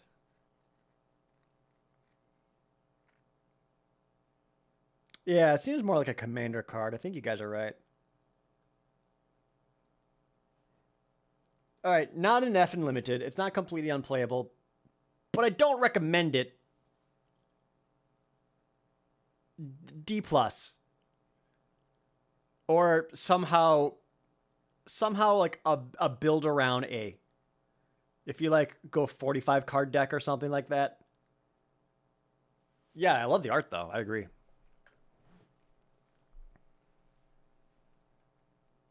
Maybe that's the way to say it. It's either an F or a build around A.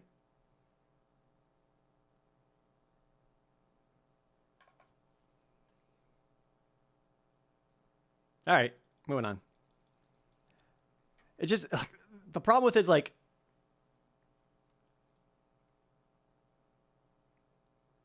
moving on. All right. Gloomfang Mauler. 5 black, another one for a 5/5 menace. Backup 2 and swamp cycling 2? Ooh.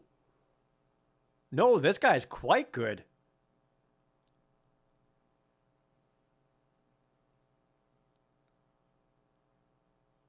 So bare minimum, if you got nothing else, you pay 7 mana, you have a 7/7 Manus.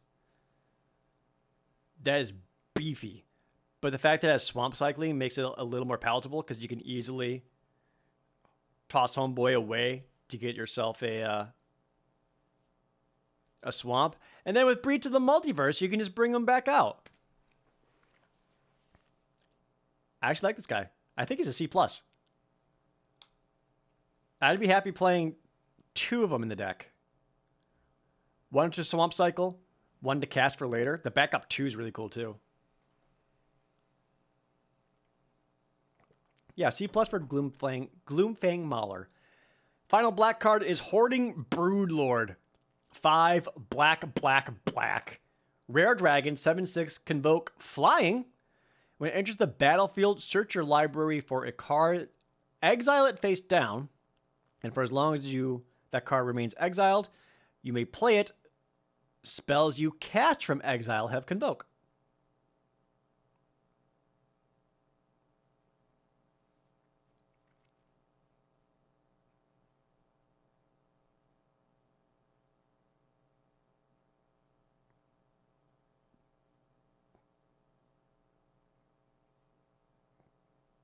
This seems quite good.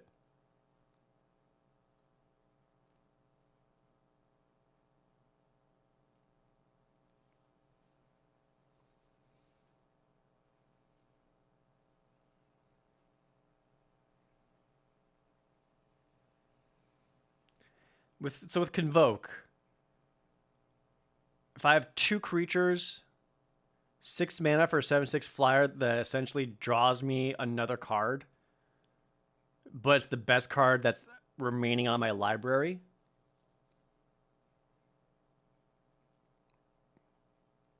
Nope. I actually think this is quite good.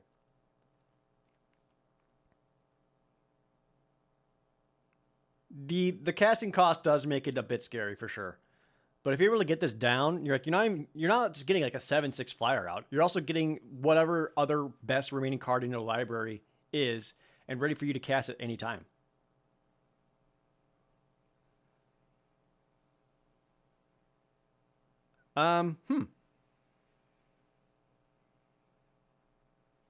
Still, I think it's just a B because of the mana cost. Wouldn't go much more than that. Definitely like a beater in sealed because you got a little bit more time to pay for it all. But I think it can be good. All right, that was all of black. Next, red.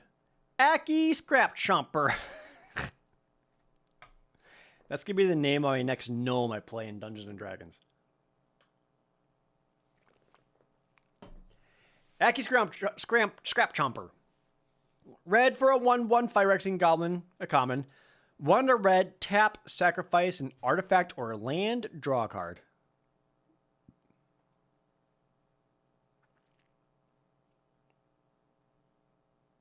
I think it's a little... I don't mind the ability. I think the ability is just a little bit too expensive. D, probably. Watch me be super wrong on it, but it seems like a D.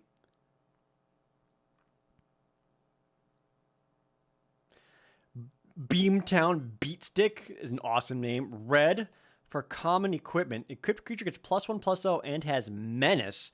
Whenever equipped creature deals combat damage to a player or a battle, create a treasure token. Equipped cost is 2. For a second, I thought this was going to be like a new gold vein pick, like from Kaldheim.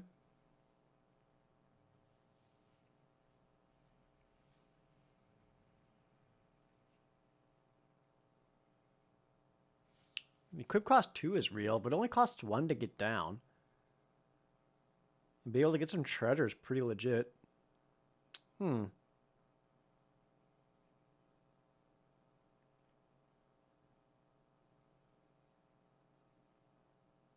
Similar to Sticky Fingers. I disagree. It's not similar because this is an equipment that sticks around. Sticky Fingers did not. This can get you multiple treasures, and you can move this around to give anything else menace whenever you want it or need it, and that's a pretty key difference.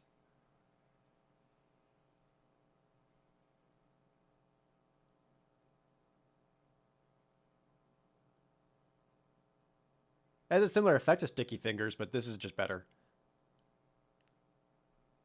It's still not fantastic by any means. Probably like a C for Beamtown Beatstick, but I wonder.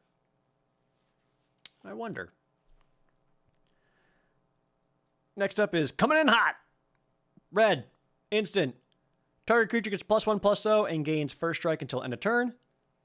Scry 1.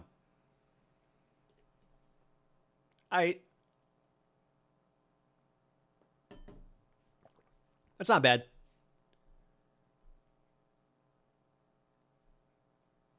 For the most part, it's basically pay red to win a combat battle.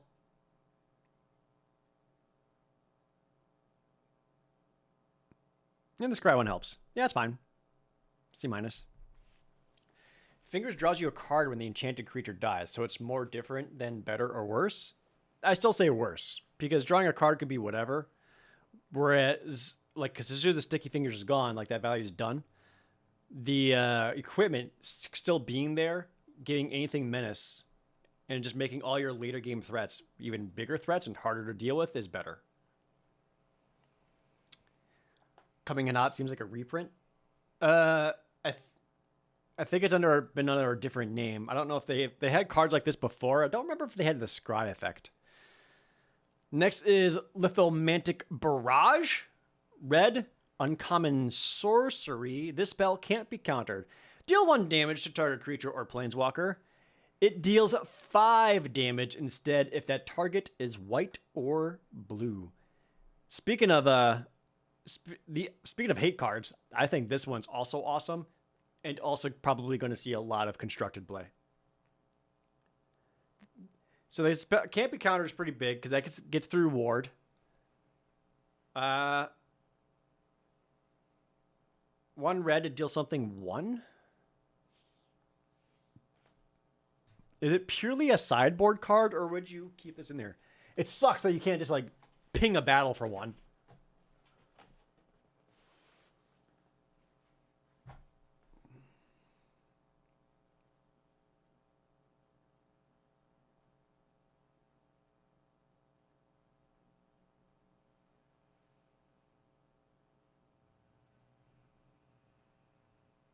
I don't know if we've seen a whole lot of like X and 1 creatures that weren't white or blue, frankly. So like if you're facing a white or blue opponent, like this is a fantastic sideboard card. It's like a B+ sideboard card.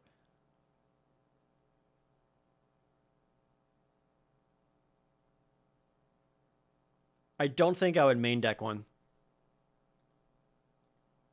Yeah. Probably not.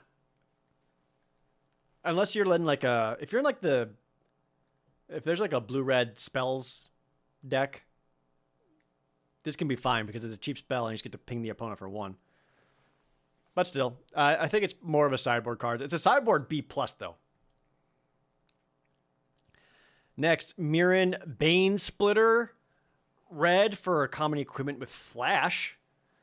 When it enters the battlefield, attach a target creature you control. Equipped creature gets +2/+0. Equip cost is 3 though.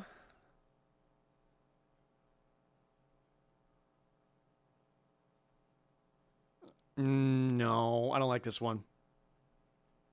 The fact that it doesn't give you any toughness means you're really not protecting your creature in such a way that like you're getting extra value out of getting the Bane Splitter down. Like chances are the 2 creatures are just going to trade out for each other. And then you got to pay 3 to equip this later. Nah. The Menace one's definitely better. D for Bane Splitter. Bloodfeather Phoenix. 1 in a red for a rare Phoenix. It's a 2/2 flyer that can't block. Whenever an instant or sorcery you control deals damage to an opponent, you may pay red. If you do, return it from your graveyard to the battlefield. It gains haste. More Phoenixes. all the Phoenix decks. All right. 2/2 flyer for 2. It can't block at all.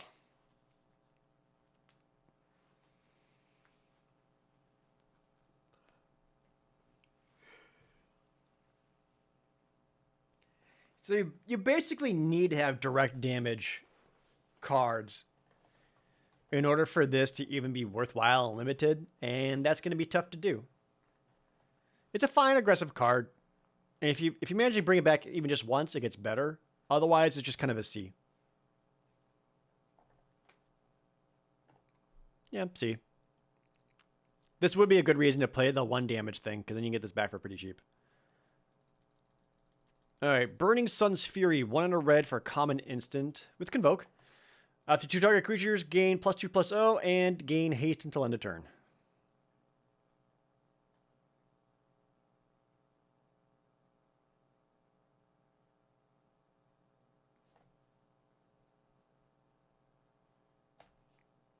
Eh.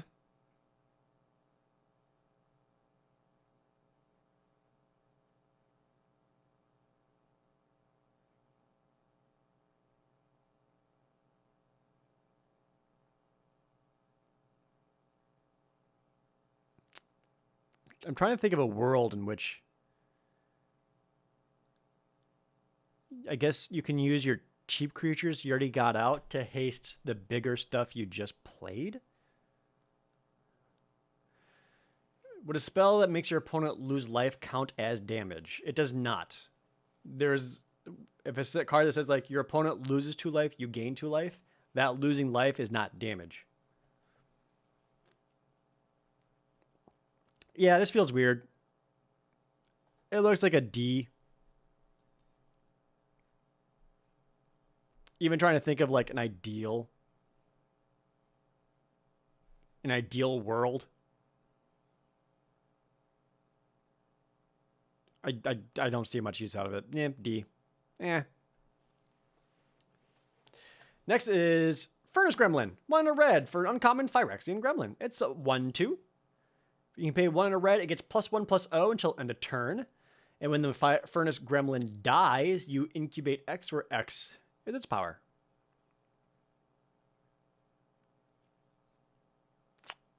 Now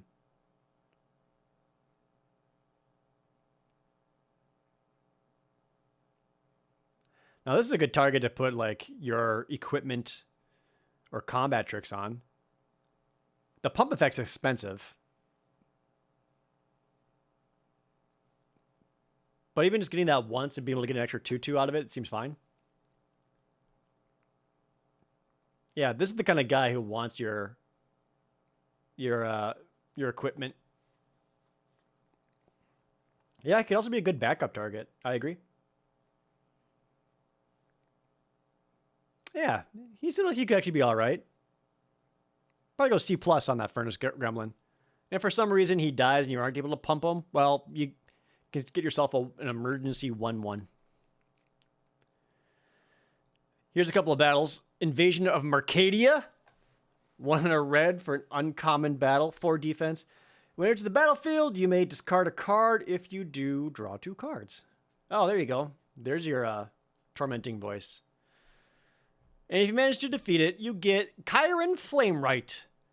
A 3/3 Goblin Spell Shaper, 2 and a red, tap, discard a card, create 2 1/1 blue and red elemental creature tokens. Creatures you control get +1/+0 and gain haste until end of turn.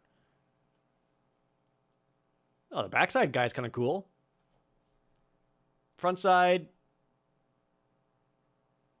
is still fine. I guess if you need a loot effect, this is essentially just Tormenting Voice with potential upside. Because it costs the same amount of mana, it's still sorcery speed. And then you just have a battle you could win to get yourself a dude. So when you activate them, your 1/1s become 2/1 hastes until end of turn, which allows you to push damage through, or even you could activate them defensively and you got 2/1s on defense.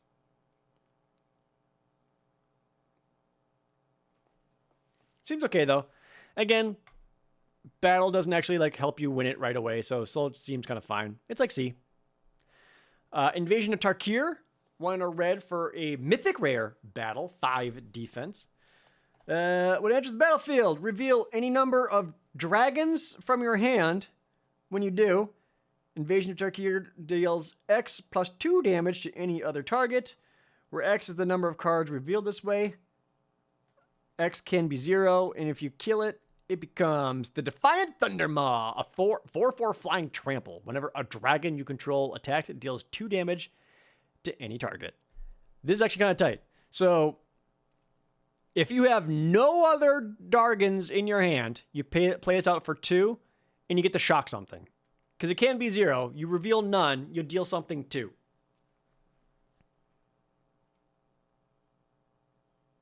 Wait, hold up. Hold up. It can target itself.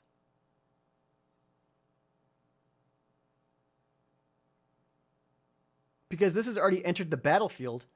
Oh, I'm sorry. No, any other target. Damn it. Never mind. Damn it. Fuck. I thought I was on something there. Damn it. Piss. Alright, well, never mind. That's still. 2 mana sorcery, shock. At minimum, and if you happen to have 1 or 2 dragons, it just gets better. But for the most part, it's going to deal something too, which is fine. And if you manage to get this flip, though, this is a very strong guy. A 4/4 flying trample that essentially attacks in for 6. I think I'd be happy playing it. B+. You're not going to be like, look at my dragons, and getting a lot of value out of it, because it's only going to increase the damage by 1 anyway. But still, it's something. Next is the Kenra Spell Spear. 1 and a red for an uncommon Jackal Warrior. 2/2 trample. Prowess. Hell yes. 3 and Phyrexian blue can transform it into the Gitaxian Spell Stalker. It's a 3/3 trample. Ward 2. Prowess. This guy is scary. Can also see this showing up in Constructed.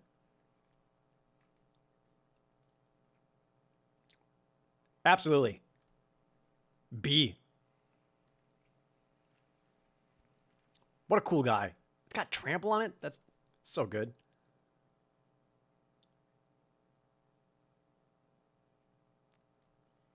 Next.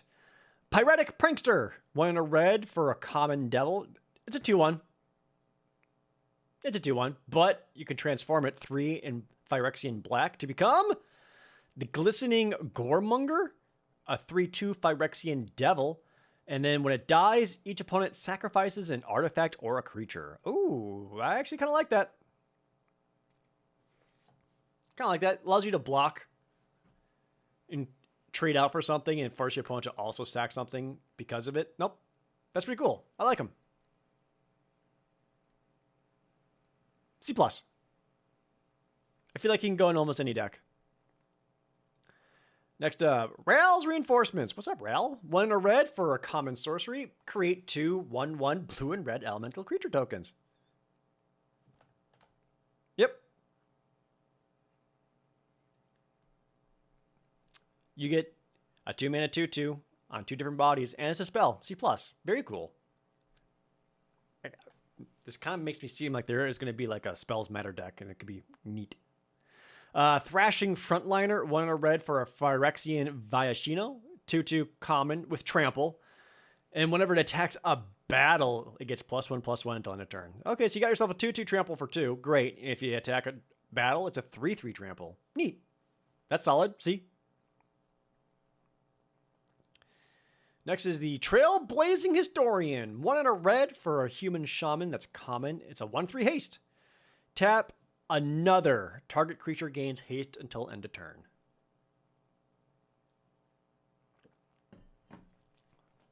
Seen a lot of cards like this before. Usually they're why is he himself haste?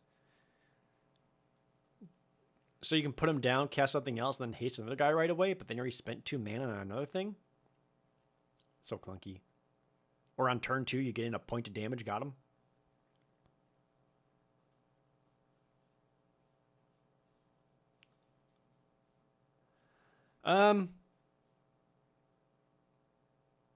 I think there could be a world in which the give something haste effect is going to be super relevant because of battles.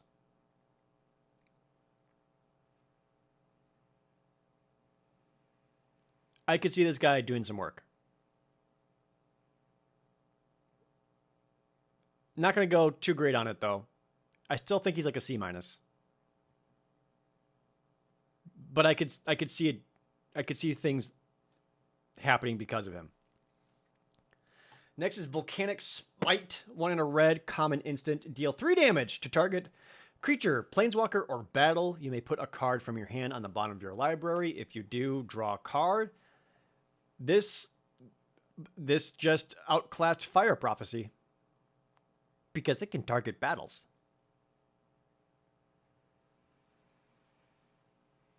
Or you can run 4 Fire Prophecies and 4 Volcanic Spites for constructed. I could see a world like that. Still on its own, solid B.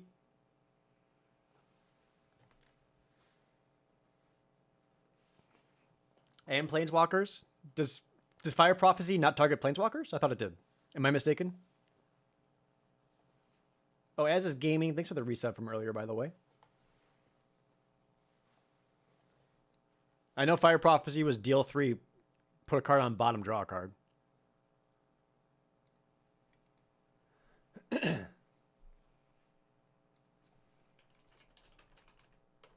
All right, I had to look it up because no one else is. I don't know. Fire Prophecy only hits creatures. You guys are right. This also hits Planeswalkers. That's pretty big. Yep, that's going to show up in a lot of constructed. Okay. Next up, Ren's Resolve. 1 in a red for common sorcery. Exile the top 2 cards of your library until the end of your next turn. You may play those cards. Fine. It's just kind of fine. D. Snooze Cruise. Thanks for the resub. Furnace Reigns. 2 in a red for an uncommon sorcery. Oh, here it is. Gain control of target creature until end of turn.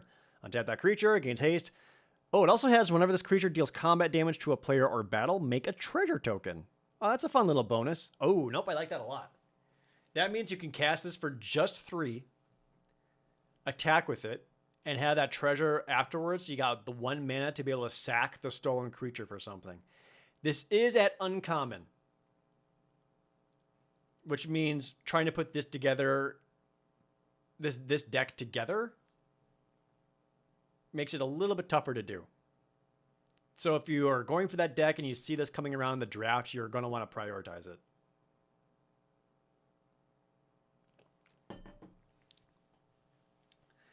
But yeah, this is a D, but in a deck that has proper sack outlets, this can be very good. D, build around C+. Hanger Scrounger, 2 in a red for a common dwarf pilot to 2/1, backup 1. Whenever this creature becomes tapped, you may discard a card. If you do, draw a card. Hey. So Homeboy can attack or convoke and allows you to rummage, and you can back someone else up, let him attack, and rummage off of it. Neat. I like him. See. Harried Artisan, 2 in a red for an uncommon human artificer, 2/3 with haste. That's a lot of haste so far. He can also transform, though, 3 in Phyrexian white to become Phyrexian Skyflarer, a 3/4 flying haste. That. Why haste? That seems so redundant. You're already on the battlefield, my dude. Oh, I guess in case you put him down for 3 and immediately put a. What? No, there's no reason. It doesn't matter. Okay, that's very redundant. This guy's good, though. 2/3 haste at 3 is fine. And then be able to pay another 3 to make it into a 3/4 flyer is very strong. I like this guy. He'd lose haste on transform. He would not, because he does not leave the battlefield. Transform does not exile, re-enter the battlefield. It's just turn the card over. if you transform on the same turn. But he already entered in with haste, so he no longer has summoning sickness. And when he transformed, he still doesn't have summoning sickness.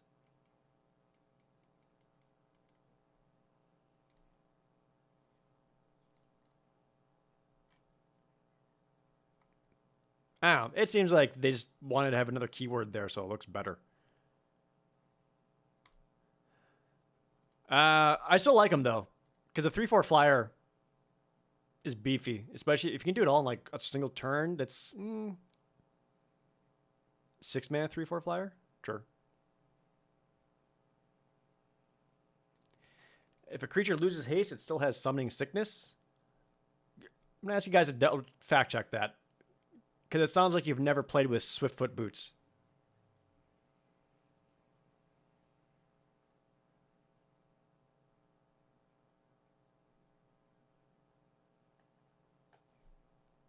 All right, this guy's a B though. I actually think he's pretty strong. Next, into the fire. Tuna Red, rare sorcery. Deals 2 damage to each creature, planeswalker, and battle. Or put any number of cards from your hand on the bottom, then draw that many cards +1. So deal 2 damage to everything, including battles, and or ultimate hand ditch.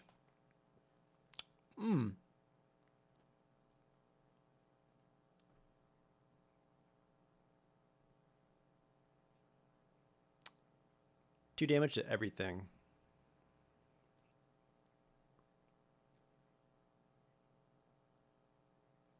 I suppose. Not great.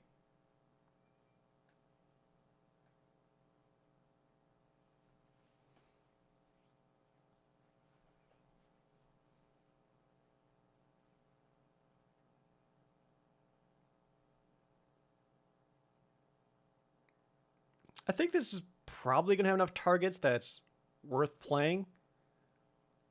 I feel like it's going to like hit most of your own guys too, which is a little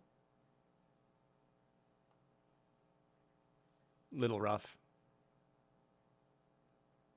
But I do like it also hits battles. I think it's like a C+.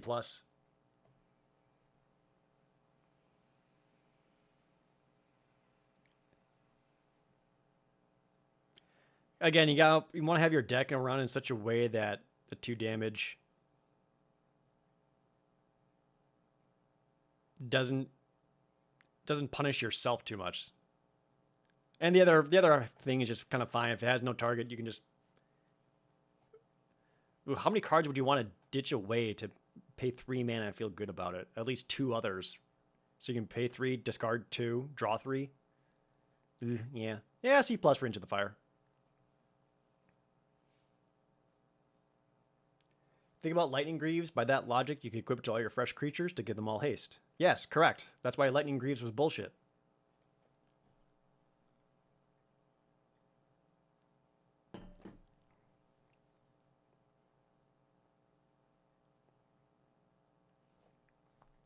How does Lightning Greaves read?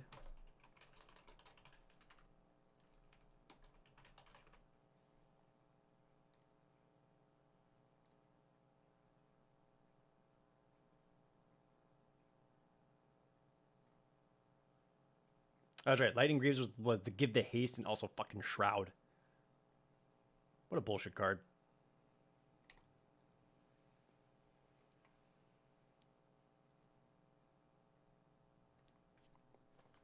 If it loses it before attacking, it won't be able to attack that turn? Okay. Maybe you guys are right then.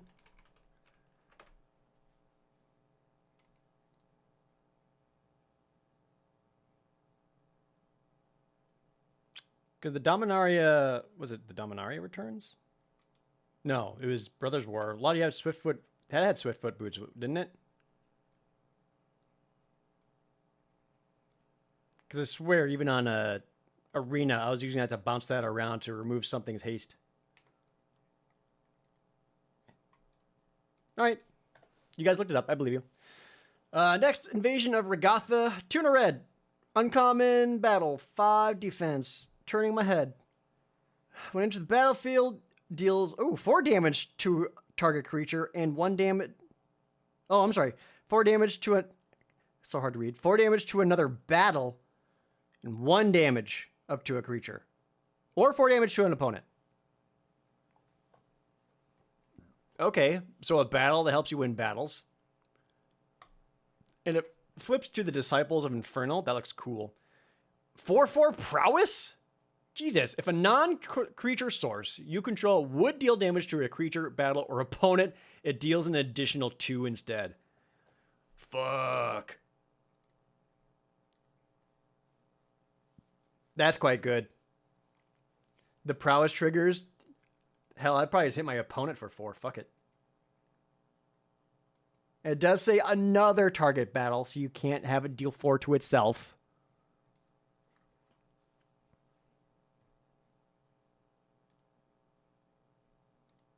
And then 1 to a target creature, I guess, is... I don't know. Pew, take that. This is a very strong backside, though. You know, so long as you got other non-combat or non-creature damage in your deck, which would be like a lot of the direct damage spells. Because even like creature, because it has to say non-creature source. So even if like a creature has like a tap to ping effect, that wouldn't work either.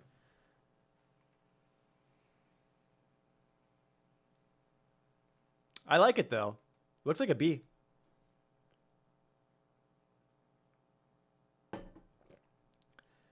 Next up, Karsus Depth Guard. 2 in a red. Common, Vyashina Warrior for a 4/3 defender? And as long as it has power 5 or greater, it can attack as though it didn't have defender.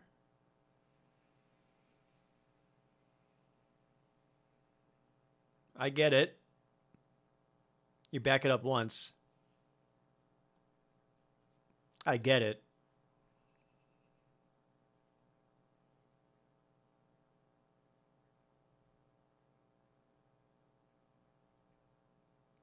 Even with that, I don't think I love it.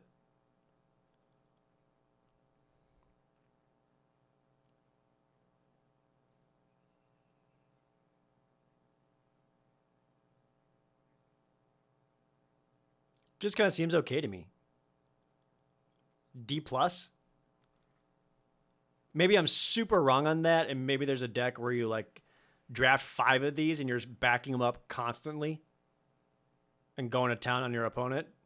It reads like a D+ to me. I am prepared to be wrong, though. Next, Marauding Dreadship. 2 in a red for a vehicle. That art is fucking awesome. 4/1 with haste, and when it enters the battlefield, incubate 2. Crew 2. Okay. That's kind of neat. So you get a 4/1 haste that you can eventually hatch a crew for it. Otherwise, you basically just immediately crew this up, fling it at your opponent. It's going to die. Who gives a shit? And you got the crew later. That seems fine. Probably still like a D. Next is Nahiri's Warcrafting. Hoarder Alliance. 1 red for a rare sorcery. It deals 5 damage to target creature, planeswalker, or battle. Okay. Look at the top X cards of your library, where X is the excess damage dealt this way. You may exile one of those cards, put the rest on the bottom. You may play the exiled card this turn. Well, barring anything else, 3 damage to deal 3 mana to deal 5 damage to something is excellent. B+. And if you happen to be able to use that to like get a land drop or something out of it, tight. I like how you get to look at the top X, so you don't have to exile something in case it's really, really good and you don't want to lose it forever. But yeah, B+ for Nahiri's Warcrafting. Searing Barb, 2 in a red for a common sorcery. Deal 2 damage to any target. If it's a creature, it can't block this turn. Incubate 1. Okay. Shooting target's fine. Helps you take out last few points on a battle. A little bit better for a creature, because then it can't block and allows your creatures to potentially get into a battle. And the incubate 1 there is just kind of incidental. Yeah, this one's just kind of okay though. It's only like a C. I think there's going to be enough targets that this is going to be able to kill most things. But it's not great. Voldaren Thrillseeker. 2 and a red for a rare vampire warrior. It's a 1/1 with backup 2. 1, sacrifice this creature. It deals damage equal to its power to any target. Oh, that's kind of cool.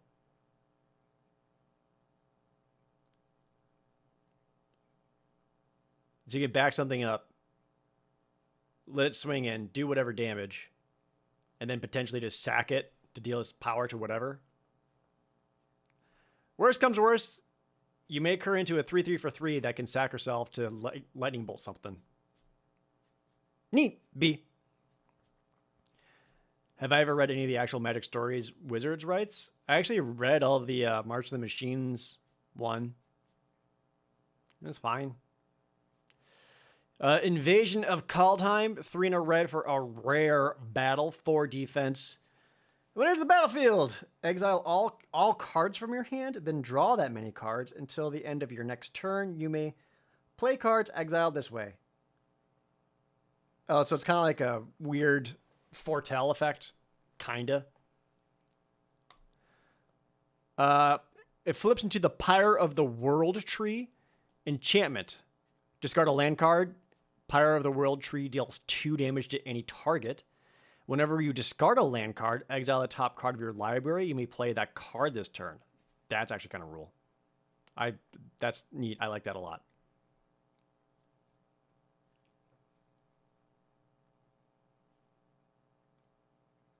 That's scary strong. If you're able to get this down, turning all your lands into card advantage and 2 damage to something, that can pop off.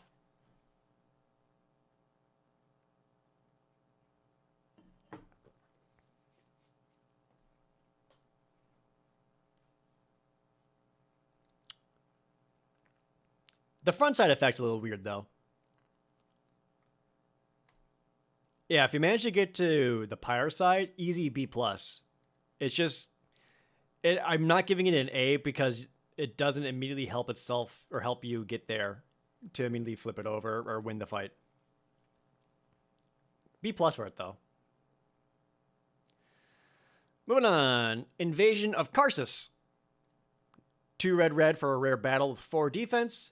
When it enters the battlefield, it deals 3 damage to each creature and each planeswalker. Okay, just another board wipe. And when you win that, you get the Refraction Elemental. A 4/4 elemental with ward, pay 2 life. Whenever you cast a spell, Refraction Elemental deals 2 damage to each opponent. That's rough. Any spell, creature or otherwise. Wow. So 4 mana, deal 3 damage to everything. Again, it feels like you could potentially punish yourself and kill a lot of your own stuff. So maybe wait until you got some 4 toughness or more things out there.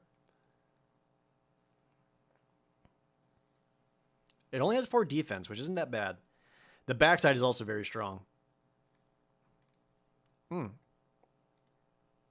Nope. I see worlds where this is actually pretty good. I'm leaning A-.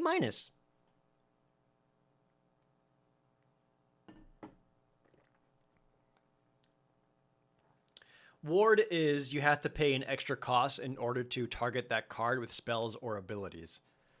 So for this guy, like if they pay 3 mana to cast a removal spell on it, they also have to pay 2 life. Otherwise, the spell is countered. Yeah, A- for Invasion of Karsus. Rampaging Raptor, 2 red for a rare dinosaur. It's a 4/4 trample haste. Tight. You can also pay 2 and a red to give it +2/+0 until end of turn. And whenever Rampaging Raptor deals combat damage to an opponent, it deals that much damage to a target planeswalker of that player's control or battle that player protects. Tight. That's a 4/4 trample for 4, which I'd be happy for. And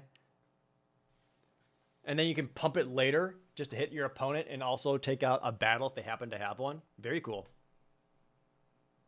Yeah, I think extra text aside, that's a big beefy dinosaur. I'm happy with him. B+.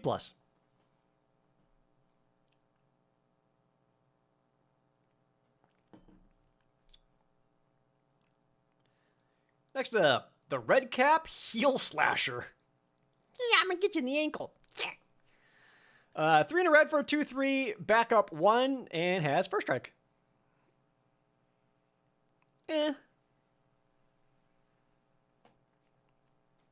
Less excited about that. I think I almost prefer keeping him as a 3/4 for a striker.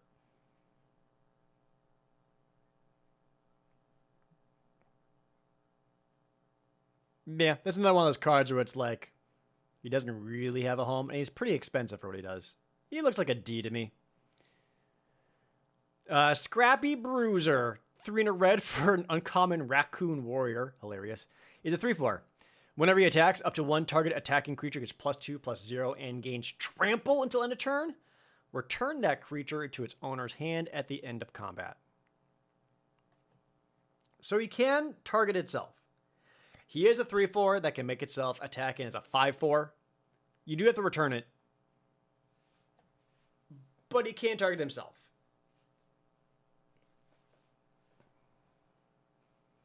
Could be relevant if you got stuff with like a lot of really good ETB effects and you don't mind it being bounced. Oh, he does have to attack in order to give another thing +2/+0 and trample. Interesting.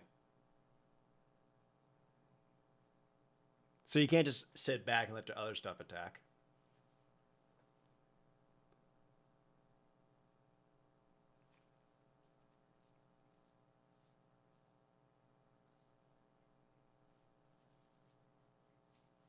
Okay.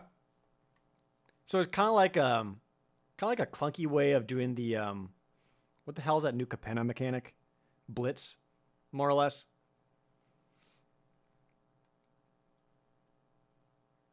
I like him. He's a C. He's a beater on its own. A 5/4 trample for 4. Or you can make some of your cheaper creatures swing a little bit harder if he's got a window for it. Yeah, he's a C. Hey, Xerox, thanks for the resub. Also, Snooze Cruise from earlier. Stoke the Flames. Yep. 2 red for an uncommon instant with Convoke. Deal 4 damage to any target. Absolutely. Yes. B+. End of discussion. At instant, yep. Urabrask. 2 red for a mythic legendary praetor. He's a 4/4 first strike. Whenever you cast an instant or sorcery spell, Urabrask deals 1 damage to target opponent. Add a red mana. Pay red mana. Exile Urabrask, then bring it back as the saga. I'll activate only if there is only if you've cast 3 or more instants and or sorcery spells this turn. That's asking a lot. What is his backside saga? The Great Work. Chapter 1, deal 3 damage to each opponent and each creature they control. 3 damage to target opponent and each creature they control. Chapter 2, make 3 treasures. Chapter 3, until end of turn, you may cast instants and sorceries from any graveyard. Okay, that's why you get the treasures. And then he comes back. He is basically a 4/4 first strike for 4. And sometimes you get to ping the opponent for a little bit extra damage and maybe get another spell out of it. In limited, though, casting 3 or more instants or sorceries in a single turn with him already out is asking a lot and looking unlikely. Still, he is a 4/4 first strike for 4, and sometimes you get little bonuses out of it. I still like him. B+.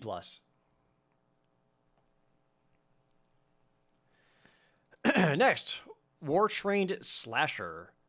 3 in a red. Common Wolverine Dinosaur. He's a 4/3 menace. And then whenever it attacks a battle, double its power until end of turn. An 8/3 menace going after a battle. That's kind of funny.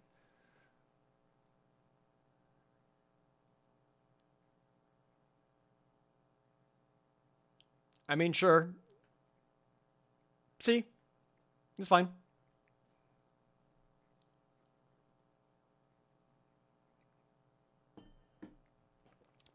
Fearless Scald.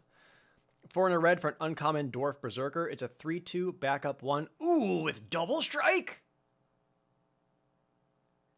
Oh, that's quite good. That's quite good. Just give your next best guy surprise double strike until end of turn, and you swing in, and then you still have a 3/2 double strike afterwards. Ooh, I like Fearless Scald. I think that's a B. Does double strike count as 2 attacks? I mean, the combat damage is dealt twice, but not the same as like things that care about attacks as a trigger.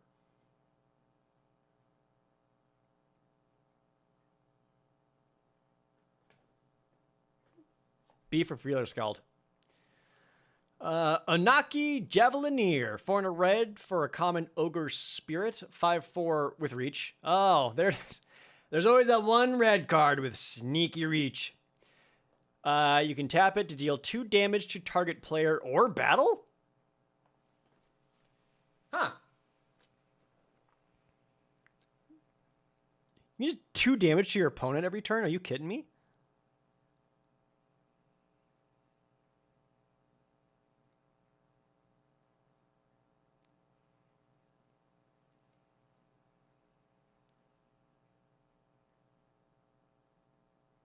Puny Tim.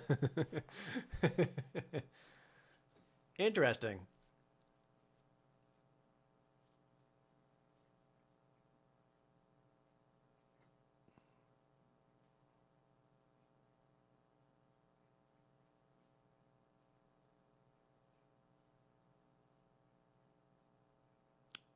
That's interesting.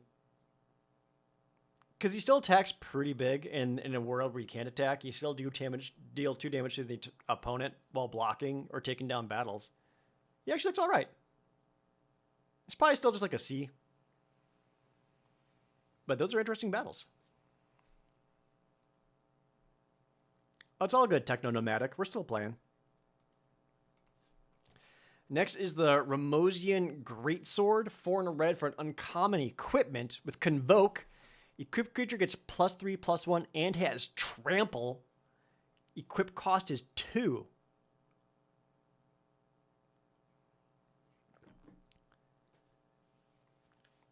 Equip 2 to give something +3/+1 and Trample is really good.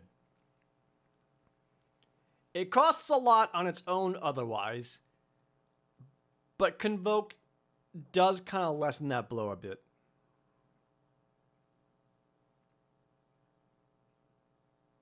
Is it weird that I think this is actually going to be pretty good?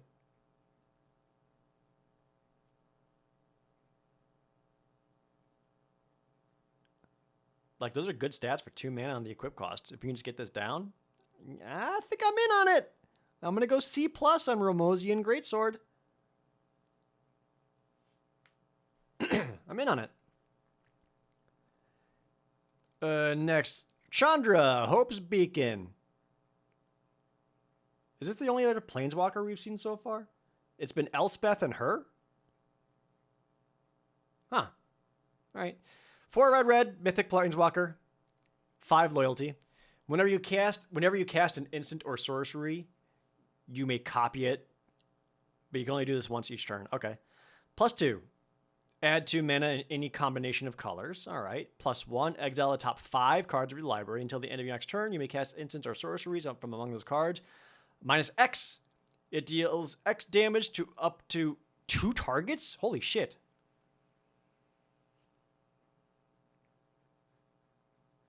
Yep. All right. She's good.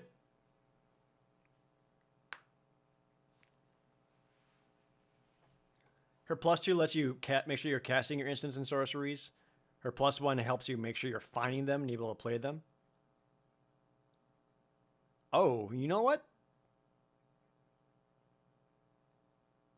Ooh, careful she doesn't deck you, by the way. Because her +1, it says exile the top 5 cards of your library until the end of your next turn. You may cast an instant or sorcery from them. Those cards don't go back to your deck. Her +1 is still milling yourself for 5. So just keep that in mind. But also her -X is very good. Like a 6 mana sorcery, -X deal 4 or 5 damage to 2 targets is very good. Yeah, I mean, Chandra's another A. Absolutely.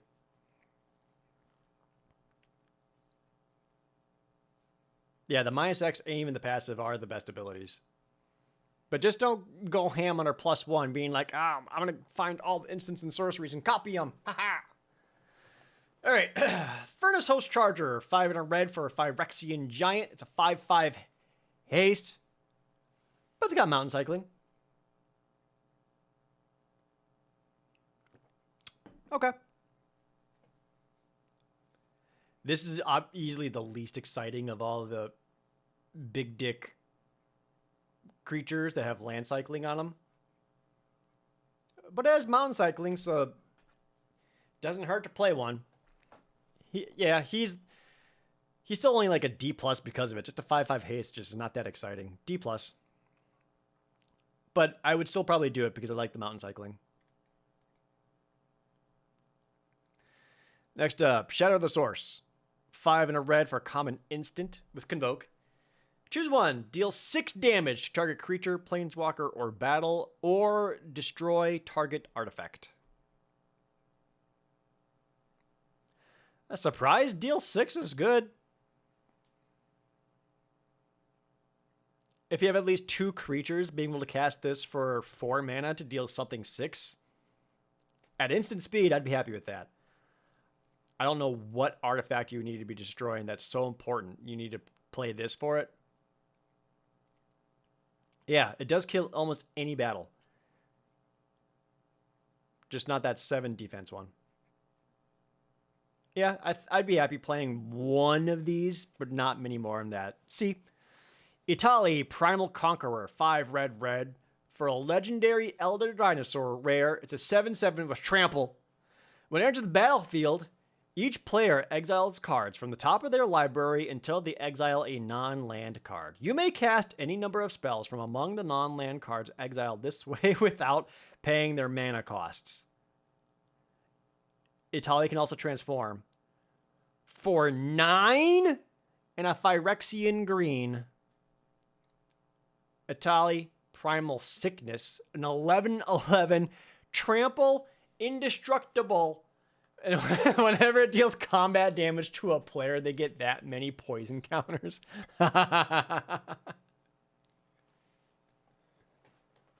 stupid. All right. You're never going to flip it.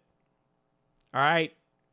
Whatever your dream is, it's never going to happen. Forget it. Give up on your dreams. Give up on life. You're never going to do it. However, 7 mana is a lot. However, it basically gets you a 7/7 trample and 2 extra spells to cast on the same turn, which is very strong. It's still an A+.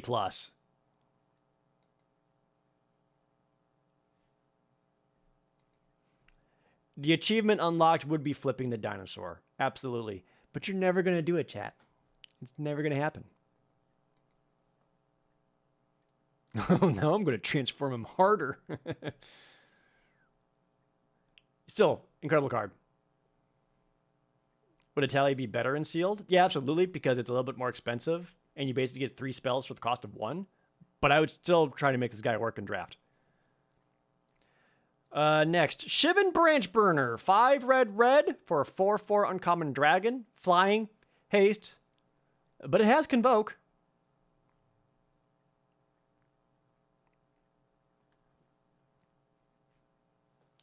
Again, if I have 2 creatures, a 5 mana 4/4 flying haste is great.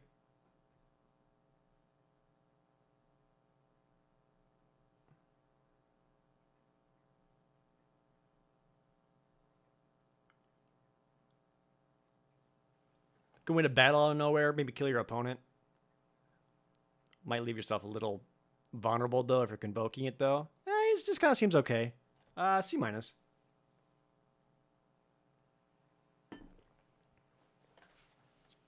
Next, City on Fire. 5 red. For a rare enchantment with Convoke. If a source you control would deal damage to a permanent or player, it deals triple that damage instead. We've had +2 damage. We've had double damage. Hear me out. What about triple damage?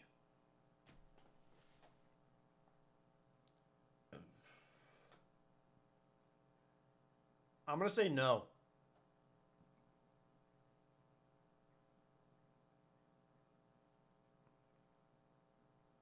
I'm going to say no. It's an enchantment. It doesn't immediately affect the board. In order to cast it, you're going to have to convoke something.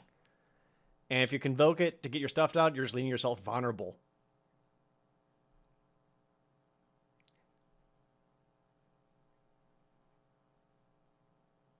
But I think it's an F. But the meme potential. Okay?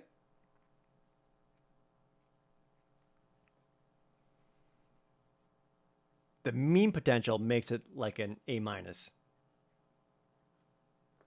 Just think of a situation in which you top deck this card and you've got 0 creatures on the battlefield. It'll feel bad. F. But some good memes. All right, let's move on to green. Arachnoid Adaptation. Green. Instant. Target creature gets +2/+2 and reach until end of turn. Untap it. Okay. That's a card.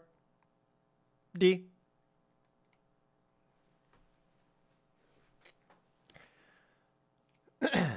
Just D. Placid Rottentail for a fungus rabbit at green. It's a 1/1 vigilance. He's adorable. 2 and a green, exile it from your graveyard. Put 2 +1/+1 counters on target creature. Activate only as a sorcery. More like flaccid Rottentail. Am I right? No, he's munching on a flower. This guy's adorable. I don't hate it. He's quite cute.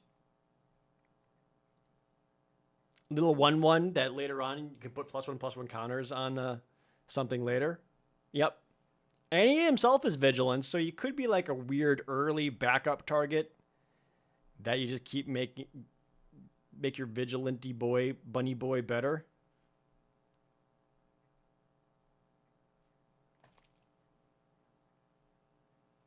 Nope, he's cute. C. C for the bunny. Next, Seed of Hope. Green for a common instant. Mill 2 cards. You may put a permanent card from among the milled cards into your hand. You gain 2 life. No, this looks pretty bad. The fact that you can only pick a permanent from the 2 milled cards is bad. This is like a D minus. Ugh. Ugh.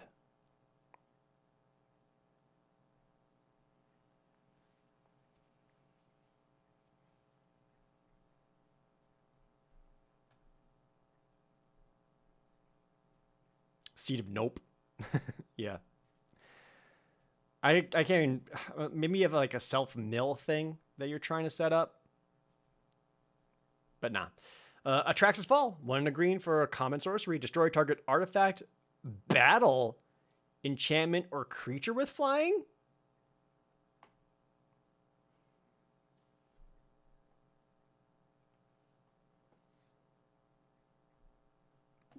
C? And also very much seems main deckable.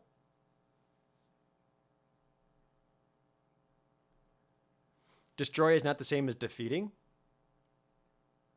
Oh, is that a thing? Like you have to get its counters down to 0 in order to actually get it flip?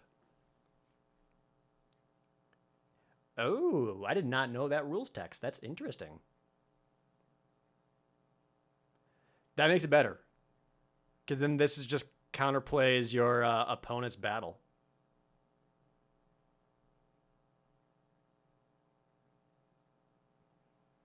But I still like it. I think it's still a C. I can see myself main decking one of them. But yeah, so you can't use this to target your own battle to get like a free victory out of it. So that does not work. All right, good to know. Because someone's going to try to do that this weekend. I guarantee it. Next up is, yeah, I guess because Destroy says it goes to Graveyard, not runs out of loyalty counters, then flip it. Okay, yeah, that makes sense now. All right. Cosmic Hunter. 1 green for common instant. Target creature you control deals damage equal to its power to another creature, planeswalker, or battle. So this is your bite with way more targets. Yep. You're always happy to play one of these in your green decks, B-. It's not fantastic auto win because you do need a creature to make this work, but you're going to want one, B-. Deep Root Wayfinder, 1 green for a rare Merfolk Scout. It's a 2/3. Oh, a 2-mana 2/3? And whenever it deals damage, combat damage to a player or battle, surveil 1, then you may return a land card from your graveyard to the battlefield tapped. Word?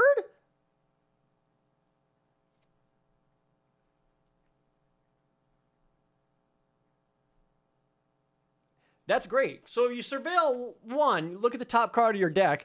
If it's a land, you put it in the graveyard. And then you just put that land onto the battlefield tapped. That's fantastic. I love this. It's too good. It's going to be inconstructed.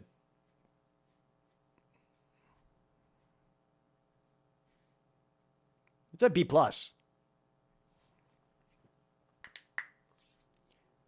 You have to deal damage, though? Sure, it's still a 2-mana 2/3. That's still good on its own. Like, there are very few situations in which I would be unhappy for this being played. Easy B+ for Deep Root Wayfinder.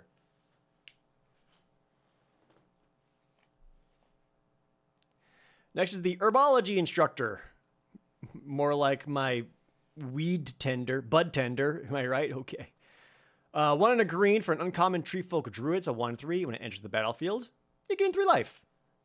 And then you can pay 6 and a Phyrexian Black to flip it into the Malady Invoker.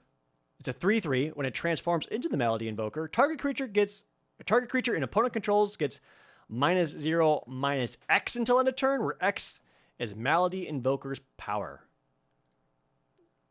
So it's a 1/3 that gains you some life, and then if you flip it, you can take out something with 3 toughness, or if it's pumped in any means, take out something more. Yep. Yes, chat. Milady. I shall invoke Milady. Milady dies. That is expensive. I kind of like that it actually gives you 3 life, though, because green has that wants stuff to transform synergy, and getting that 3 life, well, that's going to help you pay for some of your Phyrexian mana.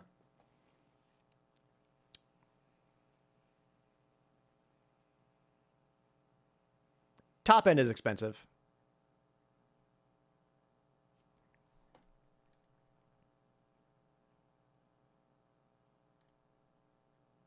Still, I think it's still only a C.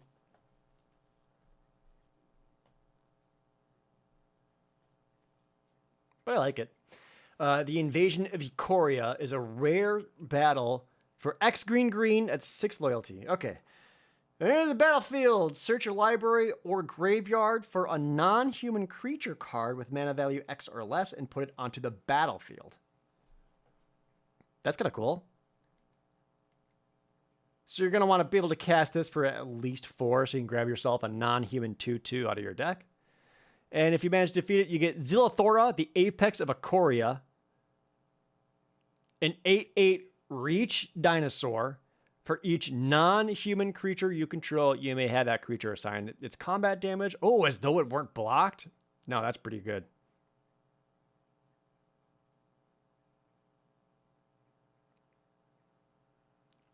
Am I reading a battle card or am I eating an invisible taco? You mean like this? No, I'm actually just pull licking an invisible fat cock. Is that what you wanted to hear? 'Cause that's what I'm doing.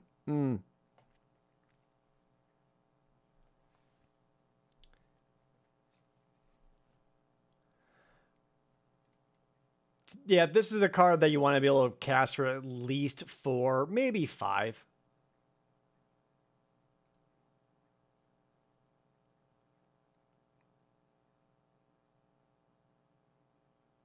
And it's a big boy. And basically makes all your creatures pseudo-unblockable if you choose.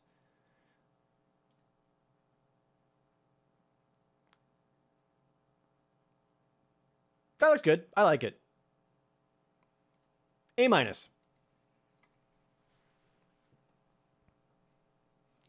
We have more battles. This one's the Invasion of Ixalan.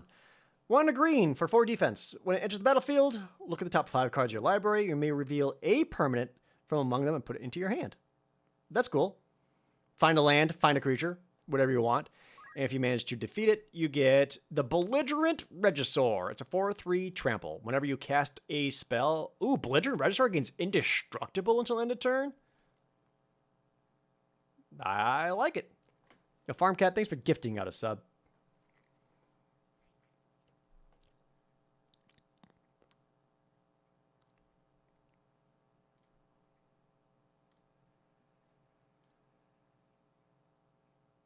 That's cool.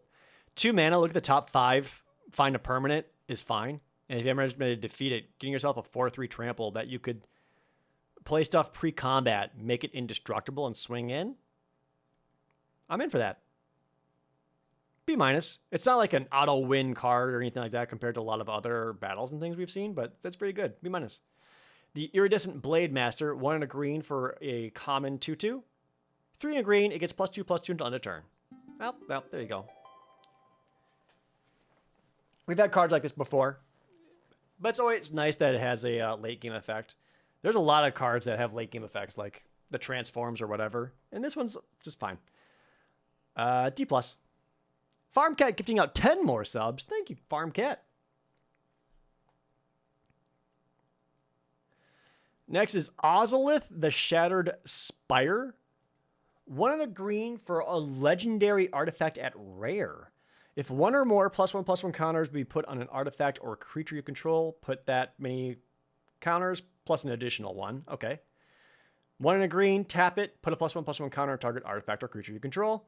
Activate only as a sorcery. And cycling? I understood everything until cycling.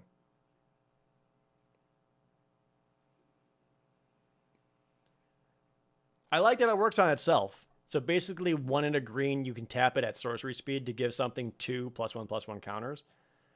And then cycle in case you, don't have any creatures and you need something better?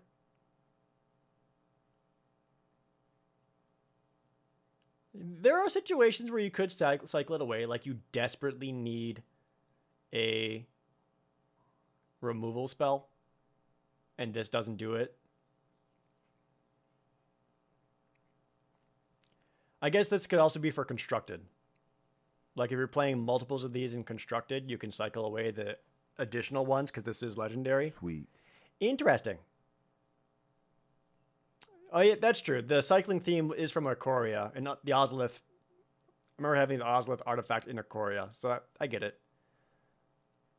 I think it's more of a Constructed thing than anything else. What would you grade it though? Because basically 2 mana a turn, you can start putting a lot of power and toughness on your dudes. Probably a B.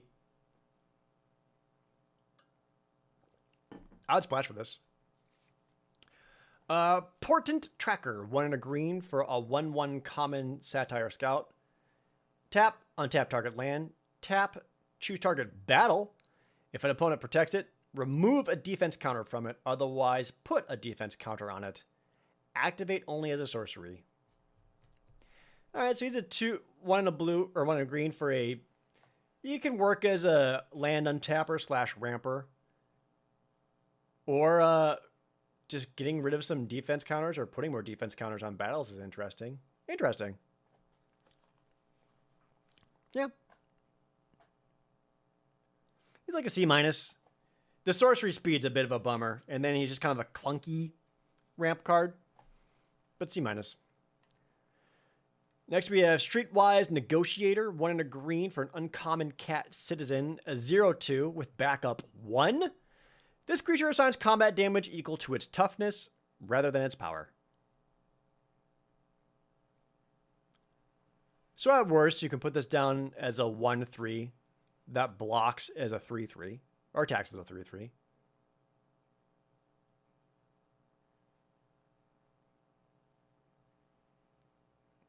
You'd probably want to throw this on.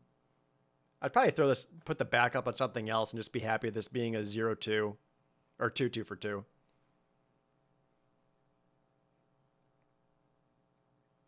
Seems okay. I think this one's just a C. Vengeant Earth is next. 1 and a green. It's a common instant. Target creature or land you control becomes a 4/4 elemental creature with haste. It must be blocked this turn if able.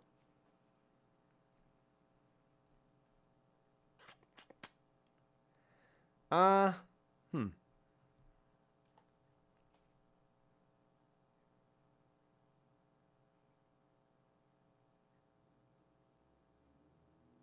never really liked these cards a whole lot. I mean, you can turn one of your own lands into an emergency blocker if you need to and force your opponent into bad blocks. Yeah. It's not great. This is a D.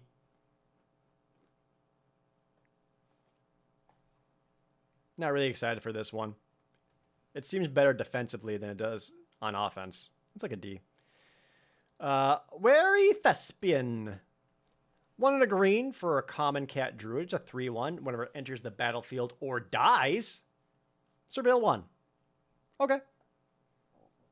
Probably has more of a home in the black-green deck, I would guess. But I like you can manage to get the effect twice because it's when it ETVs or dies. But still, just kind of, that's a guy. D. Blighted Burgeoning, 2 and a green for an aura to enchant a land. When it enters the battlefield, incubate 2. Whenever the enchanted land is tapped for mana, its controller adds an additional 1 mana of any color. All right, there's your classic green, 2 and a green enchantment fixer. I like that it comes with an incubate token, though, because then immediately the next turn, you can use that 1 land to activate your token.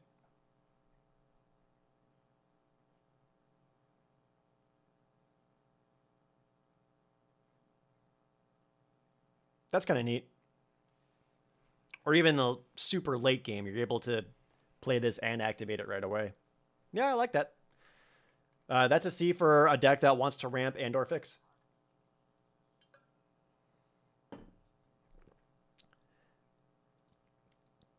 Next, Kami of Whispered Hopes. 2 and a green for an uncommon spirit. It's a 1/1. If 1 or more +1/+1 counters would be put on a permanent you control, that many +1 counters are put on it instead. Okay, so this also gives all your counter things an additional counter. Tap at X mana of any one color, where X is Kami of Whispered Hope's power. Okay, so the Kami itself wants to get +1/+1 counters on it, because then they can tap for more mana. Help you ramp or fix.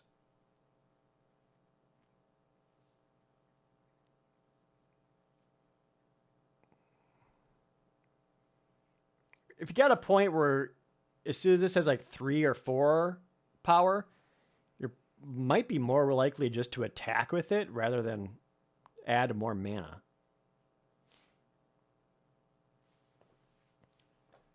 It seems like a 3/3 mana dork. For the most part, it's only going to give you 1. I'm a little less excited about that. It seems like a C- to me.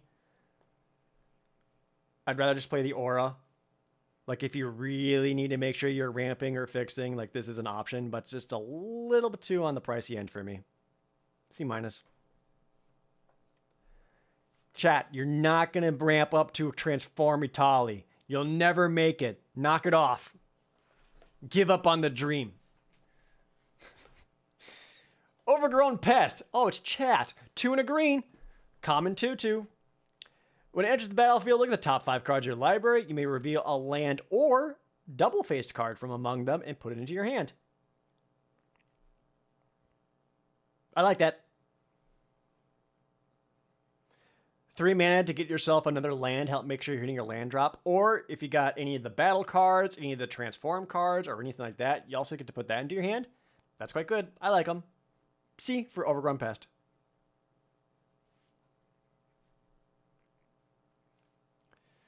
Pelurkanos, Reborn. Oh, God. Green, green, green for 4/5 legendary rare Hydra with reach? Okay. There are worse things in the world. But oh no, what do you transform into? 6 and Phyrexian white. Pelurkanos, Engine of Ruin. That looks awesome. A 6/6 reach lifelink? And then whenever Engine of Ruin or another non-token Hydra you control dies, create a 3/3 green and white Hydra creature token with reach and a 3/3 green and white Hydra token with lifelink. It's Phyrexian Wormcoil. Phyrexian Wormcoil Engine. But reach. Well, hey, Green Devotion. Did you need a treat? Because we got you this. Jesus Christ. I was just saying to myself the other day, hey, you know what? Green doesn't have enough really big stuff they can cast for just green, green, green. What if they had more big things that could get bigger later and harder to deal with? Wouldn't that be neat? Geez. So here's the thing, though. Grading this is a bit tougher because green, green, green in limited is tough to cast. Like, you need to make sure your deck has like 10 or 11, ideally 11 green sources if you want this out on turn 3. So it's not really a build around, but it's also like, make sure your green deck can support this.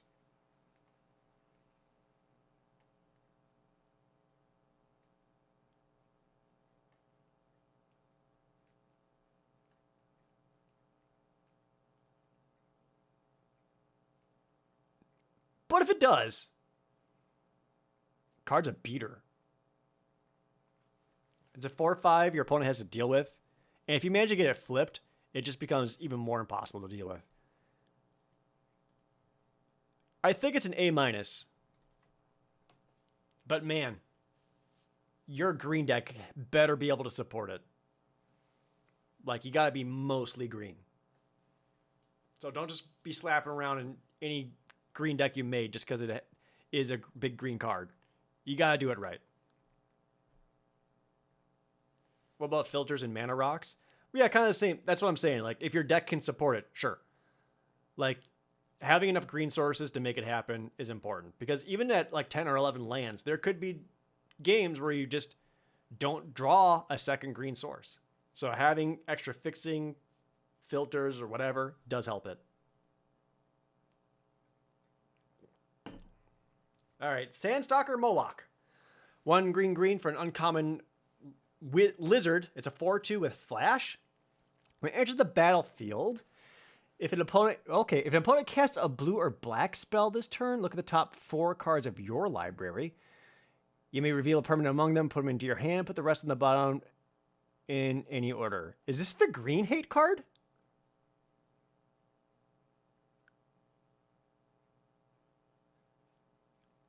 If this is the green hate card, it's not even that hateful.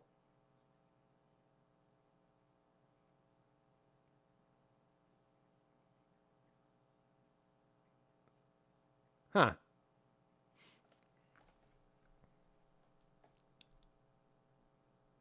He's fine.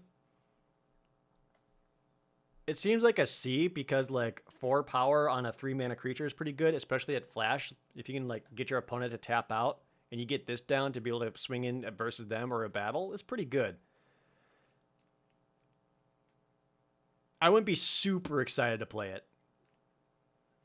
But if your opponent is playing blue or black and if you get to flash this in and draw a card off of it, that's excellent.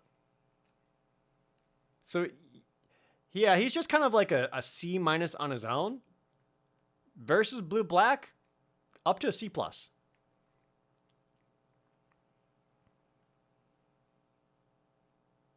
Yeah, it's not like a for being a quote unquote hate card. It's not even that mean. All the other hate cards have been mean. This one isn't. All right, Serpent Blade Assailant. 2 and a green for a common elf warrior. It's 2/1, backup 1 with Death Touch. Hell yeah. I'm in. See, I can't imagine a world in which you ever want him to be a 3/2 Death Touch. Like, might as well make something else, get a +1/+1 Death Touch and get a free attack in. Because he'll still block just as well. Unless you really worry about the 1 toughness. But chances are he's going to block and get killed by whatever it is he blocks. Or whatever blocks him anyway. Yeah. Easy C for Serpent Blade Assailant. Tandem Takedown. Oh, hey, Vivian. What have you been up to? 1 green. Uncommon instant. Up to 2 target creatures you control. Get +1/+0 until end of turn. They each deal damage equal to their power to another target creature, planeswalker, or battle. Okay, that's neat. So it's like a lets you double bite onto something plus a little bonus on top of that, and it's at instant speed. I like that much.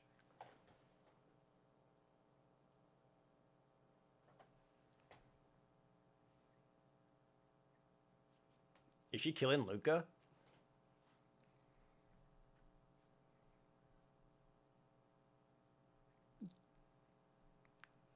Honest question though, Chad. Why does it seem like there's been this just like a billion Vivian Reed cards from like the past year and a half? Like she just started showing up in everywhere.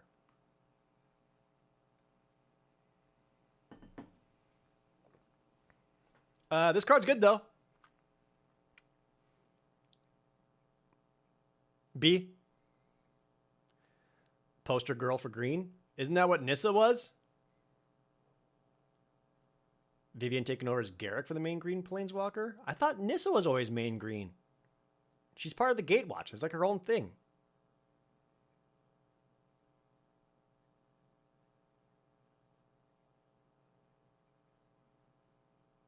Personally, I like green-black pissed Garrick.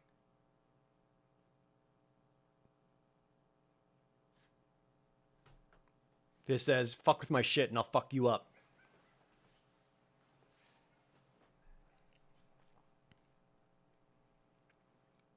Anywho, moving on.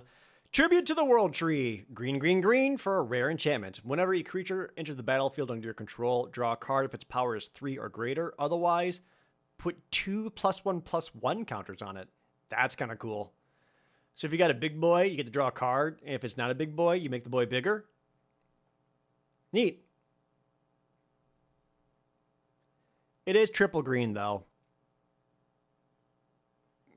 So, yeah, this is one of those cards where it's way better if you get this down on turn 3. Then, man, like this is going to give you a huge advantage.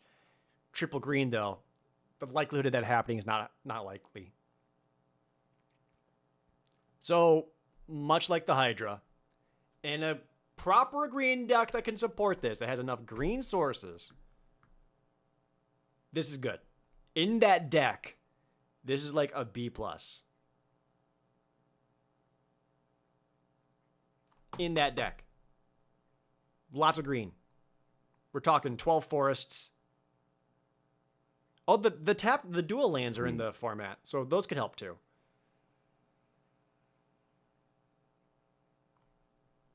Yeah, can be good. Western Echidna, Z-Lurker, thanks for the Twitch Primes. War Historian, 2 and a green for a common human monk. It's a 3/3 with reach. What? War Historian has indestructible as long as it attacks a battle this turn. Interesting. Why reach?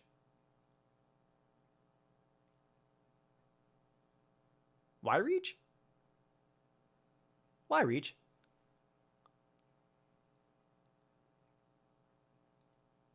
He's in a tree? He sure is. Okay.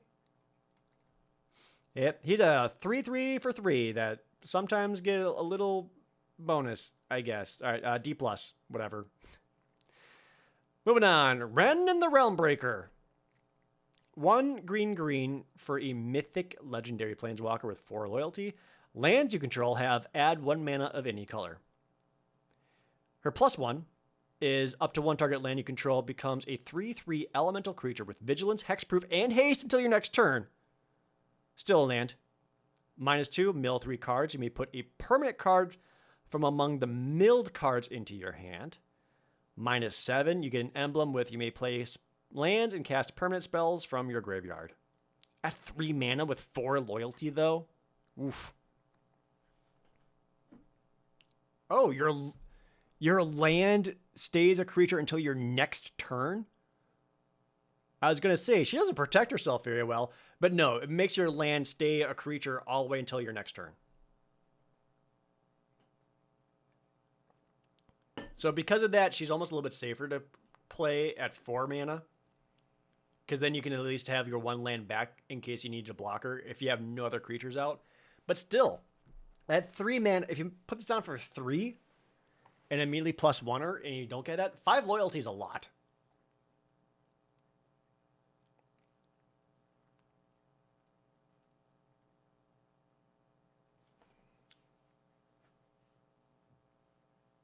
This is going to be a bonkers good card in Constructed, but I don't think it's amazing in Limited.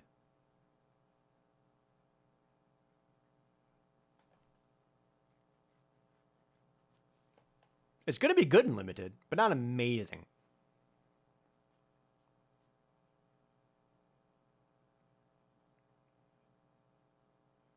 I think she's going to end up being a B. Like, your opponent's going to want to kill it.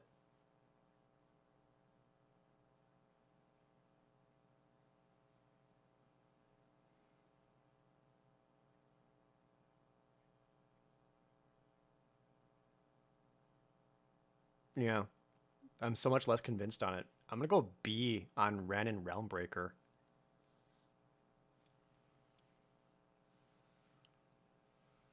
Our Planeswalker is going to be higher valued and limited because opponents will also have battles to target.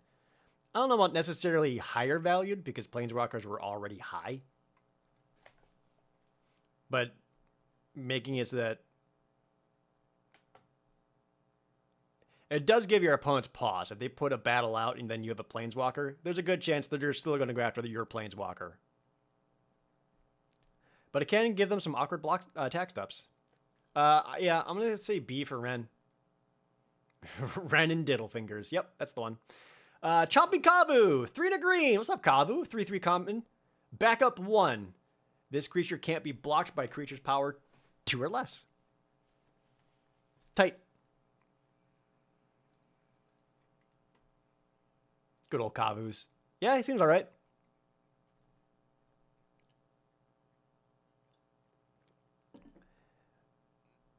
That extra text and not being able to block by creature's power 2 or less is pretty relevant. He seems good. It's a C. Converter Beast, 3 and a green for a common 0/1 beast. When it enters the battlefield, incubate 5. So really, this is like when you really want to hang out with someone, but that someone is like a friend of a friend, and you have to hang out with like the less cool person just to hang out with the cool guy. AKA basically how all of Los Angeles functions. Nope, I like it. Incubate 5 is a big dude, and this dude, you know, you're gonna be happy to chump it away or sack it or whatever. Like, you just want the incubate token. He seems all right. C. Next is Crystal Carapace. Like a weird moth-looking thing. 3 and a green for a common aura, enchanted creature. Enchanted creature gets +3/+3 and has ward 2 and has cycling.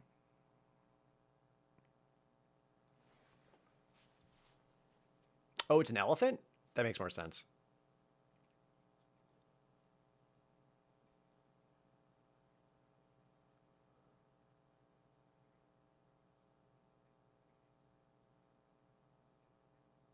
That's interesting, because normally, like, you know, a card was like ETBs, you draw a card, but this just has cycling on it. +3/+3 and ward 2. I don't hate it. The cycling makes it feel less hard to deal with. Because then you can cycle it away. Your opponent can't kill the creature in response to you casting it, etc. It's still not awesome, but like, okay.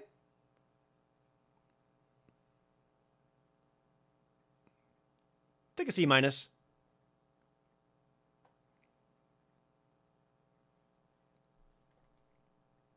Yeah, C minus for Crystal Carapace. Doomscar Warrior. 2 green for a rare human warrior. He's a 4/3 with backup 1, trample, and whenever this creature deals combat damage to a player, look at that many cards from the top of your library. You may reveal a creature or land from among them and put it into your hand. Word? God, it's so good. So at worst, he's a 4-mana 5/4 trample that can swing in and get you extra cards. Or if you have another creature, you just give him that, swing in, and immediately get an extra card. This guy's great. At 4 mana?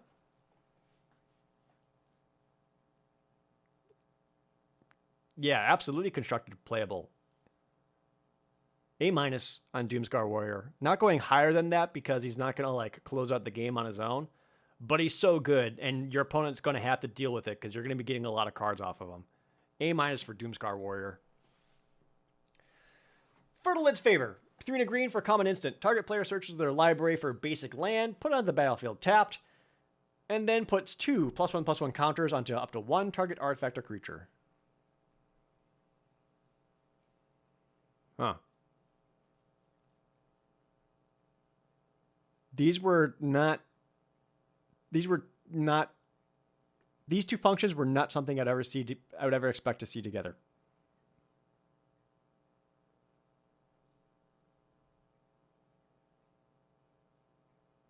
It looks clunky. Like 4 mana just to grab your fixing or ramp or whatever is quite a bit.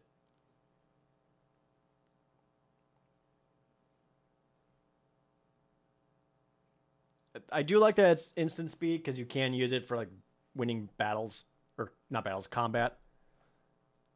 Yeah. Seems all right. Leaning D+ for it. But I think it's going to be a bit on the expensive side.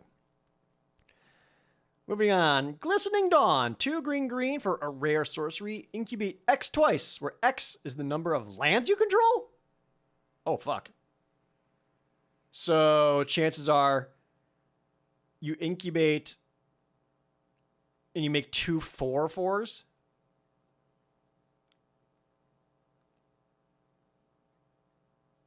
That's fantastic.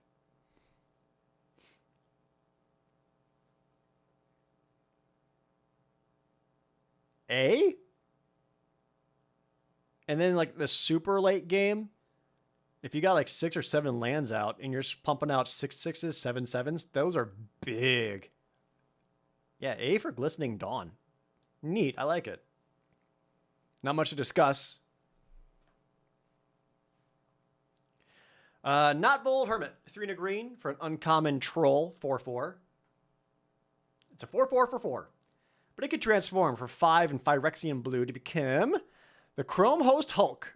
It's a 5/5.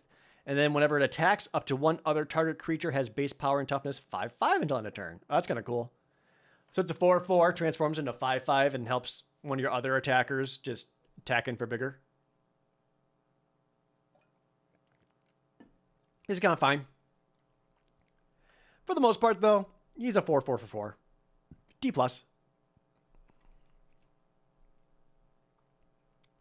Oh yeah, if you target an incubated Phyrexian, because it's +1/+1 counters, it would be bigger. Sure. It's all just kind of okay. D+. Next, Invasion of Zendikar. 3 and a green for an uncommon battle. Only 3 defense. When there's the battlefield, search your library for up to 2 basic lands and put onto the battlefield tapped. Okay, there we go.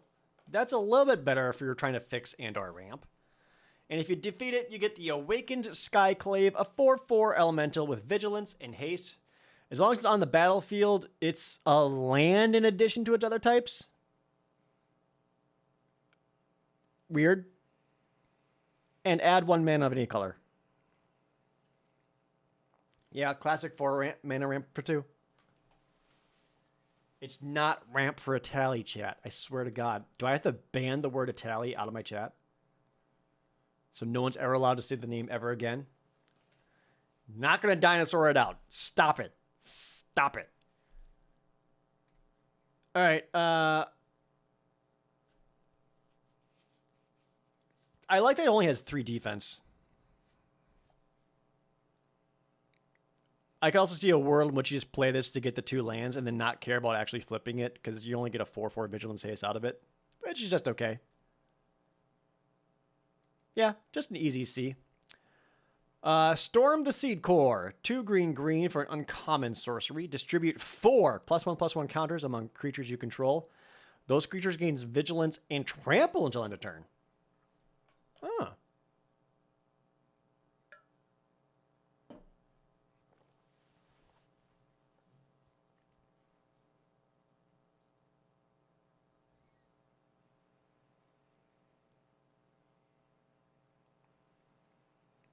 It's pretty good. Not amazing.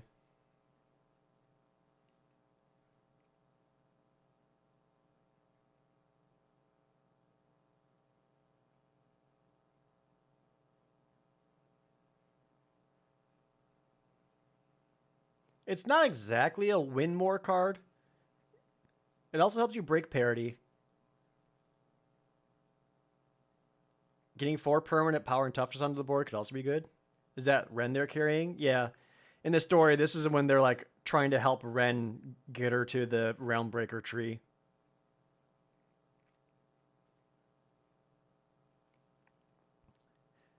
This seems like a C+. No matter how many targets you have, you got a lot of power of toughness going out.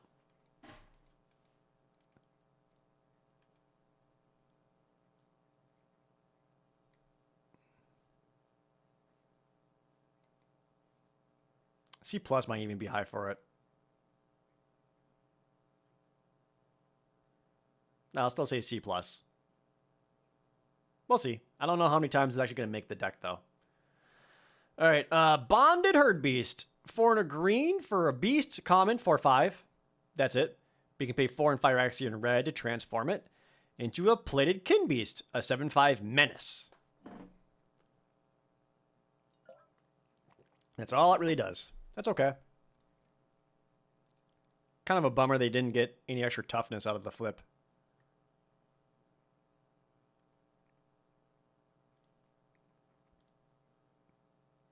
I still think it's just a D.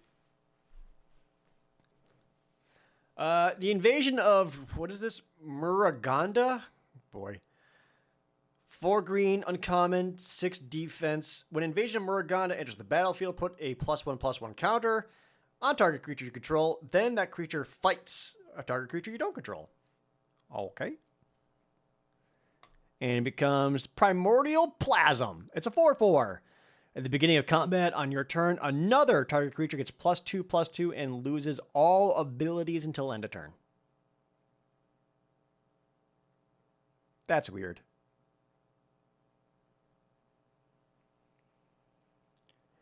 So you could target an opponent's creature. It makes them bigger, and they lose all abilities. But it's making them bigger, so I don't know why you'd want that. If you target your own stuff, just attacking with like a vanilla +2/+2 whatever,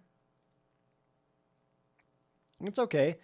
It is a sorcery speed +1/+1 fight, and that's always been okay. The backside's weird. C+. At least you get a big fight out of it. Invasion of Chandelar. Hell yeah, Chandelar. What's up? Oh, it's a mythic siege or battle. 3 green, 4 defense. When it enters the battlefield, return up to 3 target permanent cards from your graveyard to your hand. Okay. And if you flip it, you get the Leyline Surge, an enchantment. At the beginning of your upkeep, you may put a permanent card from your hand onto the battlefield. I get it. Chandelar rules, dude. You can cheat out a tally with this. Yeah, but you can't spend a billion mana to flip it. So shut up. Chat, shut up. Stop it. This actually doesn't seem all that great. I mean, 5 mana return 3 things back to your hand is actually pretty good because you can get a lot of good, solid creatures out of that. It's at 5 mana at sorcery speed.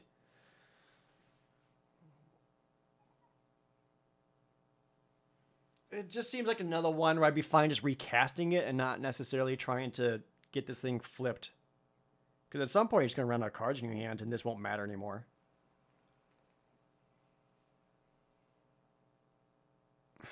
That is a weird one to grade.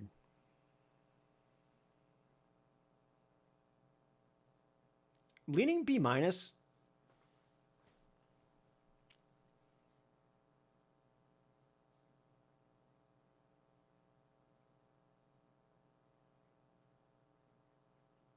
The later the game goes on, the better it gets, because then you're just picking out your 3 best creatures out of the graveyard. That's great.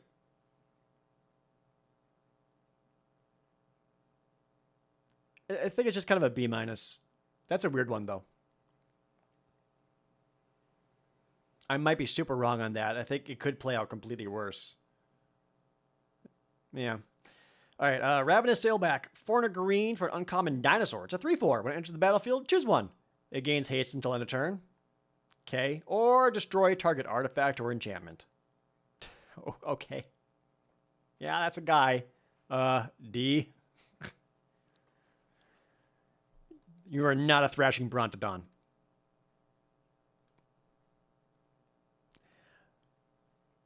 It could be helpful, though. And again, this is not a bad sideboard card to have, because then it's just kind of like a Dino Reclamation Sage. I'd be happy grabbing one of these for the sideboard. Otherwise, it's just a D.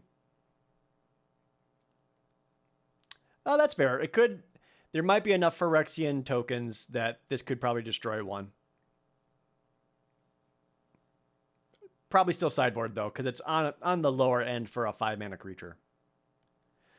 All right, Tangled Skyline. 4 and a green for an uncommon enchantment. When it enters the battlefield, you gain 5 life and incubate 5, and Phyrexians you control have reach? There's so much weird reach in this set.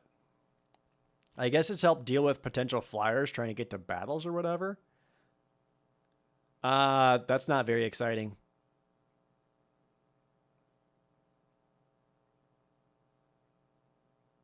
It's like a D+. 5 life is a lot. And getting it to incubate out a 5/5 is fine. But like getting yourself reach, that doesn't help you win. It helps you not die. Yeah, D+. Hey, Vortex, what up, dude? 3 green for a mythic rare legendary Phyrexian Praetor. It's a 6/6 with trample and reach. When he enters the battlefield, search your library for up to 2 forests, put them into your hand. And for 6 green, flip Vorinclex into a Saga side. The motherfucker also has reach. Sorry, 5 mana for 6/6 reach is stupid. All right, the Grand Evolution is a Saga. Chapter 1, Mill 10? That's scary. Put 2 creature cards from among the milled cards onto the battlefield. Okay, that's tight. Chapter 2, distribute 7 +1/+1 counters. Oh my god. Chapter 3, until end of turn, creatures you control gain 1. This creature fights target creature you don't control. And then flip it back. It enters the battlefield, find 2 more forests. What the fuck?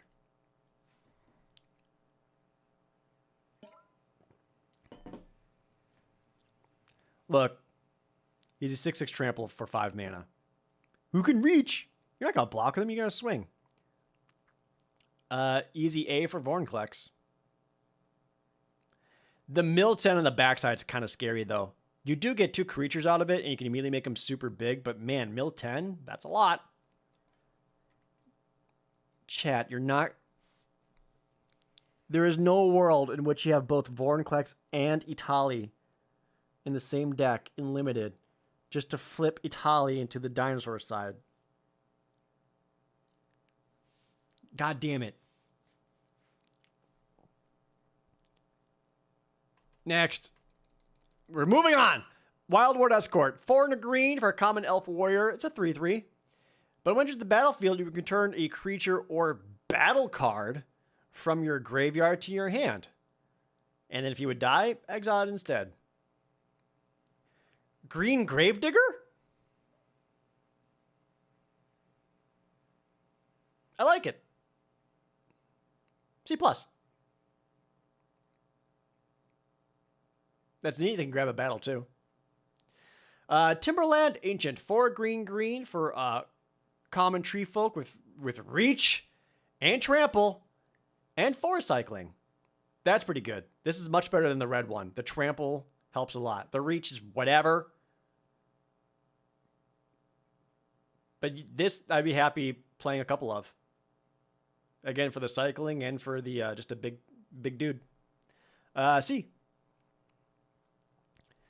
All right. Ancient Imperiosaur is a rare. 5 green for a rare 6/6 dinosaur with Convoke, Trample, and Ward 2. And it enters the battlefield with 2 +1/+1 counters on it for each creature that convoked it. Oh. So with just 2 creatures convoking it. 2 creatures, 5 mana, and you got yourself a 10/10 Trample Ward 2. That's pretty big.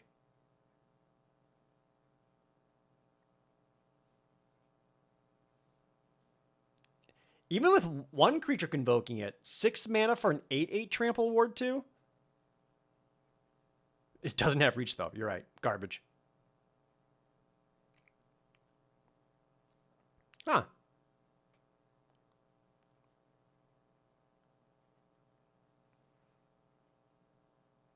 $13 at most. No, it gets 2 +1/+1 counters. It can go up to being a 20/20 at most.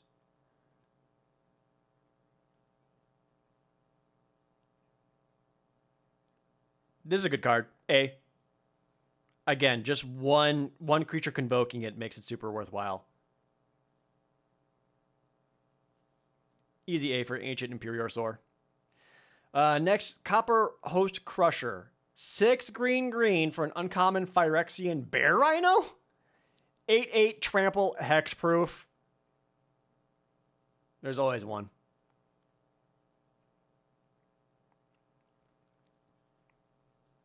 There's always one. Again, if your deck is built around making sure you're getting up to 8 mana to get this guy out, that is a big thing that your opponent has to use combat to deal with. Yeah, this is one of those cards that's going to show up and you're just gonna be like, I'm going to lose to it and it's going to feel bad. At 8 mana is a lot. Again, if your deck can support ramping up to it, that's a fine top-end finisher. C. That's it for green. We're almost going on 6 hours now. All right, we're getting there. We got to do the gold cards, and then we got to do the artifacts. I already covered a lot of the gold cards at the beginning of the stream, just the signpost uncommons for all the color pairs, so I'm not going to go over those again. I'm just going to look at all the other gold cards I didn't look at before. Starting off with the Invasion of New Phyrexia, a mythic rare battle. X white blue, 6 defense. When it enters the battlefield, create X 2/2 white blue knight tokens. That rules. So you get a bunch of dudes to help defend and or attack it. And if you manage to flip it, you get Teferi. Fuck. It flips into a fucking planeswalker. All right, 4 loyalty. Draw 2 cards for +1, then discard 2 cards unless you discard a creature card. Okay. -2, you get an emblem? Knights you control get +1/+0 and have Ward 1. -3, tap X creatures you control. When you do, shuffle target non-land permanent an opponent controls with mana value X or less into its owner's library. Fascinating.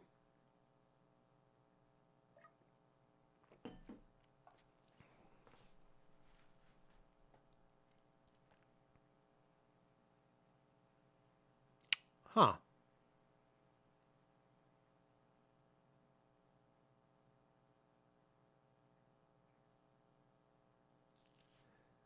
Those are weird abilities.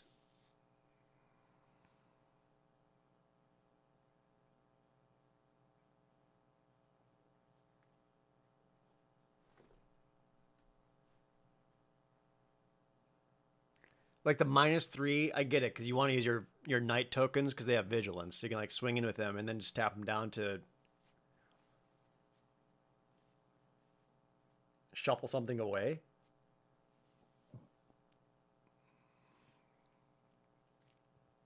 But I don't like. You're still asking to tap down multiple of your creatures just to deal with one of theirs. Excuse me.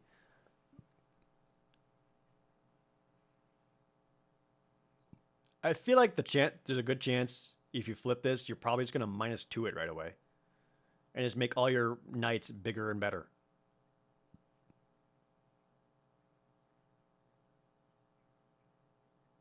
Oh, that's a good question. Can you get multiple emblems and have them stack? I would think so. So every time you -2 it, your knights get bigger.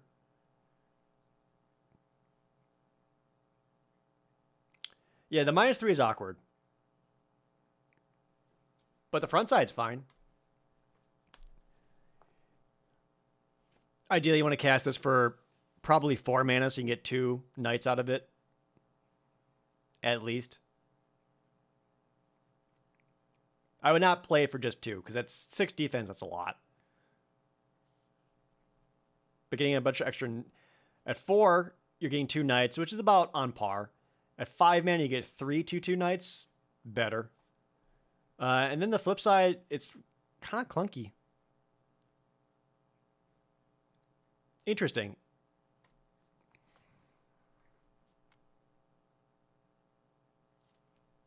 I think it's a B+. I don't think it's an auto win.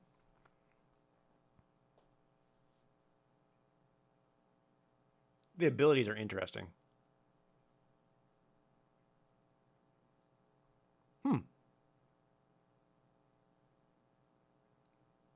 Weird Teferi. He will not see constructed play. That said, like, I mean, if you're playing, you don't really want to splash that. But if you're already playing blue-white knights, this is just a super great card in your blue-white knight tribal draft deck. All right, we went over Marshal of Zalfir earlier. We did not look at Errant and Giada. 1 white-blue for a rare human angel. 2/3 flash flying. You may look at the top card of your library at any time. You may cast spells with flash or flying from the top of your library. See, this is what I thought white-blue is usually more like. White-blue flyers. I don't know how many other spells with flash you're going to have. Flying, potentially. But so for the most part, this is a 2/3 flyer that you can flash in, which is great. And being able to look at the top card of your libraries is helpful. Still good. B+. All right, next blue-black has Hitotsugu and Kairi. 2 blue-black for a 5/4 legendary ogre demon dragon at rare with flying. When it enters the battlefield, draw 3 cards, then put 2 cards from your hand on top of your library in any order. You just brainstorm. And then when Hitotsugu and Kairi dies, exile the top card of your library. Target opponent loses life equal to its mana value, and if it's an instant or a sorcery, you can cast it. Oh, that rules. These guys are sick. A.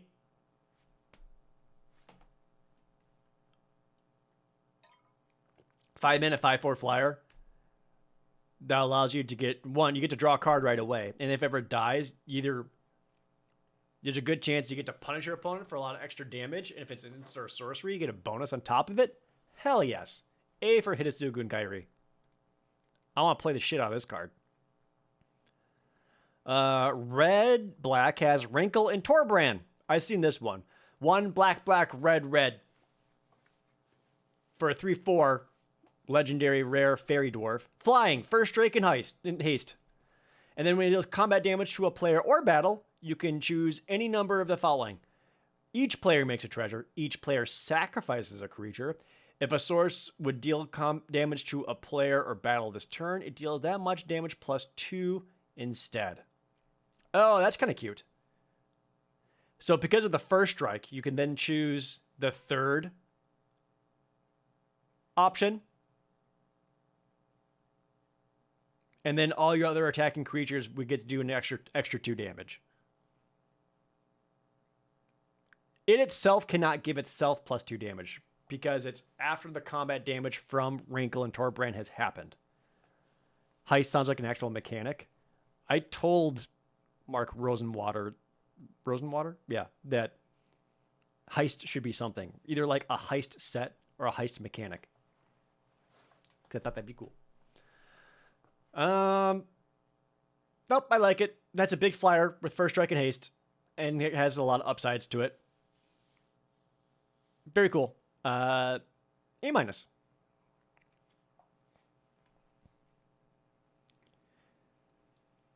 looked at those. We did not look at Kogla and Yadaro to red, red, green, green for a rare ape dinosaur turtle 7/7.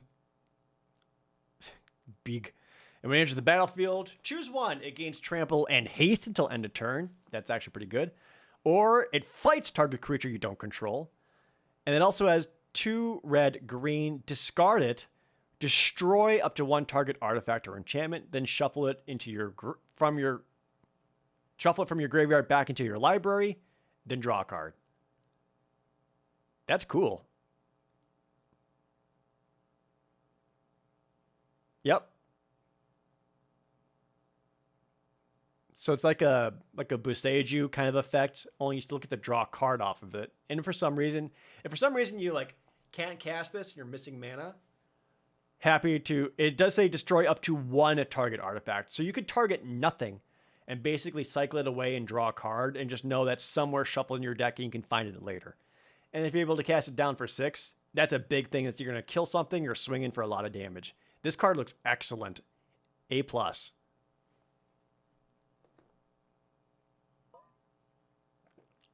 Yeah, that's an important thing. It says destroy up to 1. You can choose none and just be able to cycle it away to find something more playable. I like that a lot. Very cool design. Galta and Mavrin. Was this the box topper card?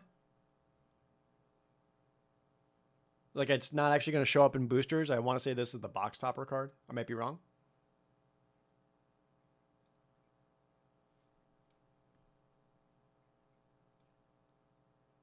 It's going to show up? All right. Oh, the box topper is alt art. Okay, that's what it was. 3 green, green, white, white. For a 12/12 dinosaur vampire at rare, it's 12/12 trample. Whenever you attack, choose 1. Create a tapped and attacking XX green dinosaur creature token with trample, where X is the greatest power among other attacking creatures. So 12. Or create X 1/1 white vampire creature tokens with lifelink, where X is the number of other attacking creatures.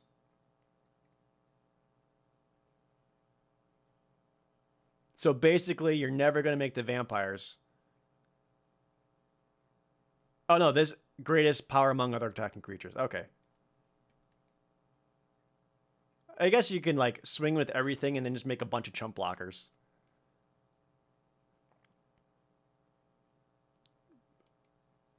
Or you just make another... Is it attacking? Oh, no, it's not attacking. It's just tapped. Oh, okay. Whatever. You're making a big-ass 12/12. That's a beater. It's another A.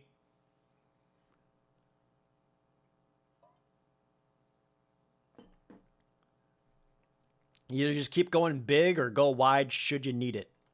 Easy A for Galta and Mavrin. Drana and Linvala. This is one of the earliest cards they showed.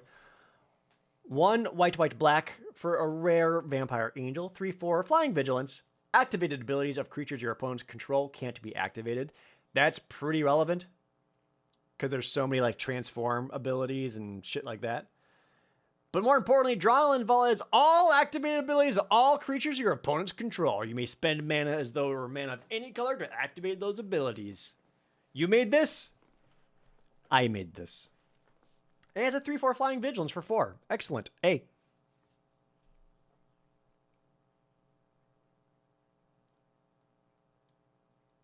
Oh, we didn't look at this one earlier. The Invasion of Tolvada. 3 white black for a rare battle. 5 defense. When it enters the battlefield, return target non-battle permanent from your graveyard to the battlefield. Okay, so here's the reanimate effect. And if you manage to flip it, the Broken Sky, that looks cool. Creature tokens you control get +1/+0 and have lifelink. At the beginning of your end step, make a 1/1 white and black spirit creature token with flying. Ooh, that's really good. Nope, I like this. I like that a lot. Bring back your best thing. And if you manage to flip it, you're just getting like infinite spirit tokens with lifelink? Hell yes. I'm in for that one. I think this is another A.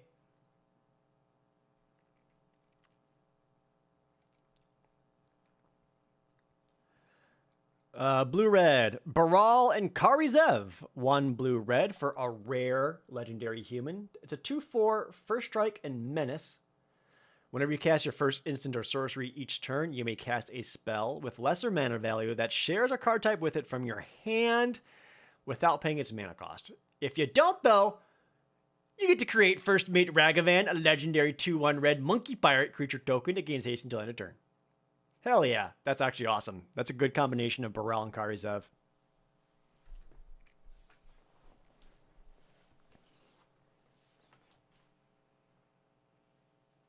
It's not crazy good, but I like it. B.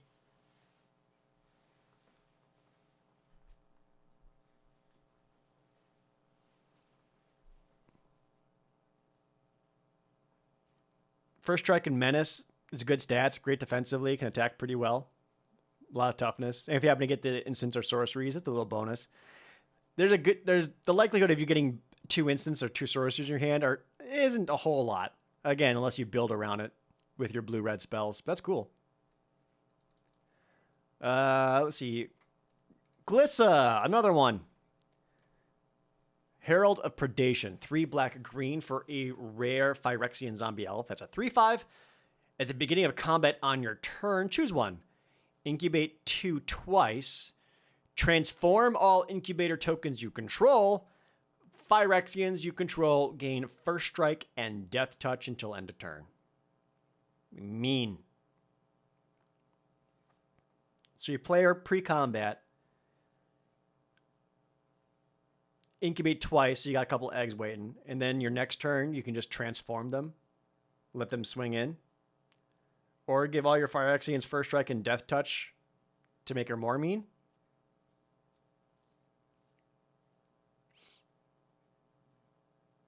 No, that's good. This is another one of those things where it's like your opponent has to deal with it. Otherwise, you're just going to be incubating so much and just constantly generating Phyrexians that it's going to be trouble for them. I think Gliss is another A. Damn.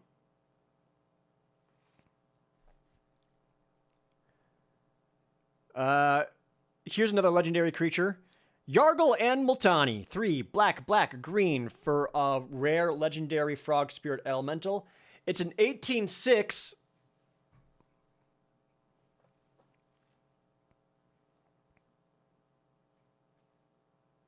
Okay, good. We'll move on.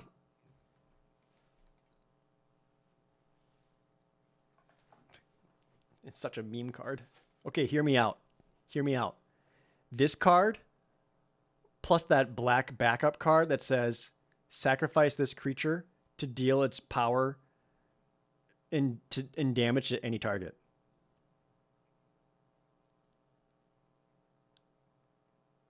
Take that.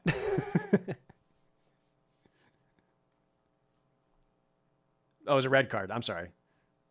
Point stands. Hear me out. That's the meme dream.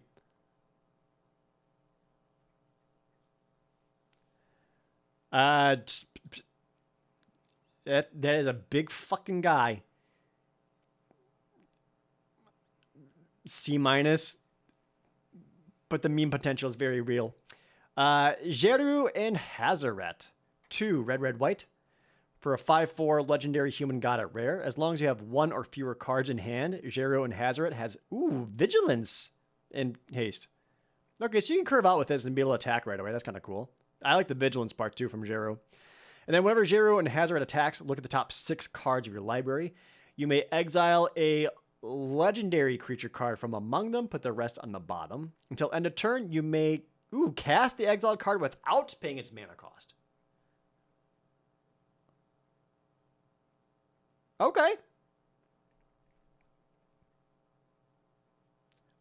I think there's a good chance you're going to have more than one legendary creature in order for this to potentially find it. And getting it out for free is pretty good.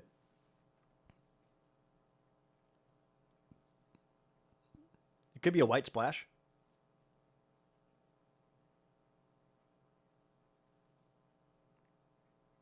This looks strong to me. B+. It's B+ that gets better if you know you've got other legendary creatures. What's that? A 6/4 for 6 mana? You know what this kills? Yarglen Multani. Best card ever made. Battle this, bitch. Invasion of the Crawlworms. There was none. The Crawlworms won. Farmcat, thank you so much for the donation. Completed Crawlworm. I think that's just Phyrexian Wormcoil Engine or whatever the fuck. Quintorius. Lore Master. 3 red, white. For a legendary Elephant Cleric at rare, it's a 3/5 with vigilance. At the beginning of your end step, exile non-creature, non-land spell from your graveyard and make a 3/2 red and white spirit creature token. Ooh. 1 red, white, tap, sacrifice a spirit, choose target card exiled with Quintorius. You may cast this card this turn without paying its mana cost. Dude, hell yeah. And then you put it on the bottom of your library instead. That's a way better Quintorius than what he was in Strixhaven. That's neat. So you just start making 3/2 red spirits. And if you don't need the spirits for anything else, you just sack them to start playing some exiled cards for free. That's so cool. I like Quintorius a lot. B+ for Quintorius.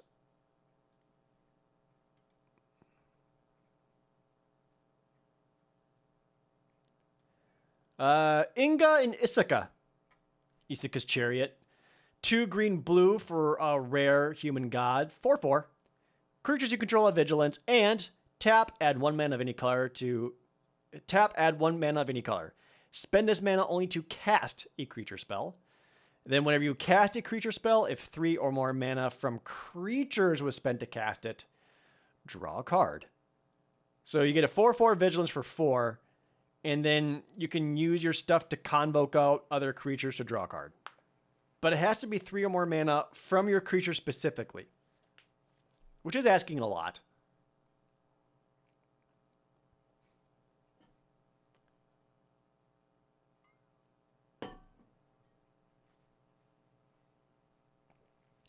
Use this to flip a tally. You can't. It says spend to only cast a creature spell, not flip a tally. Shut your mouth. God damn it.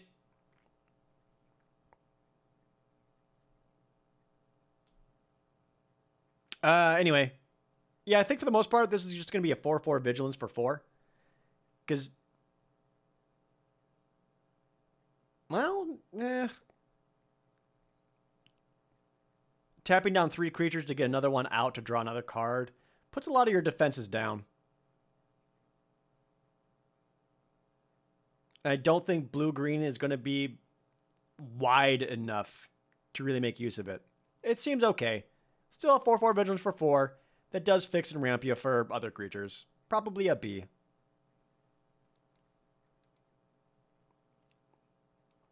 Oh boy, big boys. Kroxa and Kunaros. 3 red, white, black. That's cool, just Mardu. 6/6 Vigilance, Menace, Lifelink. And then whenever Kroxa and Kunaros enters the battlefield or attacks, you may exile 5 cards from your graveyard. When you do, return target creature card from your graveyard to the battlefield. That's a lot of cards you need to exile for that to go off, but if you do it even once, that's pretty great. Otherwise, you still got yourself a 6/6 Vigilance, Menace, Lifelink for 6 mana.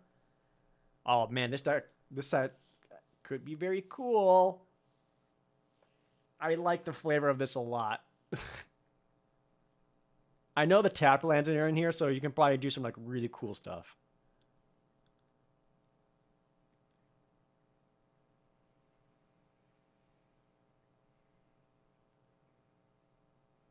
If you don't have 5, you can't return a creature? No. You have to have 5 cards in there. 5 cards, and then the creature you want to bring back, so a total of 6 cards. I like this guy a lot just for being a big-ass beat stick, B+. The pseudo escape is kind of neat. Borborygamos and Fibblethip. 2 green, blue, red for a mythic rare 6/5 Cyclops Homunculus. And whenever it enters the battlefield or attacks, draw a card. Then you may discard any number of land cards. When you discard 1 or more cards this way, Borborygamos and Fibblethip deals twice that much damage to target creature. Okay. 1 in a blue, put Borborygamos and Fibblethip into its owner's library, 3rd from the top. That's hilarious. Great. Absolutely, yeah. This one's a A-. Whenever it enters the battlefield or attacks, you get to draw a card, and if it's a land, just ditch it away right away and deal 2 damage to one of your opponent's creatures. Yes, please. Absolutely. And then if you end up drawing more lands, it gets better. Yeah, liked it quite a bit. A- for Borborygamos and Fibblethip. It's also fun to say. Next, we got Thalia and the Gitrog Monster. 1 white, black, green. Mythic rare human frog horror. 4/4 first strike death touch. Goddamn. You can play an additional land on each of your turns. Creatures and non-basic lands your opponents control enter the battlefield tapped.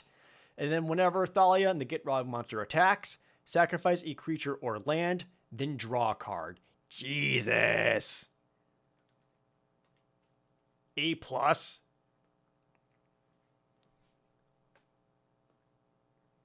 It blocks so well. It blocks so well. It's so big. If your opponent's playing creatures trying to defend themselves, like they're coming in tapped anyway, you can play additional lands. So like there's nothing wrong with just sacking a land to draw a card, end up with another land to play. A for Thalia and Gitrog Monster. Zurgo and Ojutai. 2 blue, red, white for 4/4 flying haste orc dragon. It has hexproof so long as it enters the battlefield this turn. All right. Whenever 1 or more dragons you control deal combat damage to a player or a battle, look at the top 3 cards of your library, put 1 of them into your hand, and put the rest on the bottom. Cool. 5 mana for a 4/4 flyer haste, and it has haste, so there's a good chance you're going to get that damage in on something, either a battle or an opponent, and then you just get another card out of it. Like that a lot. Another A for Zurgo and Ujitai. Very good. Zamon and Dina. Black, green, blue. For a mythic human dryad, 3/4, legendary. Whenever you draw your second card each turn, each opponent loses 2 life and you gain 2 life. Tap it, sack another creature, draw a card. You may put a land card from your hand onto the battlefield tapped. If you control 8 or more lands, repeat this process once.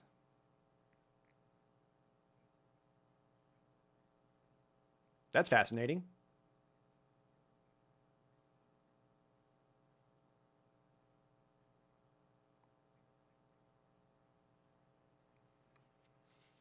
Seems okay.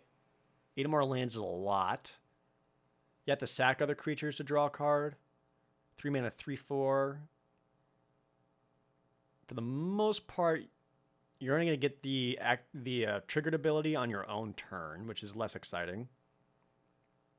But you can at least use them to sack your chump blocker to draw a card off of it. Less exciting about this one, but I still like it. It's probably still B.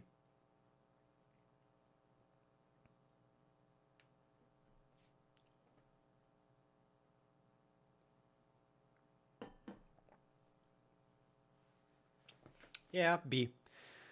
The Invasion of Alara.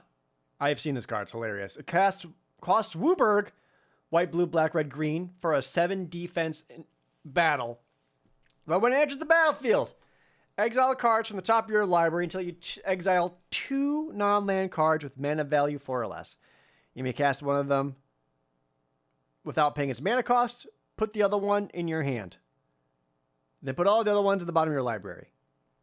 That's great. So for Wooburg,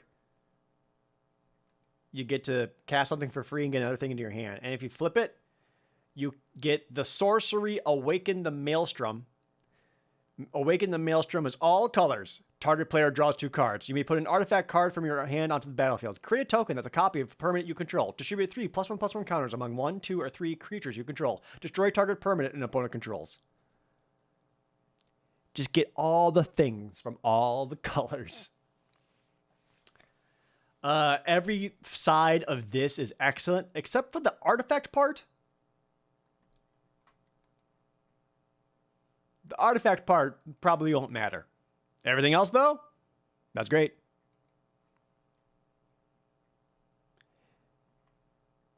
I feel like this is going to be hard to cast, but it's like an easy A if you cast it. And then if you manage to win it, even better. 5 mana, basically you get 2. Yeah, there's your massage art, exactly. All the hands. Hard to cast, but when you do, you're going to win. Hey. Final gold card is Omnath, Locus of All. White, blue, Phyrexian black, red, green for a 4/4 legendary Phyrexian elemental. If you would lose unspent mana, that mana becomes black instead. At the beginning of your pre-combat main phase, look at the top card of your library. You may reveal that card if it has 3 or more colored mana symbols in its mana cost. If you do, add 3 mana in any combination of its colors and put it into your hand. If you don't reveal it, put it into your hand. So basically, at the beginning of pre-combat main phase, he's going to draw you a card. And then if you got like any of these dudes, they're like triple color cool cards. He can give you mana to cast them on your main phase. Hell yeah. A.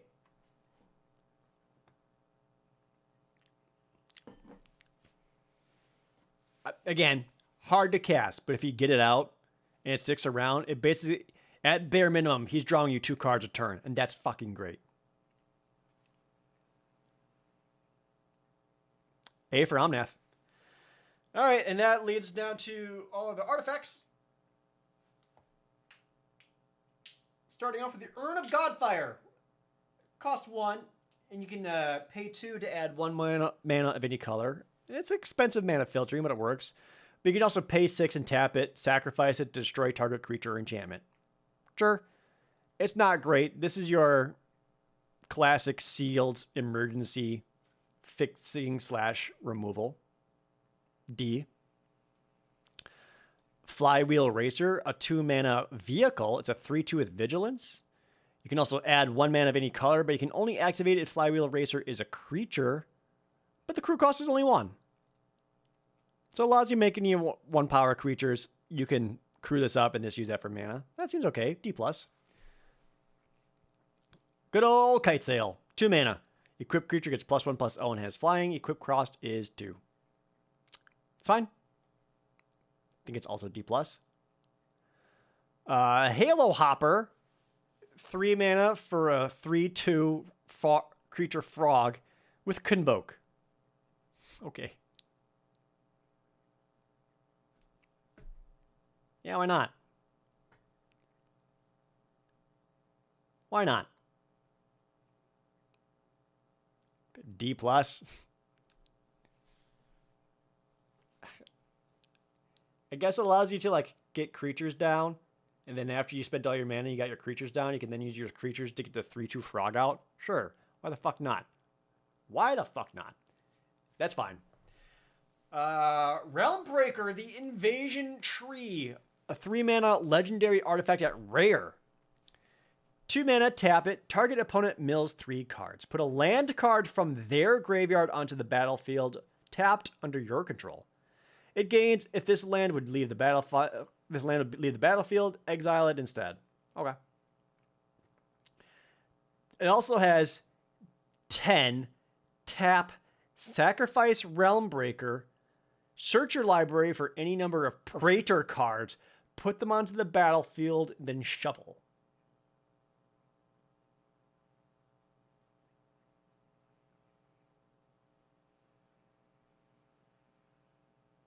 A+. We're doing that, chat. Flip a tally? No. Activate Realm Breaker. Get all the things out. I'm just kidding.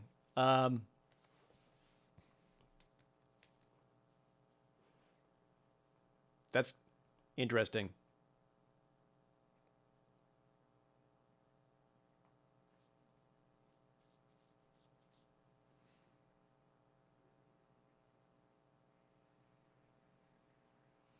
This would be a solid... the 2 mana activate it, though.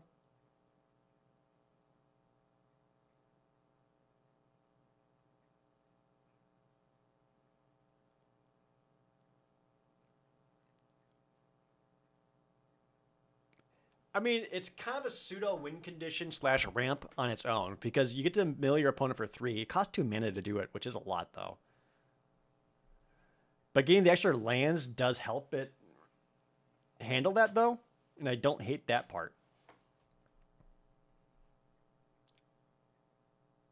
I'd be willing to play this in sealed. But I think in draft, this is going to be too slow and clunky. And you're going to get too punished for it.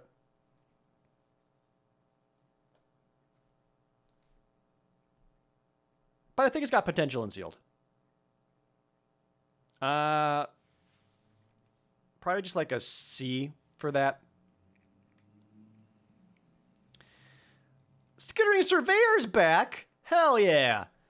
3 mana 1/2 construct. When it enters the battlefield, search your library for a basic land. Put it into your hand, then shuffle. Fuck yeah, bro.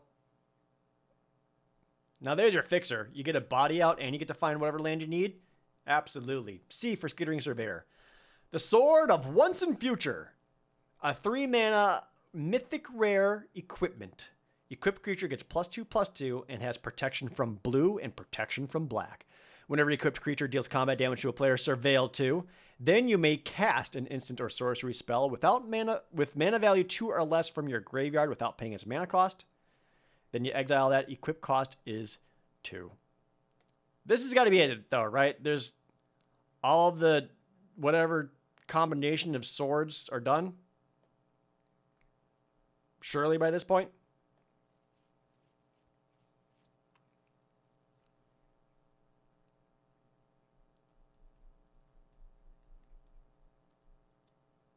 It's not awesome.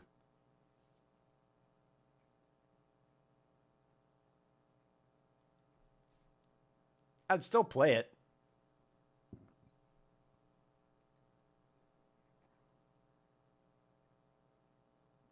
But it's not awesome.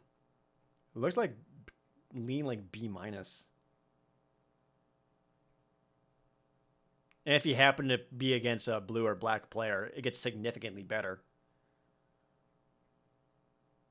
Yeah, kind of a B- on that one. Here's a colorless battle. Invasion of Ravnica. 5 mana for a 4 defense mythic rare battle. When it enters the battlefield, exile target non-land permanent and opponent controls that isn't exactly 2 colors. Okay, so 1 color things or 3 mana thing or 3 color things, 3 or more. Exile it. That's good. It's basically a 5 mana exile something. And then when it flips, you get the Guild Pact Paragon. It's a 5/5. When you cast a spell that's exactly 2 colors, look at the top 6 cards of your library. Reveal a card that's exactly 2 colors from among them and put it into your hand. Oh, I get it. Guilds. So that's great. 5 mana. A 5 mana colorless exile something. Be able to flip it into a 5/5, and every now and then maybe get a bonus with your dual color cards. Sure. Very good. Colorless exile. Excellent. A. And then the final card is Phyrexian Archivist. A 6 mana Phyrexian Construct of Comments, a 4/5 with reach. 2, tap it, put target card from a graveyard on the bottom of its owner's library. And that guy's just kind of a D.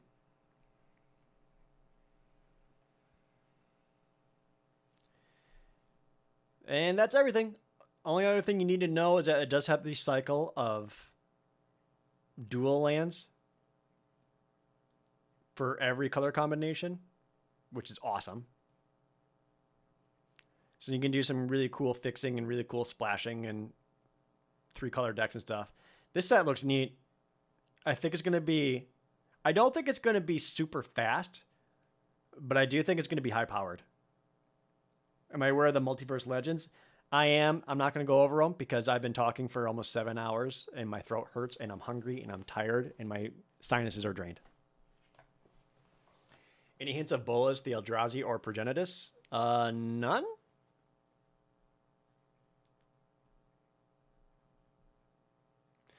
So they had said every booster is going to have one of like the legendary cards, a battle, and then 50% of them are going to have a dual land. It's a lot. So that looks neat. Especially the dual lands, like the 3-color guys. I think there's going to be a lot of really cool stuff you can do in here. I don't know what color I like the most yet.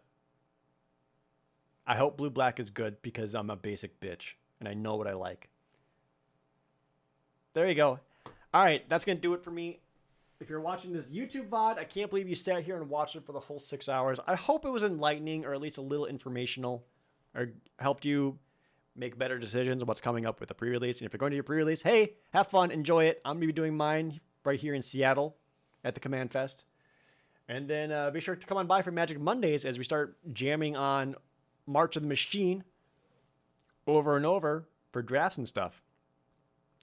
Thank you guys so much for watching the YouTube video. I really appreciate it. And I'll see you later, YouTube.